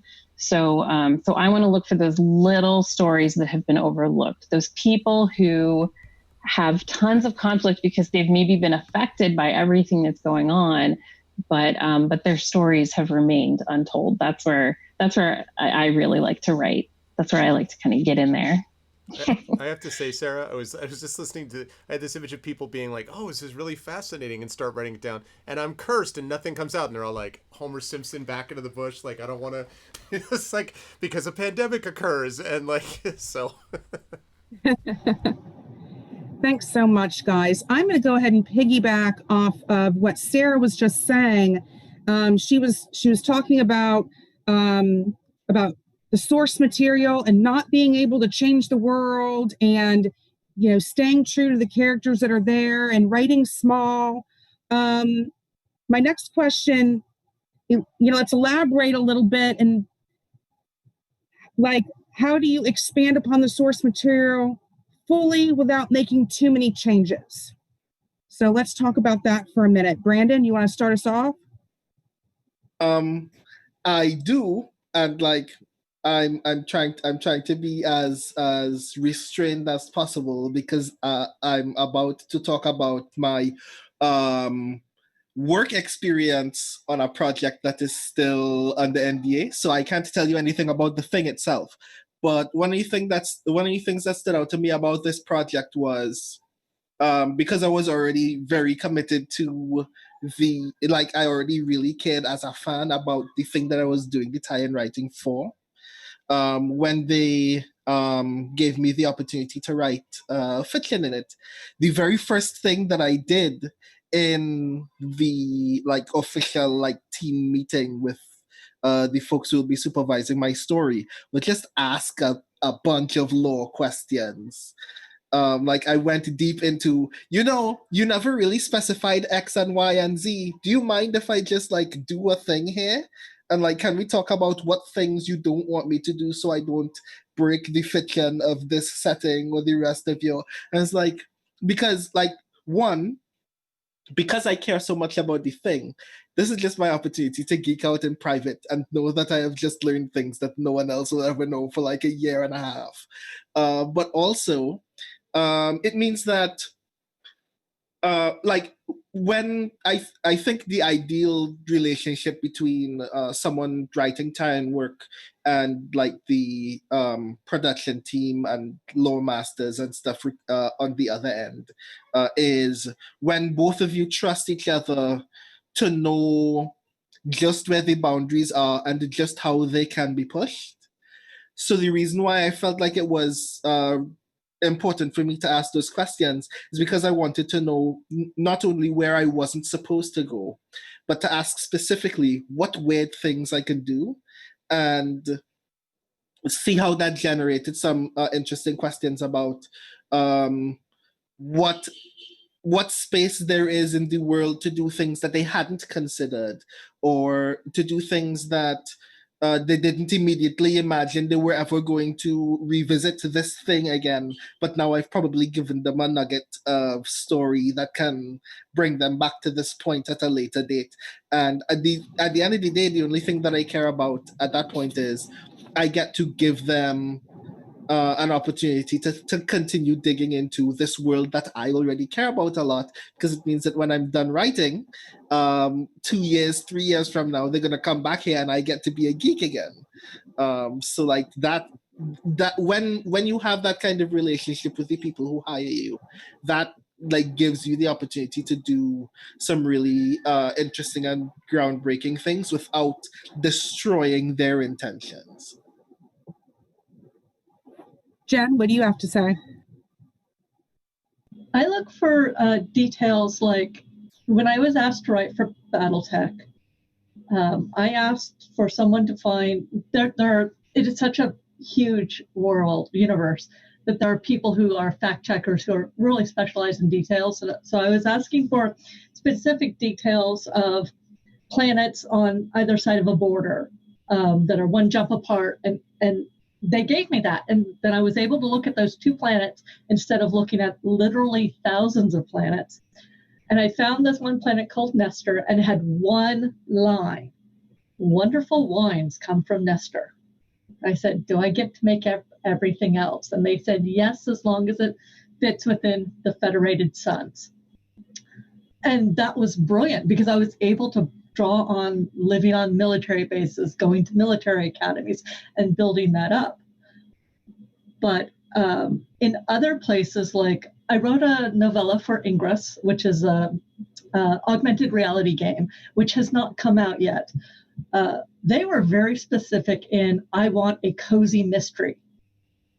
And then when you write tie-in fiction, they ask for changes in the middle. So you have to be able to accept those changes while you're writing. At one point, I had decided who the murderer was, and they were like, can you make X, Y, or Z be the murderer instead? And I was just like, yes, I could, which means I have to go back and rewrite some stuff, but yes, I could. I pick details that I can build off of. Like, I mean, nobody's written young adult for Shadowrun until me, but there is a very established hate between certain corporations and certain groups that have been established within the universe. So I'm able to grab that cultural aspect and then narrow it down to the smaller story that I'm writing. I write what I know, but I also I extrapolate from what's already built.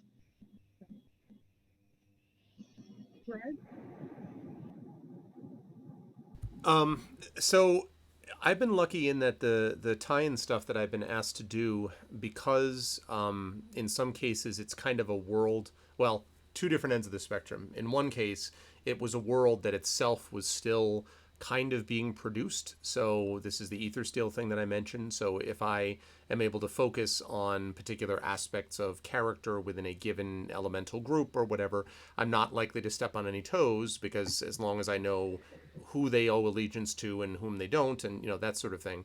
But otherwise, I have a lot of room to maneuver. The other end of the spectrum was doing stuff within Ed Greenwood Stormtalon's world a couple of years ago. And the thing about that is, this was a brand new sort of world that Ed had produced, which is probably fortunate, because I'm not sure what else hasn't been done about the Forgotten Realms. But this was a new world that Ed had produced.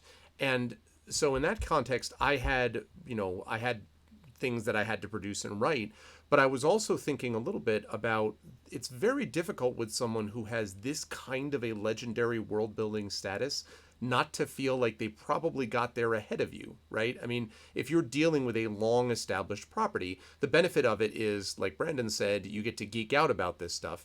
But man, I feel terrible for the people who are writing Star Wars work. Not that I'm interested, Lucas, whoever, it's Disney right now, Mandalorian, I'm here.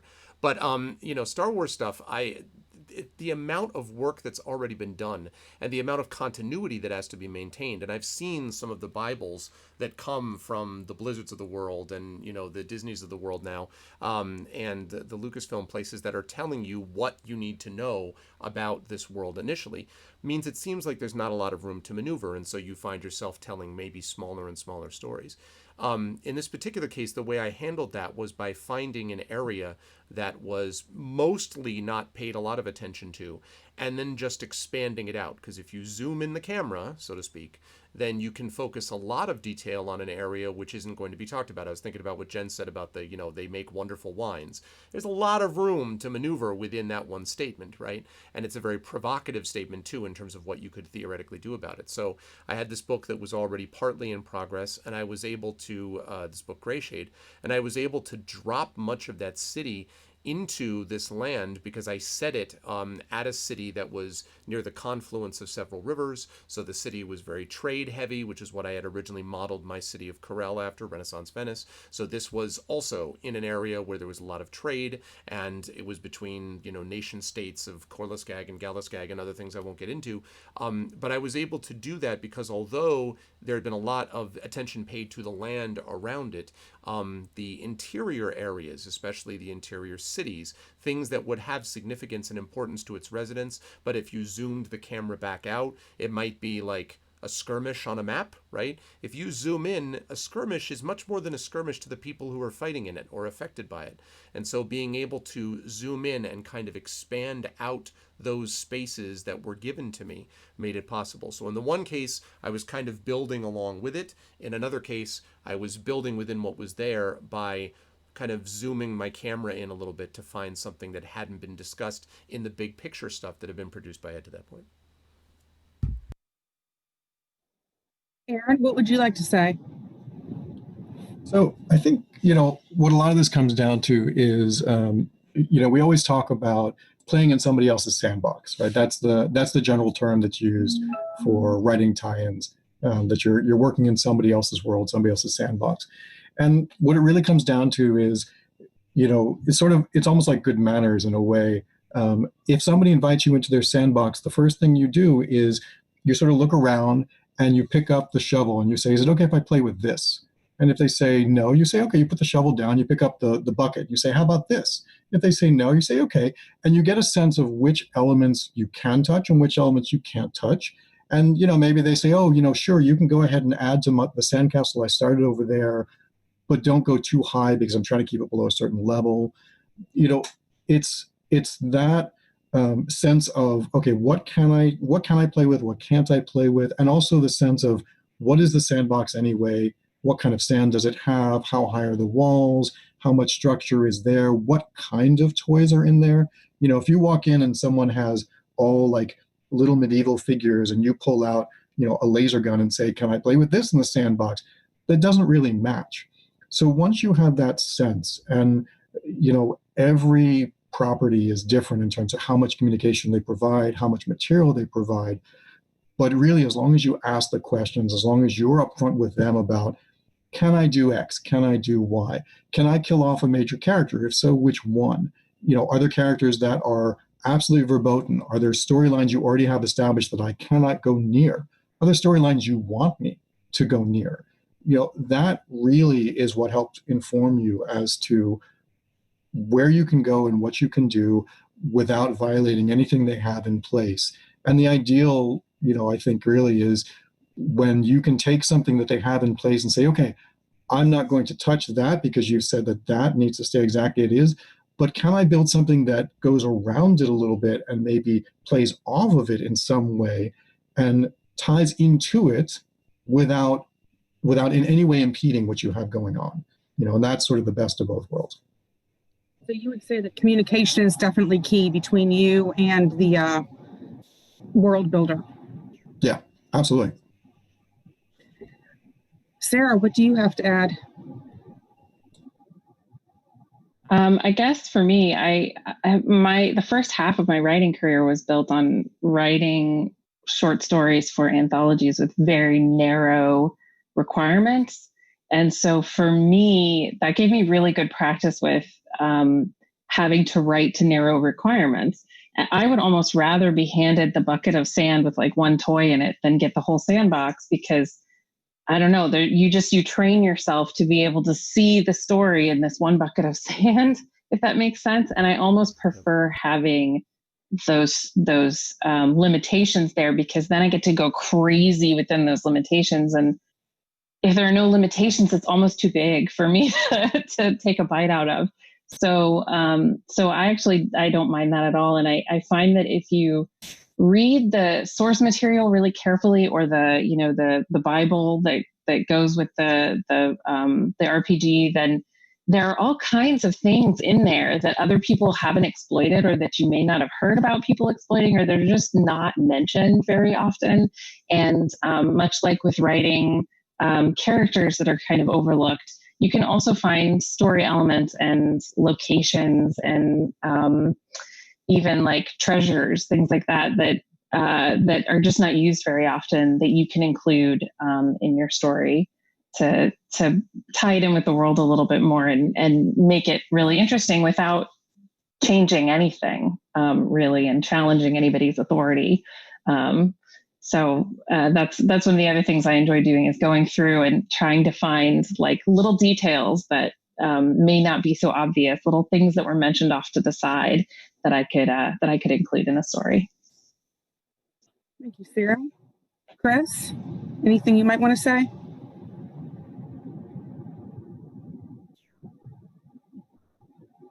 You're mute.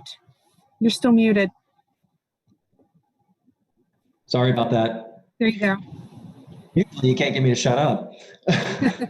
So what I really enjoy doing the most is taking the toys that I'm allowed to play with and then doing something unexpected with those toys. For instance, using a spell not how it's expected to be used, or using a species of what gamers would call a monster and creating a character out of it.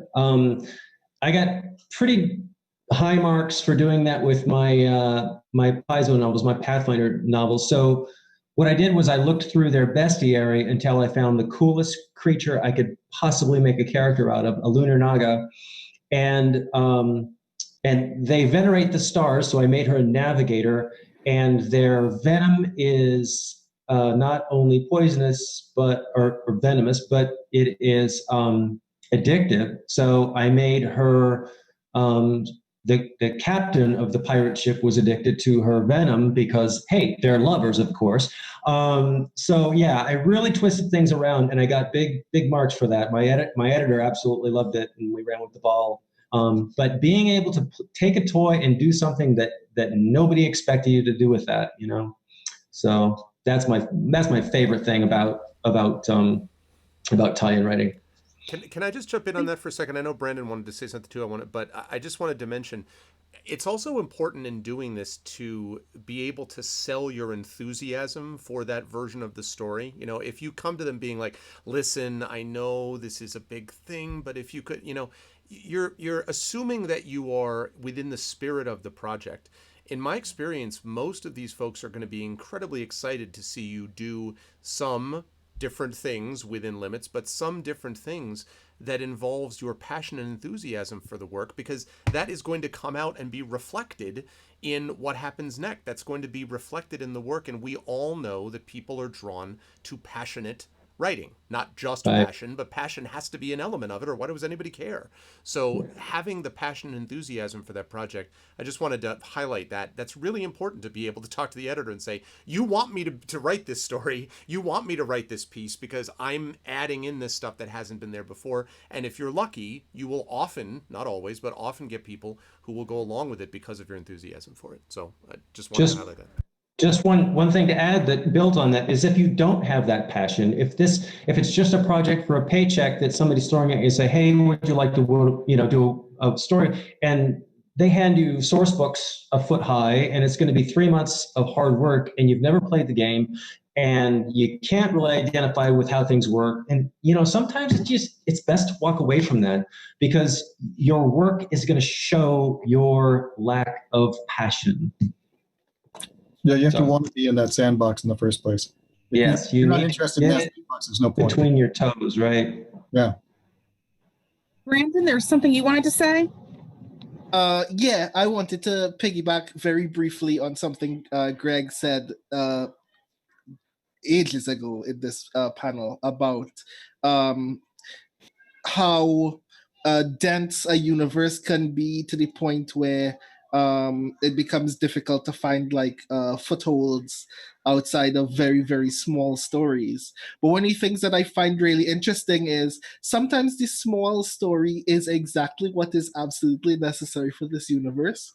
And I get that depending on the brand or depending on the object that is being written about, it might be a hard sell to write something that is not like action packed or doesn't have a lot of the thrills or the attachment to the action that the actual media that it's based on is about. But sometimes you get to draw out something that is like more interesting about the world, about the way that the world works, or a singular character's story in the bounds of that world. One of the examples that stands out to me, which I guess is a cheat because the person who wrote this fiction actually works for the company that wrote this fiction. But one of my favorite stories in Magic the Gathering story is this was written around the Fate Reforged set, like maybe like 5 years ago. And it's about a character named Alicia. And the crux of that story, even though Alicia is a warrior in the Mardu horde who's therefore like very significant to the prime story that is being told in this world, the story is just about how Alicia got her name, and therefore is just about the fact that Alicia is transgender. That's the emotional heart of the story. It is not about fights. It is not about dragons, even though dragons are everywhere. It's not about winning a war, even though like she is literally about to die in a battle and then saves herself through her own resolve through this fight. It's just about coming to terms with what names mean in her culture and what her name means for her. And it's one of the best stories that I've ever read in anything ever. And sometimes it's those things that'll help you. It's those types of stories that'll help you grab another type of audience. And you can grab that new audience and bring them into that world. And thus you've created, I mean, you've done what you're paid to do, right? You've brought new people in, you're entertaining new people, and you're entertaining the old people, and everybody's happy. Yeah, and you've also, for the fans that you already have, you've also widened the world for them in a way that they did not previously think could have been widened. So everybody wins. Yeah. This has been a great talk. I think that these two topics really went hand in hand. And I think that, us as a group, I think we've done really well at just kind of, expounding off of one another's points here and there as they've been made. Greg, I don't know how much more time we have left. About 5 minutes. But so we can take 5 minutes. Yeah. Well, there is something that we could do really quick. Everybody can take like a minute or so. Pros and cons of tie-in writing. Why do we love it? Why do we hate it? Chris, do you want to start off? Sure. I love it because I'm a gamer. I've been a gamer since, 1978. And I get to create characters and stories in universes that I have had an imagination investiture in for decades. What do I not like about it? And I don't want to paint a bad picture about any of this, but I've butted heads with some editors, and I get that this is their world, but I'm being paid to do a certain job, just like other people said, and I 99% of the time I'll say whatever you want, but when the editorial input during story creation is things that just really non sequiturs of, well, we want to do this. Oh, why? Why do you need that here? It has nothing to do with anything. And so, you pick your battles, sometimes you just have to cash the check. Aaron? Yeah, so a lot like what Chris said. I mean, the pros obviously are getting to play in worlds that are already established, that I already enjoy, that I've already played in or read or watched. And getting to play with some of these characters is just amazing. Getting to play in some of these places. The con is exactly that. It's not your property. You don't own it. there can be layers upon layers of bureaucracy and editorial and licensing and some hoops that you have to jump through.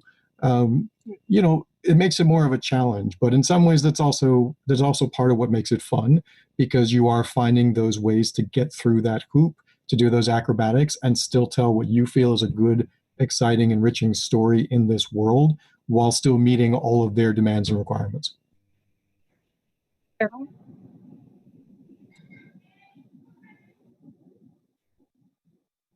You're on mute. Muted, Sarah. Sorry, I was typing, so I don't know what I'm doing. So I guess the pros for me would be it's as fun to write in the world. It's like fan fiction you get paid for. It's as fun to write in the world that you have loved for so long as it is to play a game in that world. And so it's an absolute blast. And the con would be that the RPG industry is not the most stable industry, and folks aren't great about replying to their emails. And so it's been very, very difficult for me to find like legit RPG work. And that, just don't get discouraged. I'm going to keep emailing people and introducing myself at cons and hope that eventually something lands. And you should do the same. Ben? One of my favorite things about writing for the media tie-in is bringing a different perspective to the universe and letting people see their favorite place through a different lens. I love that. The things that I hate, sometimes you may get paid to write something and that thing never comes out. There are things that I have written, hundreds of thousands of words that I have gotten paid for that have never come out. Yep. And it's made me so sad. Yep. The other thing is sometimes I've been brought in to bring it, say, a more female perspective to the genre. Something, and agreed on something with my editor, but then their boss says things like, "Oh, two women talking in a chapter is boring." Really? Okay. And so I have to change the story, and then eventually my editor browbeats them around the head, and I get my opening chapter again. And two women talking is not boring. It's a whole thing about establishing power dynamics, just like two guys talking, or two werebeasts talking, or fighting, or whatever. Sometimes you have a idealistic or philosophical difference between what you like to write and the people who have hired you. And sometimes, like people have said, you pick your battles. Some battles you're like, okay, I will step back on. And then some battles you're like, really? Really? And you have to know how to do it diplomatically, because you are a hired gun, basically. So you do not own this world, and you have to be okay with that. Brandon? So like so many of the panel has already said, the best part of tie-in fiction is you get an opportunity to geek out in someone else's world, something that you already enjoy, something that you already have a deep emotional interest in.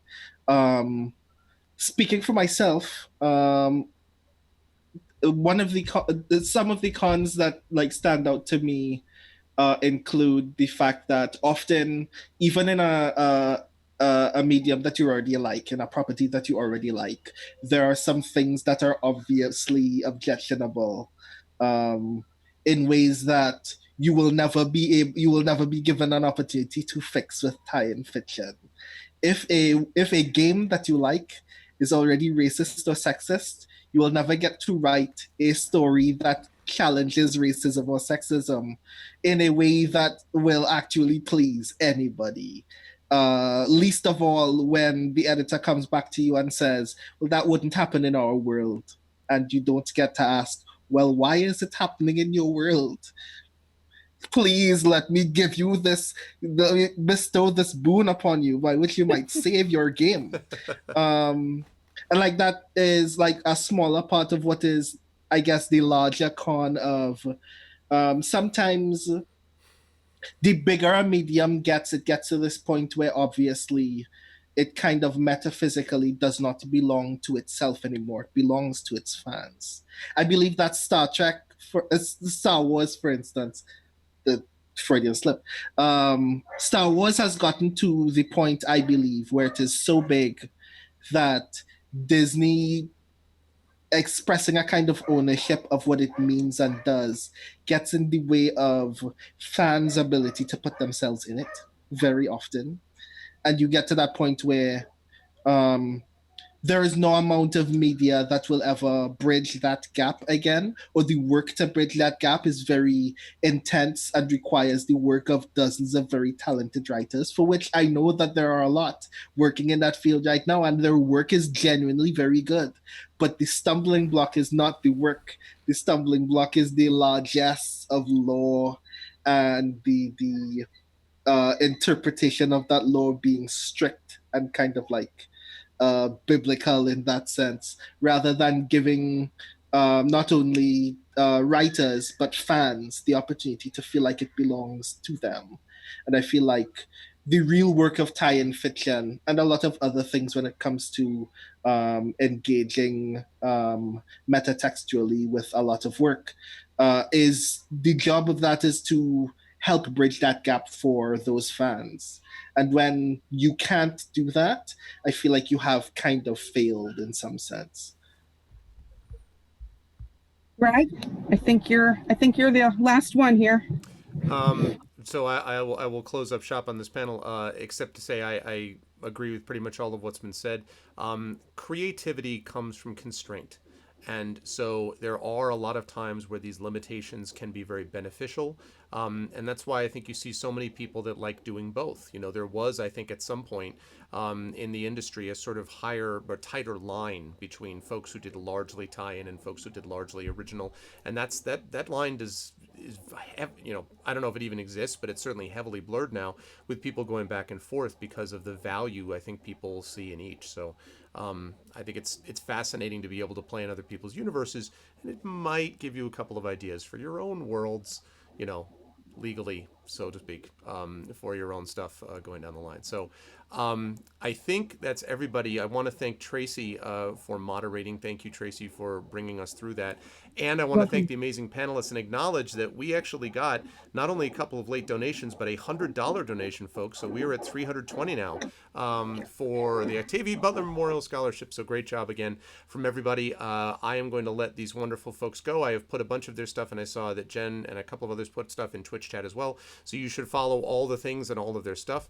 But otherwise, chat, can we get some love for Tracy, for Chris A. Jackson, for Sarah Hans. I know that feel, Chris. I have to do my full name all the time. Gregory A. Wilson, Chris A. Jackson, Sarah Hans, Jennifer Brozek, Aaron Rosenberg, and Brandon O'Brien. Thank you, everybody. I'm going to let you folks go, and I will see you all soon. Thanks, all.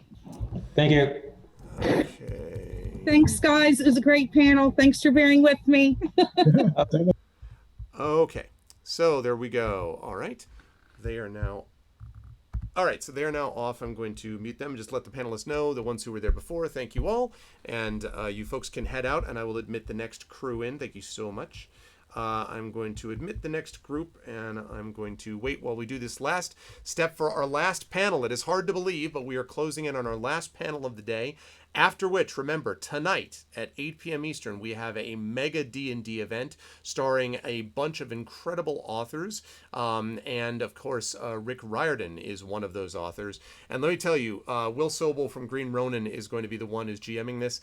And, boy, has he set up some stuff. Like, I can't even tell you, and I am so glad that my house actually has is back and working apparently again with internet, because it means that I get to pack up this stuff and then get over there so I can have all my monitors ready, because this sounds like it's like no joke about what we're about to see. So with that said, I am going to just double check and make sure that we have, I think we do have everybody that we need for this panel, and I think, correct me if I'm wrong, we have got 4 for this panel. Am I Am I not mistaken? Okay, 4.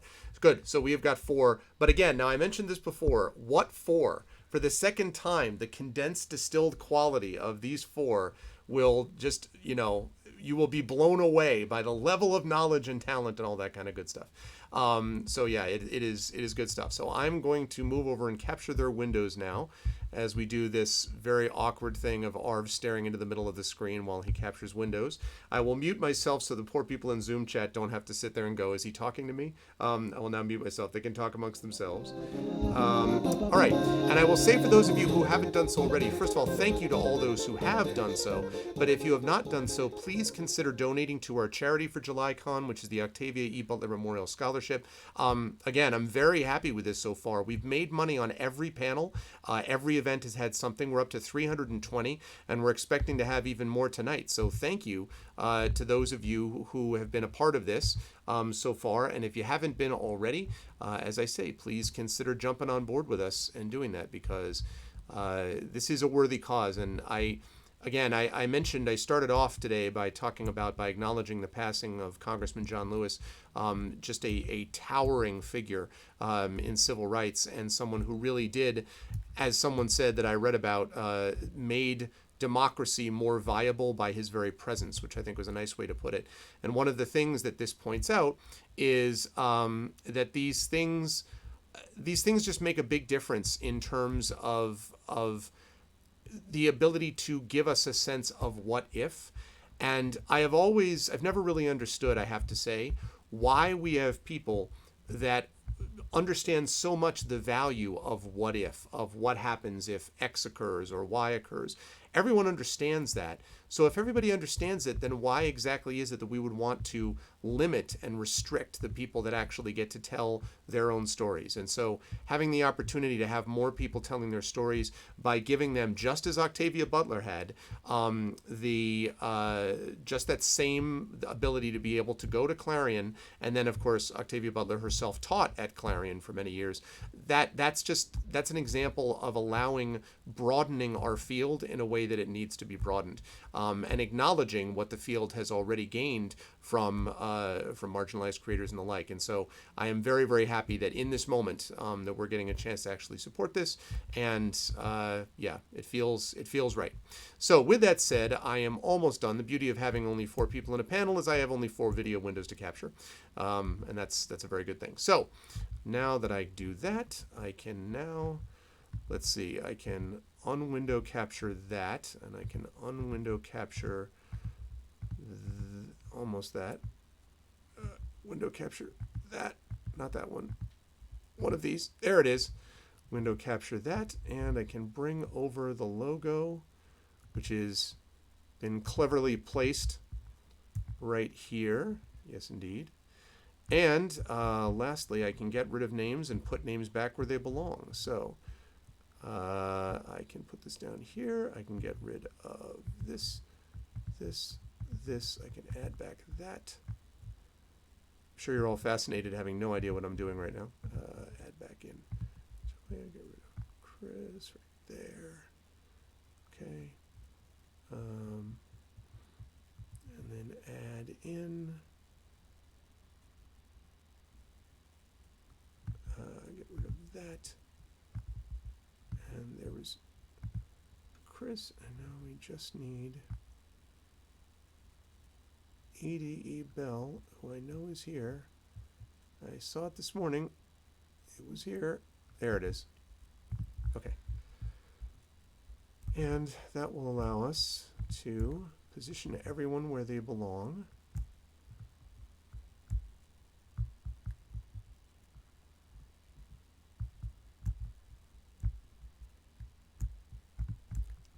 You have no idea how many names I have just scattered all over my OBS because of having done this for, whatever, going on 5 hours now, entering our 5th hour.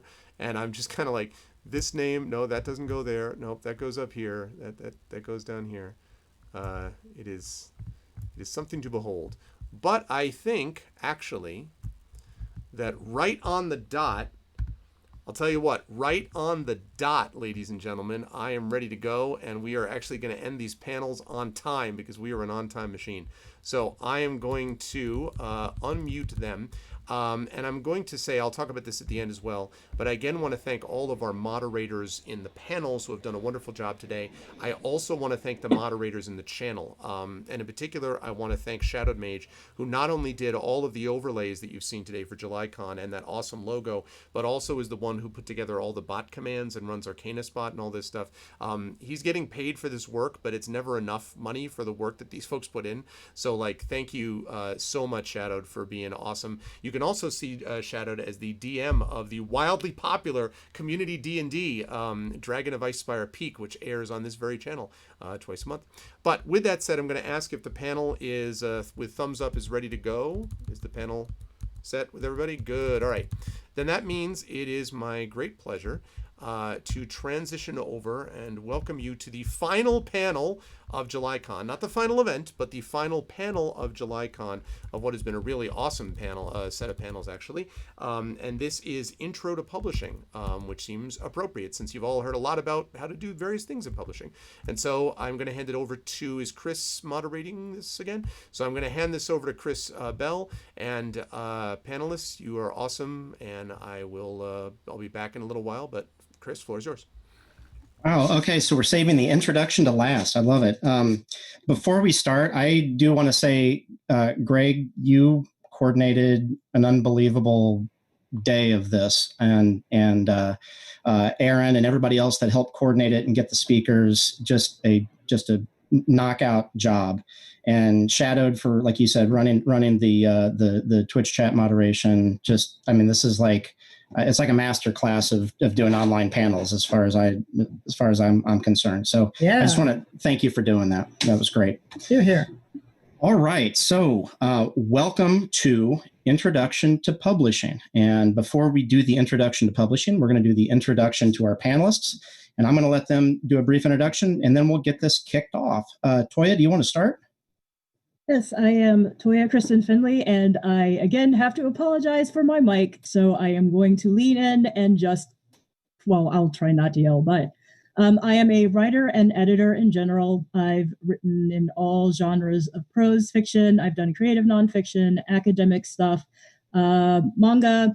I am also a game designer, narrative designer, and an editor in video games. I am currently the senior editor for a new app called Sana Interactive, which publishes interactive fiction.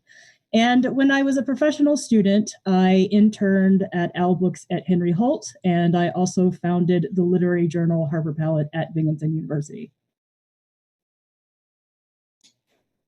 Wow, thanks. Okay, Emily, go next.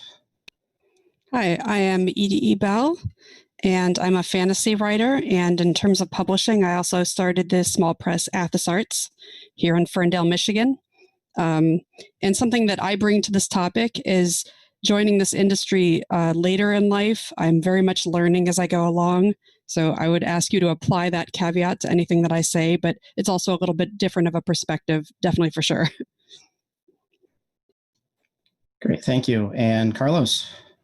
Hi, everybody. I'm Carlos Hernandez. You might have seen me playing on Greg's channel. We play an Esper Genesis campaign twice a month, usually Friday nights. In terms of being a writer, I'm a late bloomer too. So Emily, high five. I thought I was a wonderkin, but nah, it took me a long time. And so I published Silent Gabby Break the Universe last year. It won the Buddha Belpré Award, the 2019. The sequel, Silent Gabby Fix the Universe. Spoiler alert, they just break it some more. It came out in May 5th. I've also published lots of short stories. I do game design work and some drama and some poetry and a bunch of other stuff. But yeah, I have a lot to say about getting your foot in the door and the smartest way to approach trying to publish, which is not the way I did it.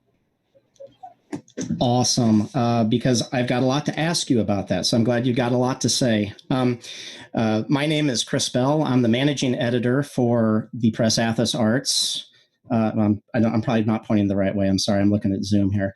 And one thing that might mean as a managing editor is I'm not actually a literary editor. I don't copy edit, line edit, anything. I manage the business side of the house. And we might talk about roles and responsibilities, but as a managing editor, I'm not in the writing process. I'm in the production process.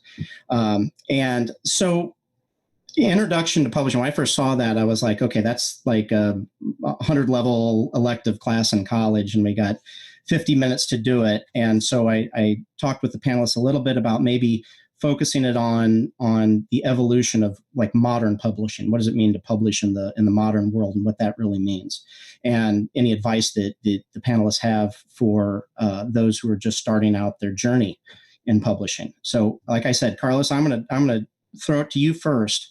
And I'll say, and like Emily said, I think we're all learning this process as we go. But I'll say that it used to be that when you published a book, you got an agent, you sold your book, and it was published by a publisher. Or you chose to do it all yourself, and you likely had boxes and boxes of books in your house or your garage that you tried to sell. And in a lot of cases, that was frowned upon. And now the world of self-publishing has blown up, indie publishing has blown up, and that whole area in the middle has really expanded. And so I guess my first question is going to be on what are your thoughts on how that evolution has occurred in the last 20 years to go from that you either went A or B to this giant space in the middle? Yeah, that giant space is maybe some of the most interesting as well. Part of what's happening is that fan fiction is now getting six-figure deals. The Martian started as fan fiction. A bunch of stuff that used to be, considered just not professional writing has found avenues to be published, and published then leads to other publishing, which is one of the things that I think is really important to remember, that your stories sometimes have a life beyond its first initial publication. And so, there are reprints, of course, but the thing is that, how they get reprinted can really be a galvanizing part of your career. I think once upon a time, it was self-publishing was like if you couldn't get published in other ways. But, now, authors like Stephen King have done self-publishing adventures because they wanted to see what it was like and have that kind of control. And I think what we are discovering now is that, with sites like Wattpad, for instance, where people are establishing, thousands, tens of thousands of followers just on the free work that they're giving away, I think we're going to see that more and more becoming the way that people get into commercial kinds of publishing as well. Just so you know, my story, I was much more interested in being a literary author for adults when I graduated with a PhD at 29. I was thinking, I'm going to write these highfalutin books that, few people will read, but they're going to be really smart people, those people, that's, I have been disabused of many notions, but that's where I started. And now, I wrote a middle grade book, and I think it's the best thing I've ever written. And I think it pushed me in ways that I never would have been pushed had I not been open to other kinds of publishing opportunities. So I guess the state of publishing as it is that if you want to be a commercial writer, you can do it through self-publishing. And if you are someone maybe like Chris, like you, who has a good business savvy sense and understands the managing editor side of things, which a lot of writers don't understand, that might really be the avenue for you. If you are a person like myself, who's really more focused on the literary, you will soon discover how much work it is to self-publish well. Slapping prose up on a website is one thing, but getting cover art that's going to help propel sales and making sure that your copy is clean and beautiful, that all of that is a ton of work, and getting traditionally published means that at the very least, even in small presses, you're going to have a lot of that work done in conjunction with the work that you do as well. Yeah, thank you. I wish I could write. I can't, but I can put together an ebook and I can typeset. So yes, I understand that. Emily, I'm going to throw it to you now because you and I have worked almost exclusively in the indie community, and I'd like you to discuss what that kind of means, but also what do you love about it? Why would you choose that path?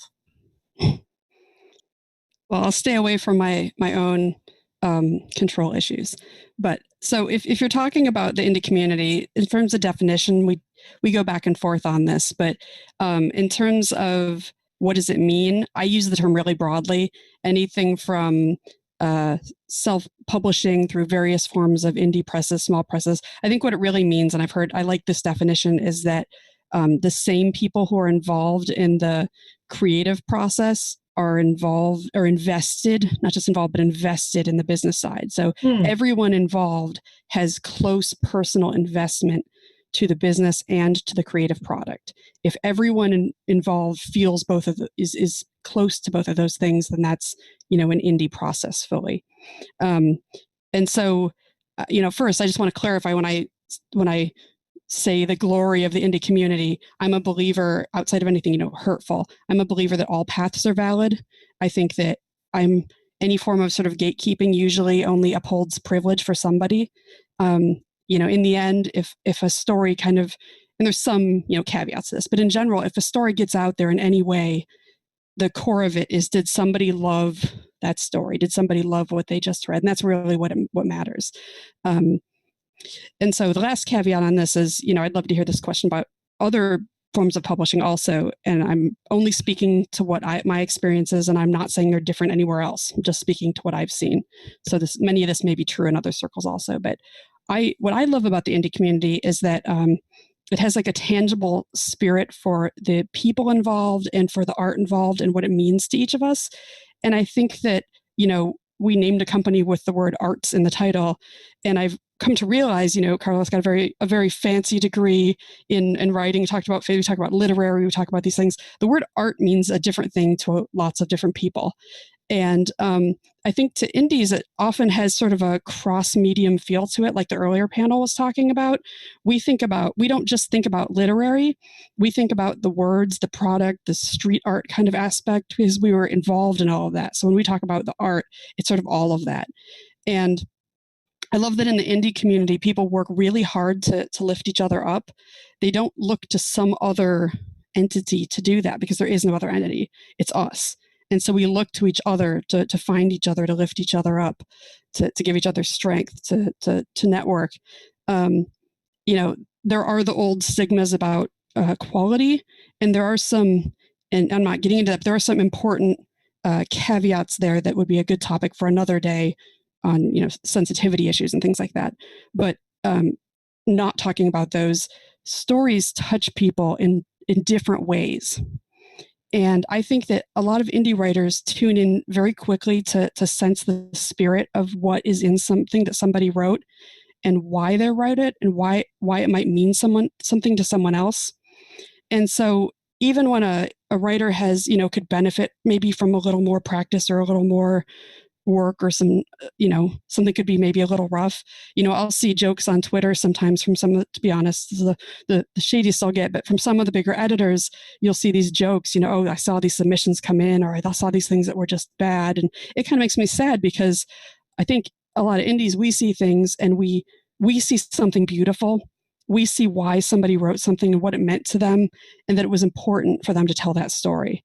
And we're not going to steer them towards some big money investment if it's not, the right place or time for that. But I think we tend to look at a story and say, this is a beautiful story you wrote. We love this. Here's maybe what I would do as a next step, or here's where I would go with this. But I think we see the people that it touches. We remember, there's a lot of that just sense of community and healing and understanding what it means, not just to readers, but to the writer themselves. And again, I'm not saying that's not true other places, but I just talk to a lot of indie writers, and we share those stories and we share those kind of journeys together. And it's something that I just have a true passion for. We see that whole path. I genuinely can say I love the people that I've met. They've got me through some really hard times. I hope maybe I've been helpful to them. And I can genuinely say that I've had a lot of found family, like true found family, that I've found in the indie publishing world. So. Great, thank you. Toya, let me ask you just real quick. Does you're a short fiction editor. Do you see the same evolution in short fiction magazine publishing?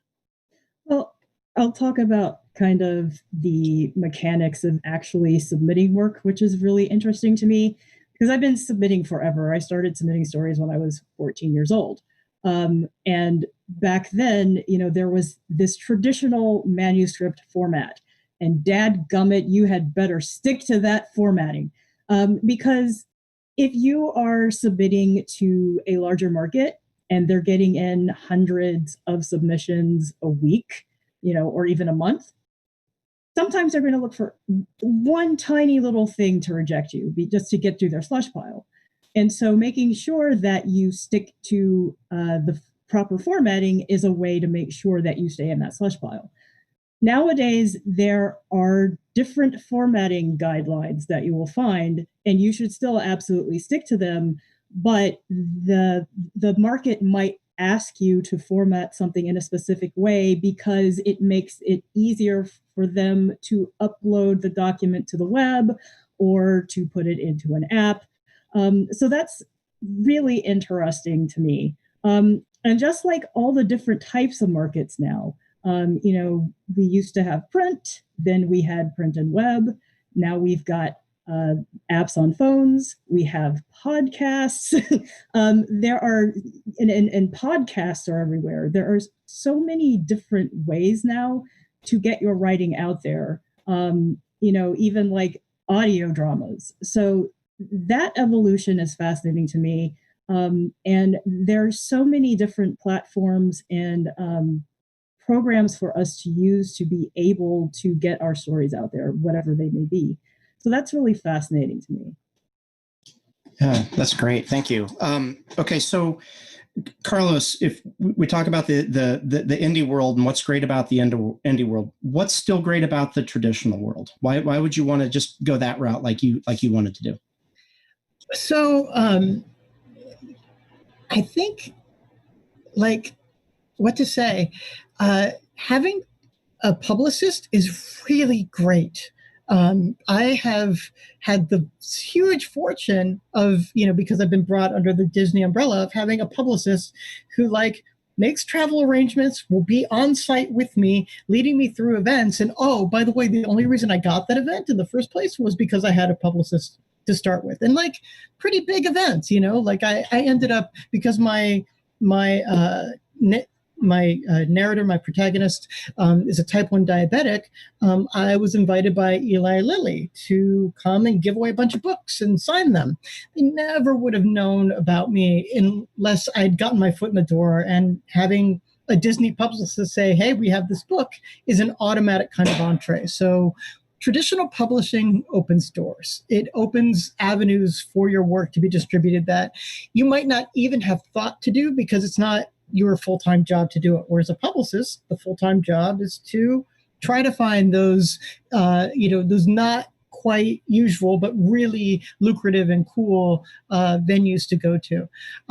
Also, I'll say that, publishing, even in the big houses, tends not to be the most important unit within those huge corporations that they belong to. So you still find plenty of indie spirit inside the corporate, bubble that publishing occupies. So, Disney publishing is small compared to Marvel, that Marvel, mega property that they own, and the movies and the games and things like that, and so because of that, my editor at Disney, Stephanie Lurie, is just such an unbelievable editor, just so very, very good at what she does, and so very knowledgeable and very good at getting the best work out of me. And so I think, making too strident a distinction between indie and commercial, I think isn't good for us either, because, what I've found is I've had great editors in both places, and I've had lackluster performance in both places. So right now I'm very lucky where I am. And I would say that commercial is especially good if you want to concentrate on just being an author. If you have the wherewithal and the will to do the other parts, basically, like when you move into indie, more responsibility falls to you. And my first book of short stories was through Rosarium, an indie publisher. And so I did a lot of the legwork for the advertising and things like that. And I liked it well enough, but I don't know that I was really, really good at it. Whereas I think other people are really good at it, authors who are more of the total package. And for them, it might be preferable and make more sense financially to be more independent. Yeah, I guess I was just thinking back to since this is Greg's Twitch channel. Think about all of the legwork that he's done on Icarus and Jelinek. We as the publisher put a lot behind it, but Greg put also a lot behind it, and you see that on his Twitch stream every week. Absolutely. Carlos, can I ask this is a personal question. When you were talking about that I wanted, you kept saying Disney. Do you, the publisher you see, it's Disney, Hyperion, Rick Riordan Presents, imprint, right? Do you see it does it show up as Disney to you? It shows up as Disney to me when we talk about things like having a publicist.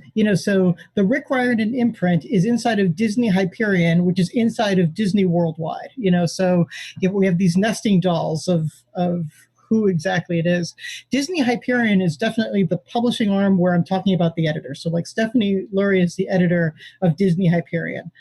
But it's also, it basically has the cachet of Disney Worldwide. And so at one point, I was at the American Library Association, I think it was in Albuquerque 2 years ago, and went to the hotel, and they were like, "Oh, we don't have a hotel room for you. Something happened. Everything's booked. So sorry. Try the next time over." And I mean, like I'm not very good at confrontation and stuff. I was just like, okay, I guess I'll go now. And I went on my phone and I called the folks at Disney Hyperion. I was like, well, they say I don't have a hotel, so I don't know, should I get a taxi or what? And the guy's just, like, give me a minute, and basically within the hour, they were just like, oh, here are your keys, sir. Please don't sick the mouse on us. Thank you. And so like, that's the part where it's like, you definitely know you're part of Disney when things like that are happening.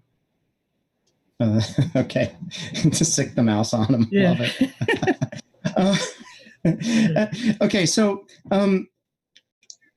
indie, traditional, lots of stuff in the middle.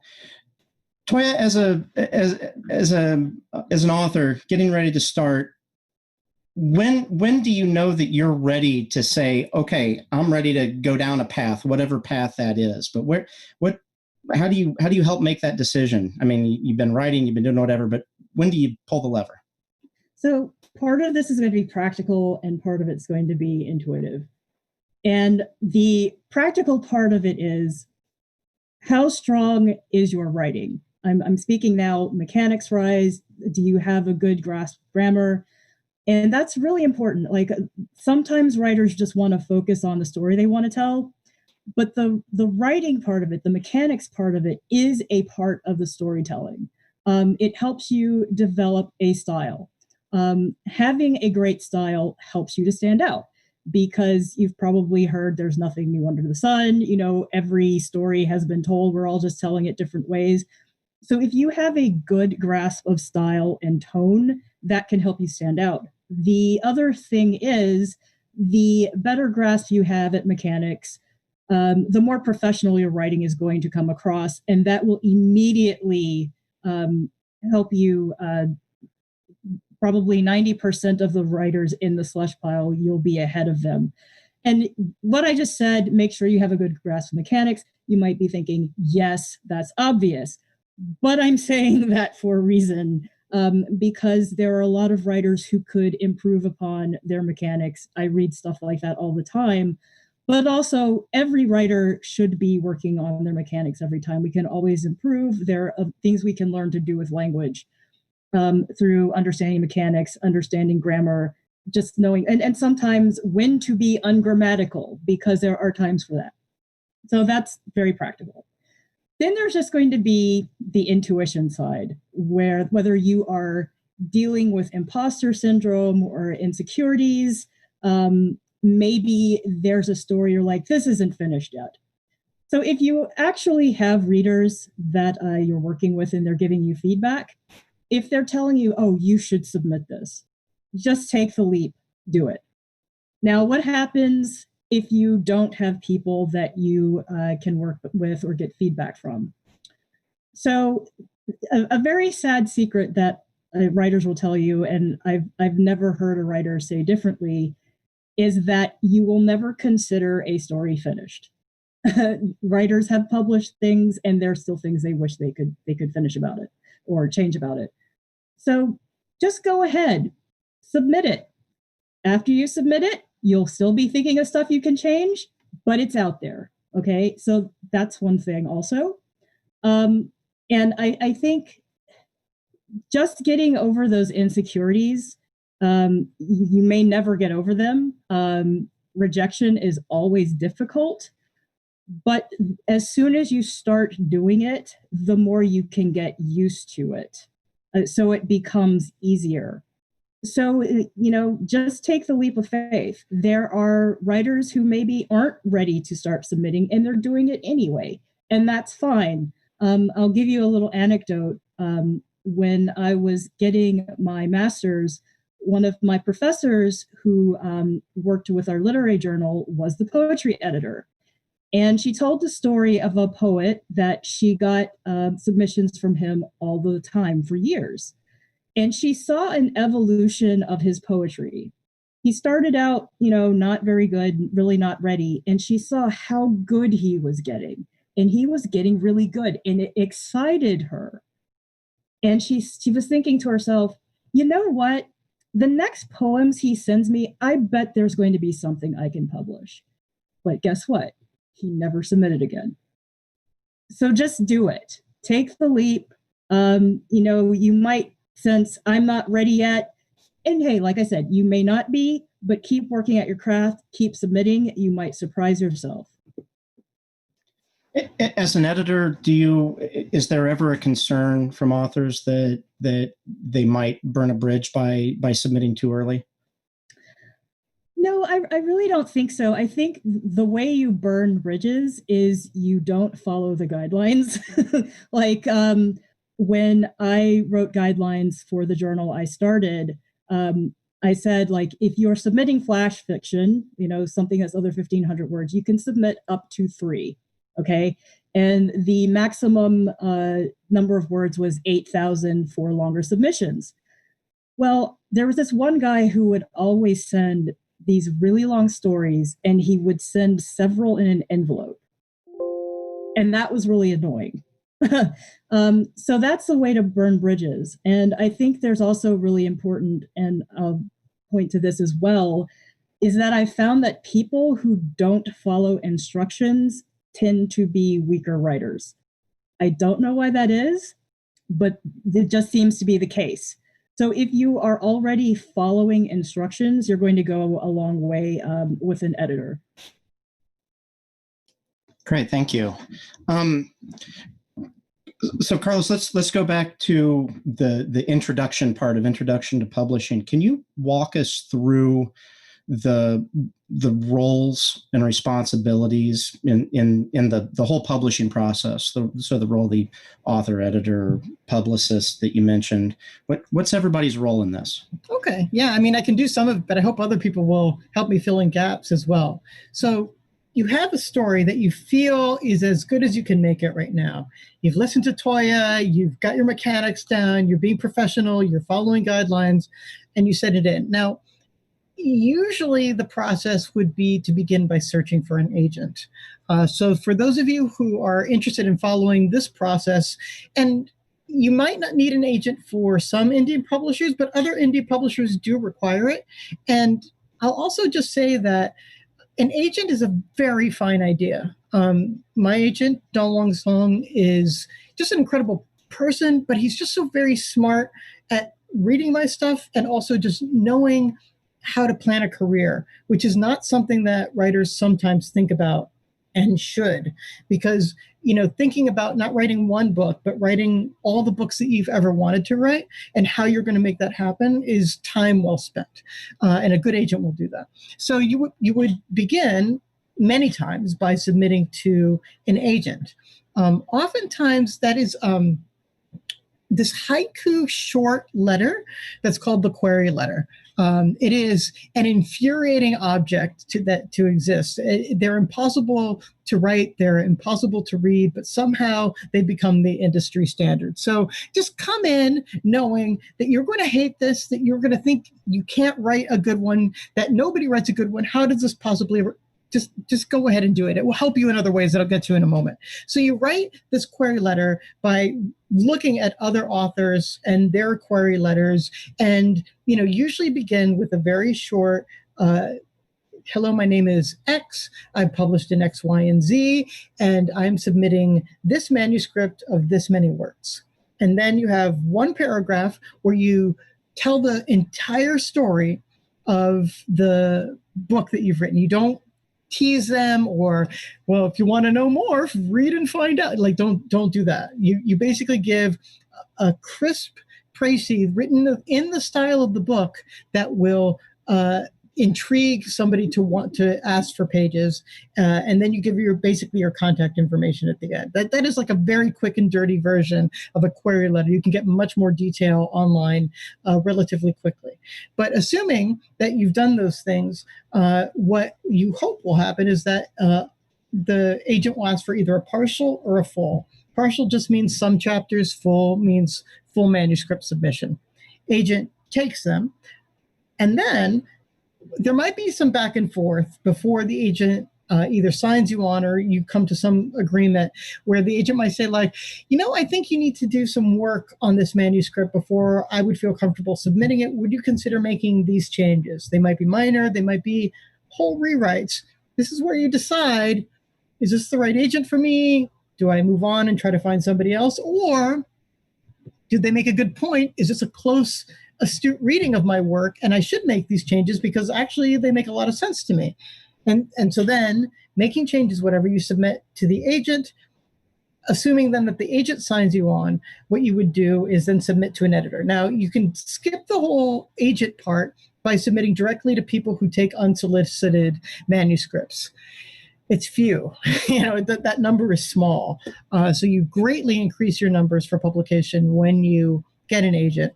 But you may be able to get a publisher interested in some other way. My first book of short stories, I was unagented, and it was because I had submitted a short story to an anthology, and that publisher then came back and said, hey, do you have a collection of short stories you might be interested in submitting?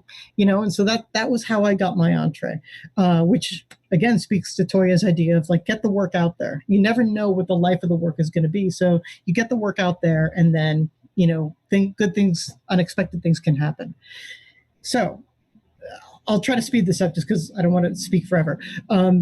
Basically, if you're submitting to a big house through an agent, you have to go through a single editor who believes in the work, who then gives it to the editorial board for them to believe into the work, who then sends it up the pipeline to marketing. And marketing can kill a book that editors believe in. This is so unbelievably important for you to know that you could have a book that readers, like editors who are the closest, kindest people in the world, can believe in, but if the marketing doesn't think they can sell the book, then that can put the kibosh on the entire process. And let me tell you, I have editor friends now who've told me many times that they've lost books that they really loved and believed in. So it's just something to know. And there will be many bitter nights where you're just like, but your job is marketing. Your job is to make people want the book. Why do you want? But they don't want to make, they don't want to play a game they can't win. Is that logic? They want to make good bets, basically. But then it goes up to marketing. And then sometimes there'll be another level, like there was for me, where there had to be vice presidential approval and other things like that. It had to fit with the vision of Disney in a way that was even larger than the marketing. You go through all those stages. Everybody loves you. They send you a contract. This is another reason why you want an agent.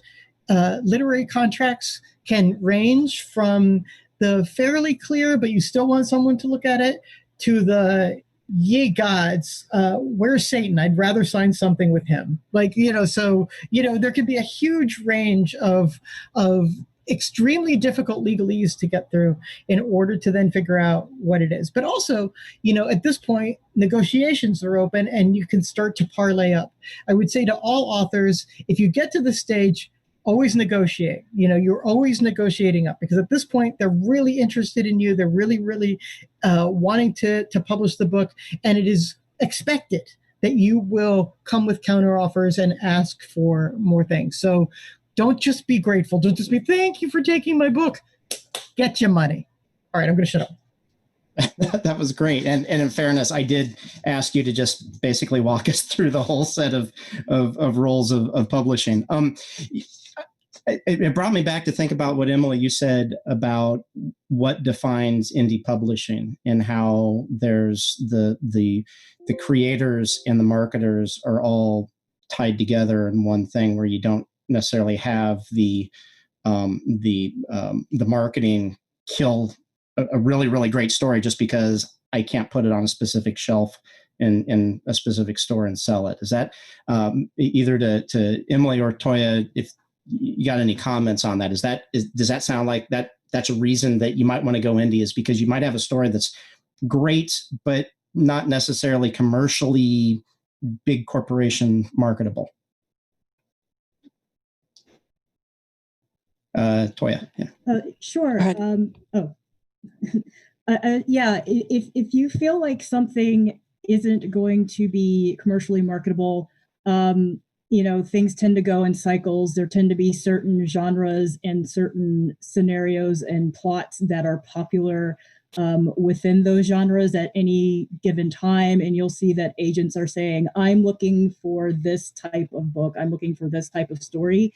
If you are finding that what you're trying to get out there doesn't fit those categories, then you might go look indie.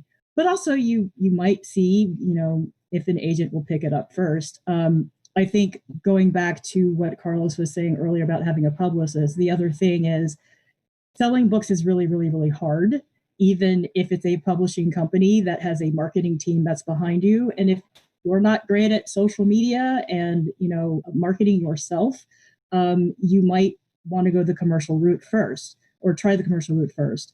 But if you feel like you've got something that people don't want to try because they don't think it's going to make money, then sell yourself. Yeah. Let's maybe talk about that a little more, on the publicity side. And Emily, I'll throw this one to you. When I see the back cover of a Big Five published book, I'm guaranteed to see 5 or 6 blurbs from other, well-known authors talking about the title.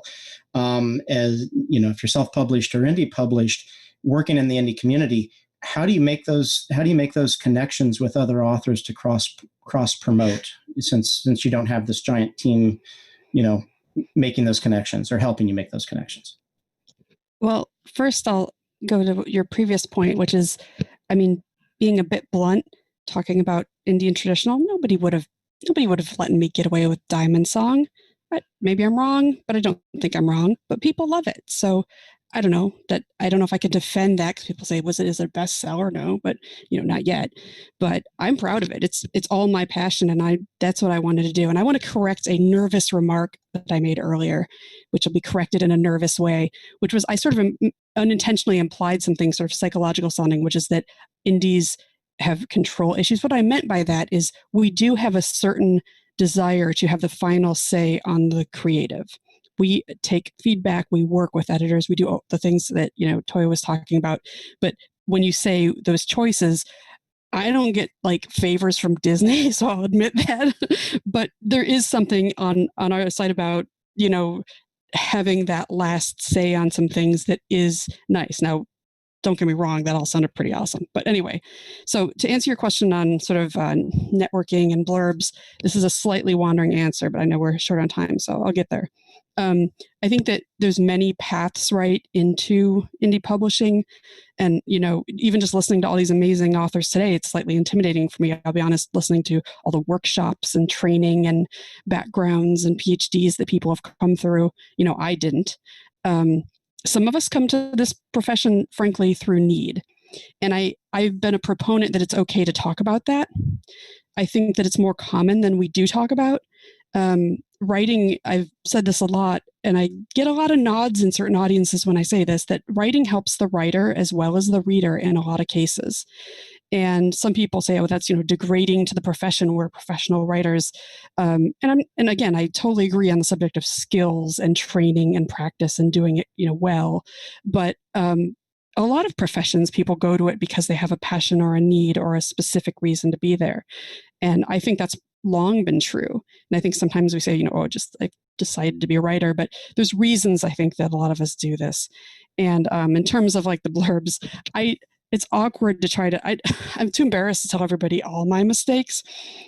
Someday maybe I'll get to apologize to an author that I was sort of excessively awkward to, but I meant well. But most established authors do want to help you, but they're really inundated. And, coming in, a lot of us didn't understand that there's so much out there and so much going on. So, in terms of being an indie and trying to get people to read and review your work, you got to start slow, build a community, go to events, go to cons, go join online groups. You can't just come out and be like, I've done a thing, because lots of people are doing a thing. Yours is as special, but lots of people are doing special things. So it's a slow process, get to know people. And my best advice is just be genuine. I've talked to a lot of indies about this. There are people that make connections by intentionally picking the right rungs of the ladder at the right times. But I think something I've seen very clearly is that people know who's done that. They know the people that are doing that. They might not be mad at it, but they know it. And so when there's trouble, those people tend to find themselves a bit alone.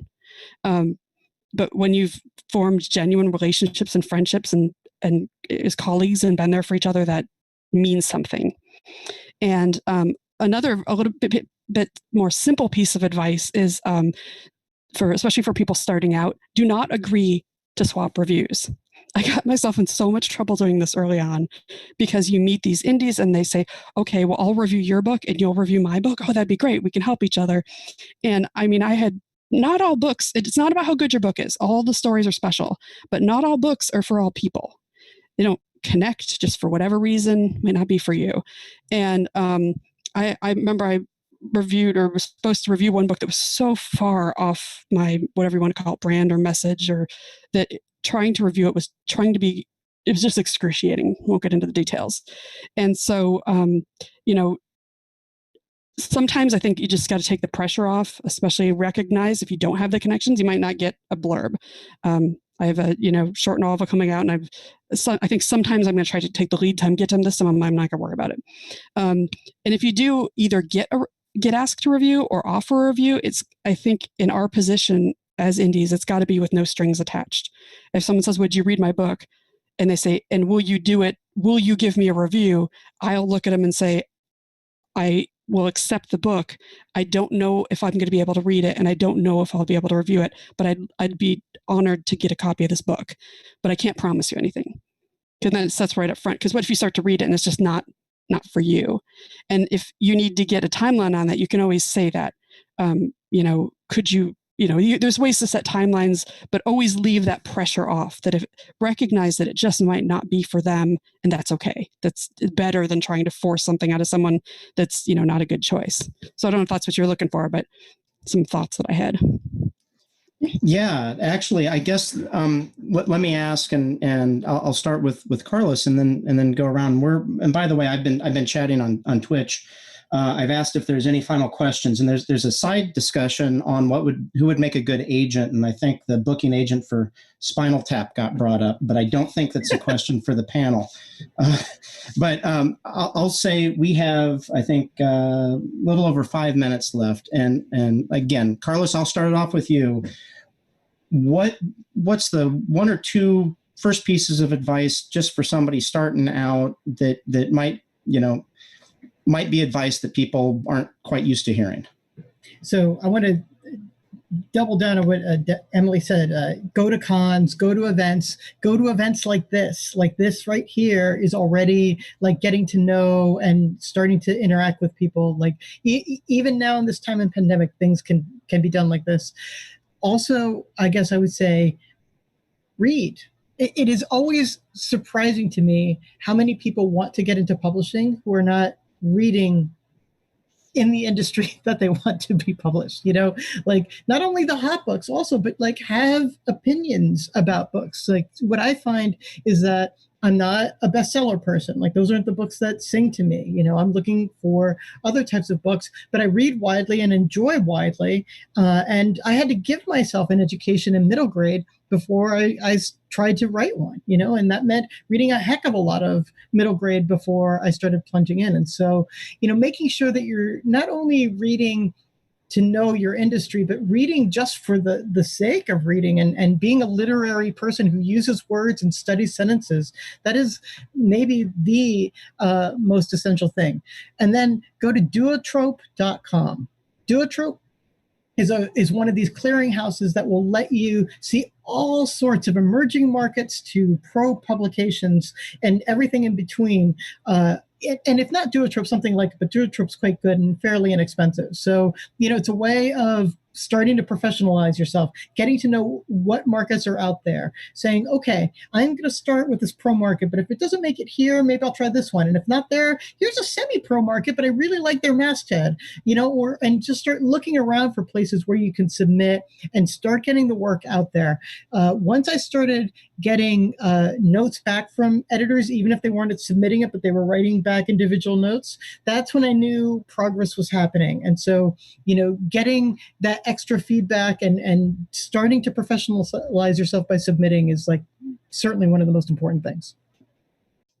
Yeah, that's great. Toya, do you have any parting advice for somebody starting out? Yes, I mentioned rejection earlier and needing to get used to it. Yes, you do need to get used to rejection. Also, a dirty little secret. A lot of rejections don't happen because the editor doesn't like the story. There are a lot of reasons why something gets rejected. For example, maybe the market has a slot for one novelette, 3 short stories, and maybe 5 pieces of flash fiction.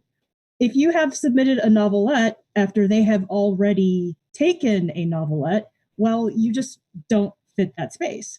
And that's why they might reject it. The editor may love it. I've gotten feedback that says, I just didn't have a slot for this.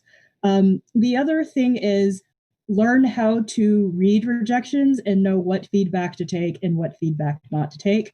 When you get a rejection, put it aside for a bit so you get over the initial sting, and then look at what the editors had to say, whether you agree with it or not. What editor really understood the vision for your story and can help you improve that vision? And also, if an editor completely missed the mark on something and they didn't seem to understand what you were trying to say, is it because they just misunderstood, or is it because you didn't convey something clearly enough?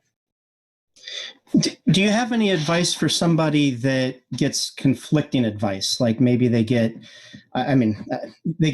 conflicting advice from friends, family, or even editors. I see, and from our business, we get judging feedback from some of our award submissions, and the judges might say exactly the opposite thing. Like, that cover sucked. That was the best cover I've ever seen. How do you, any words of advice on how to deal with that kind of conflict? I think that gets back to really looking at what is it that I am trying to say and who understands that the best. Even if they're saying it in a way that I don't like, you might get feedback that is really blunt and maybe not as artfully stated as you would like, but it's like, yeah, actually, that is a problem that I did not notice before. And this goes back to the feedback panel, but they gave really great advice about learning who the voices you can trust and the voices you can't trust. And sometimes those people are not your friends. Your friends can give you really awful advice. Strangers can give you better advice than people that you know. So I think there's a part where you have to understand yourself as a writer and what you are trying to say. And then you can look at other people's feedback and look at, okay, yes, they're right.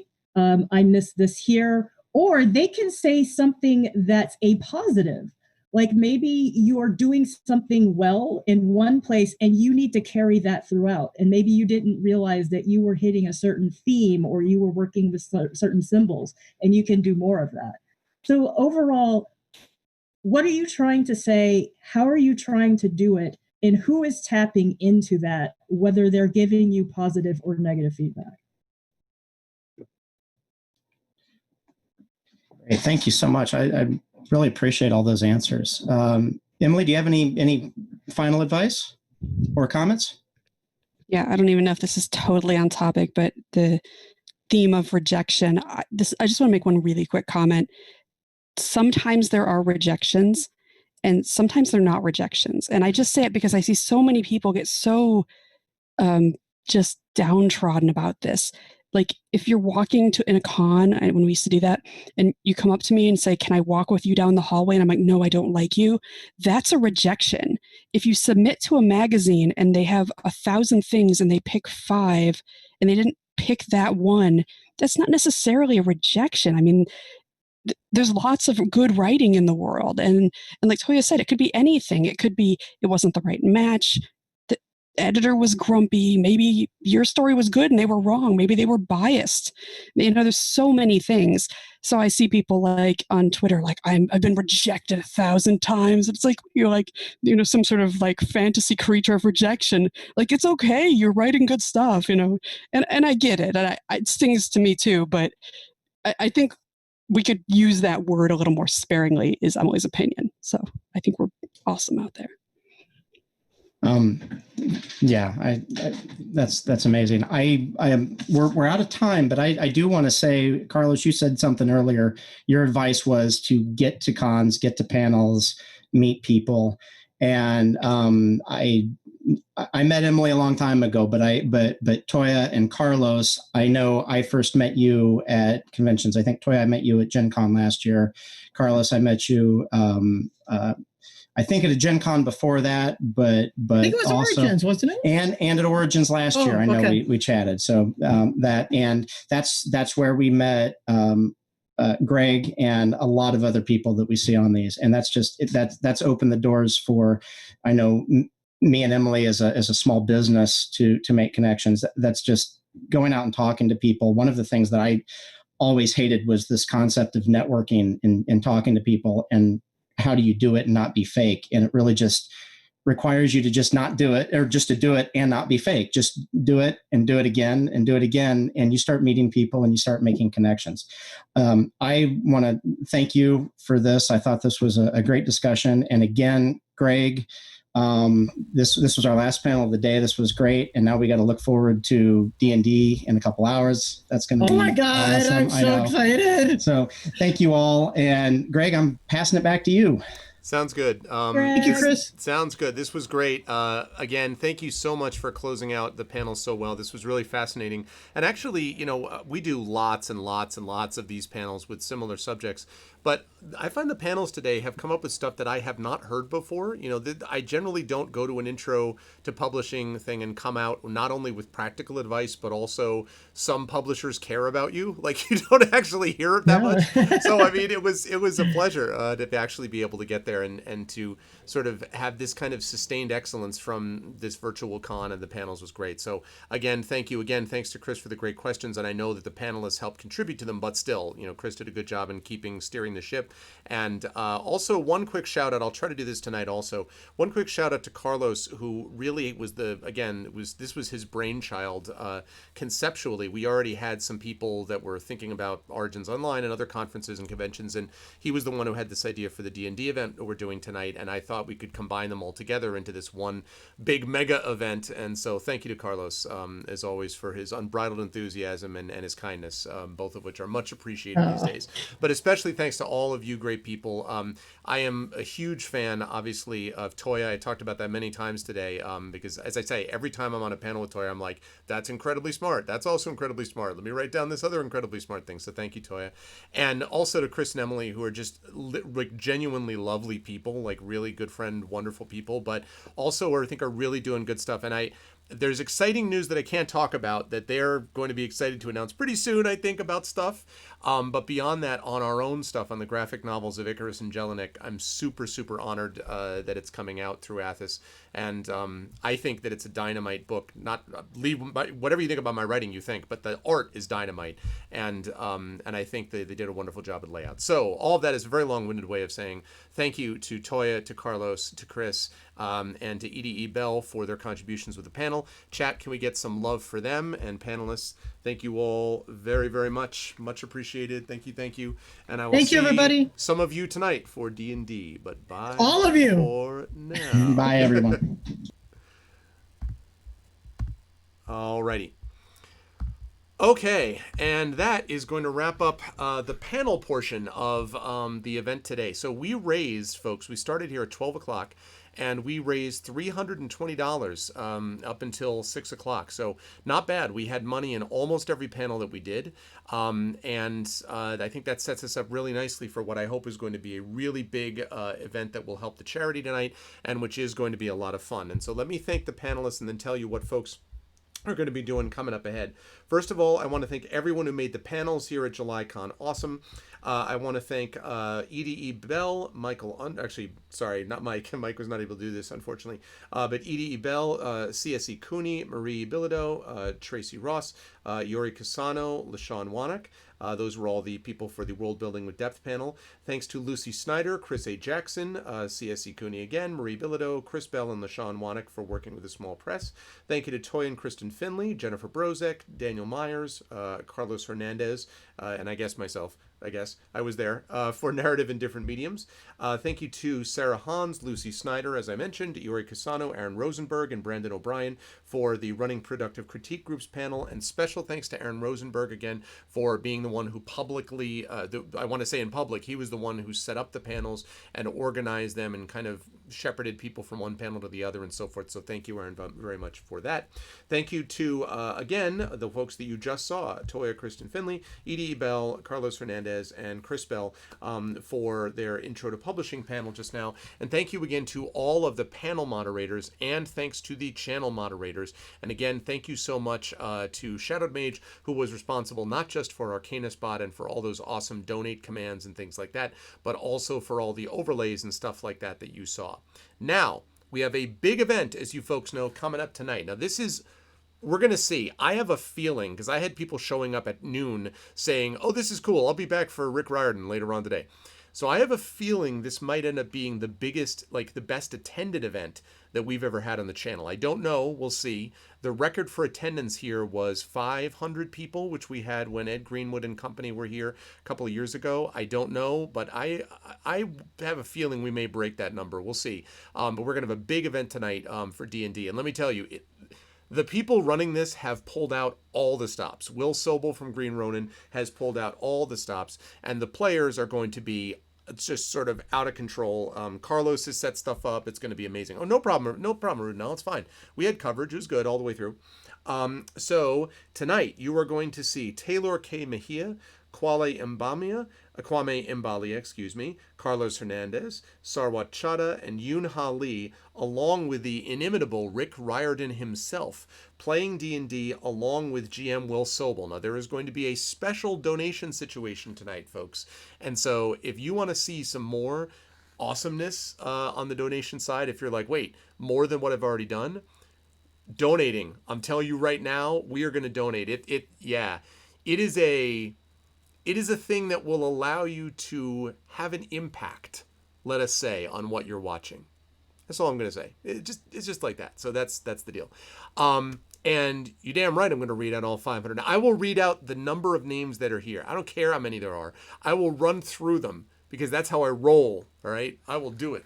So, But a special thanks today to everyone who donated so far to the Octavia E. Butler Memorial Scholarship. Again, you can donate here while we're waiting. You can donate, while you're waiting for the next 2 hours before this event happens. You can donate to that right there, the Octavia E. Butler Memorial Scholarship. Again, we've already raised $320 for this, which is great. So please, please, please jump on board and support this. This is something which allows writers of color to be able to get a special scholarship, which allows them to attend Clarion Workshop, just as Octavia Butler herself did, and then later on went on, of course, to teach there. She was a wonderful SFF writer who's had a huge impact in the community, and it's one of the reasons why we've done it, and it seems to be no better time than now to be focusing and highlighting and centering voices of color. So please consider supporting that. Hello, Melu966 from Germany.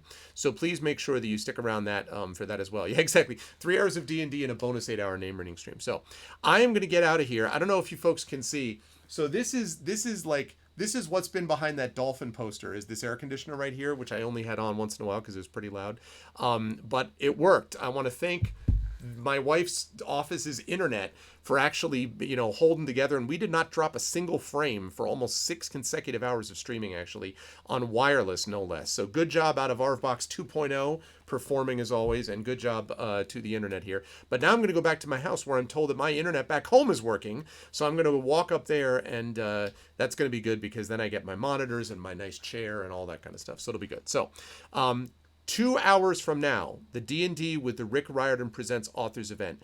Please, folks, spread the word about this. Let people know, and please come yourself and be ready to have a good time and support this really valuable charity. One of the things that I think came out of that last panel we just saw is it is so important for us to be able to, you heard this a lot today, actually, to be able to root for each other.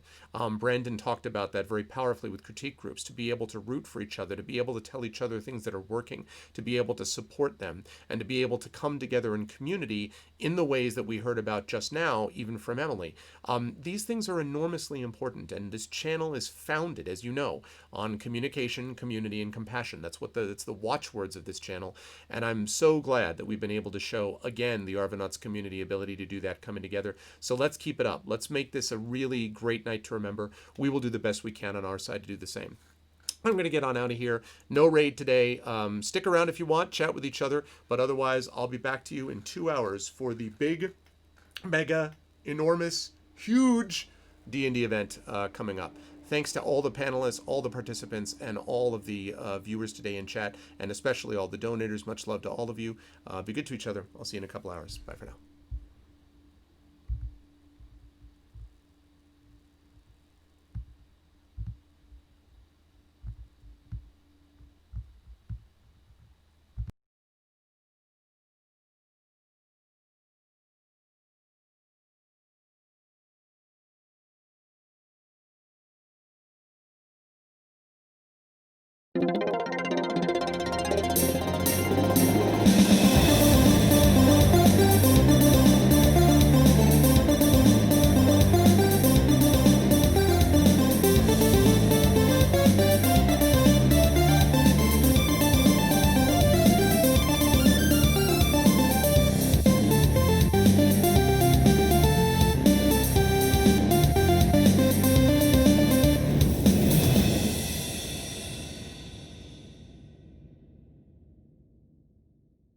Honk.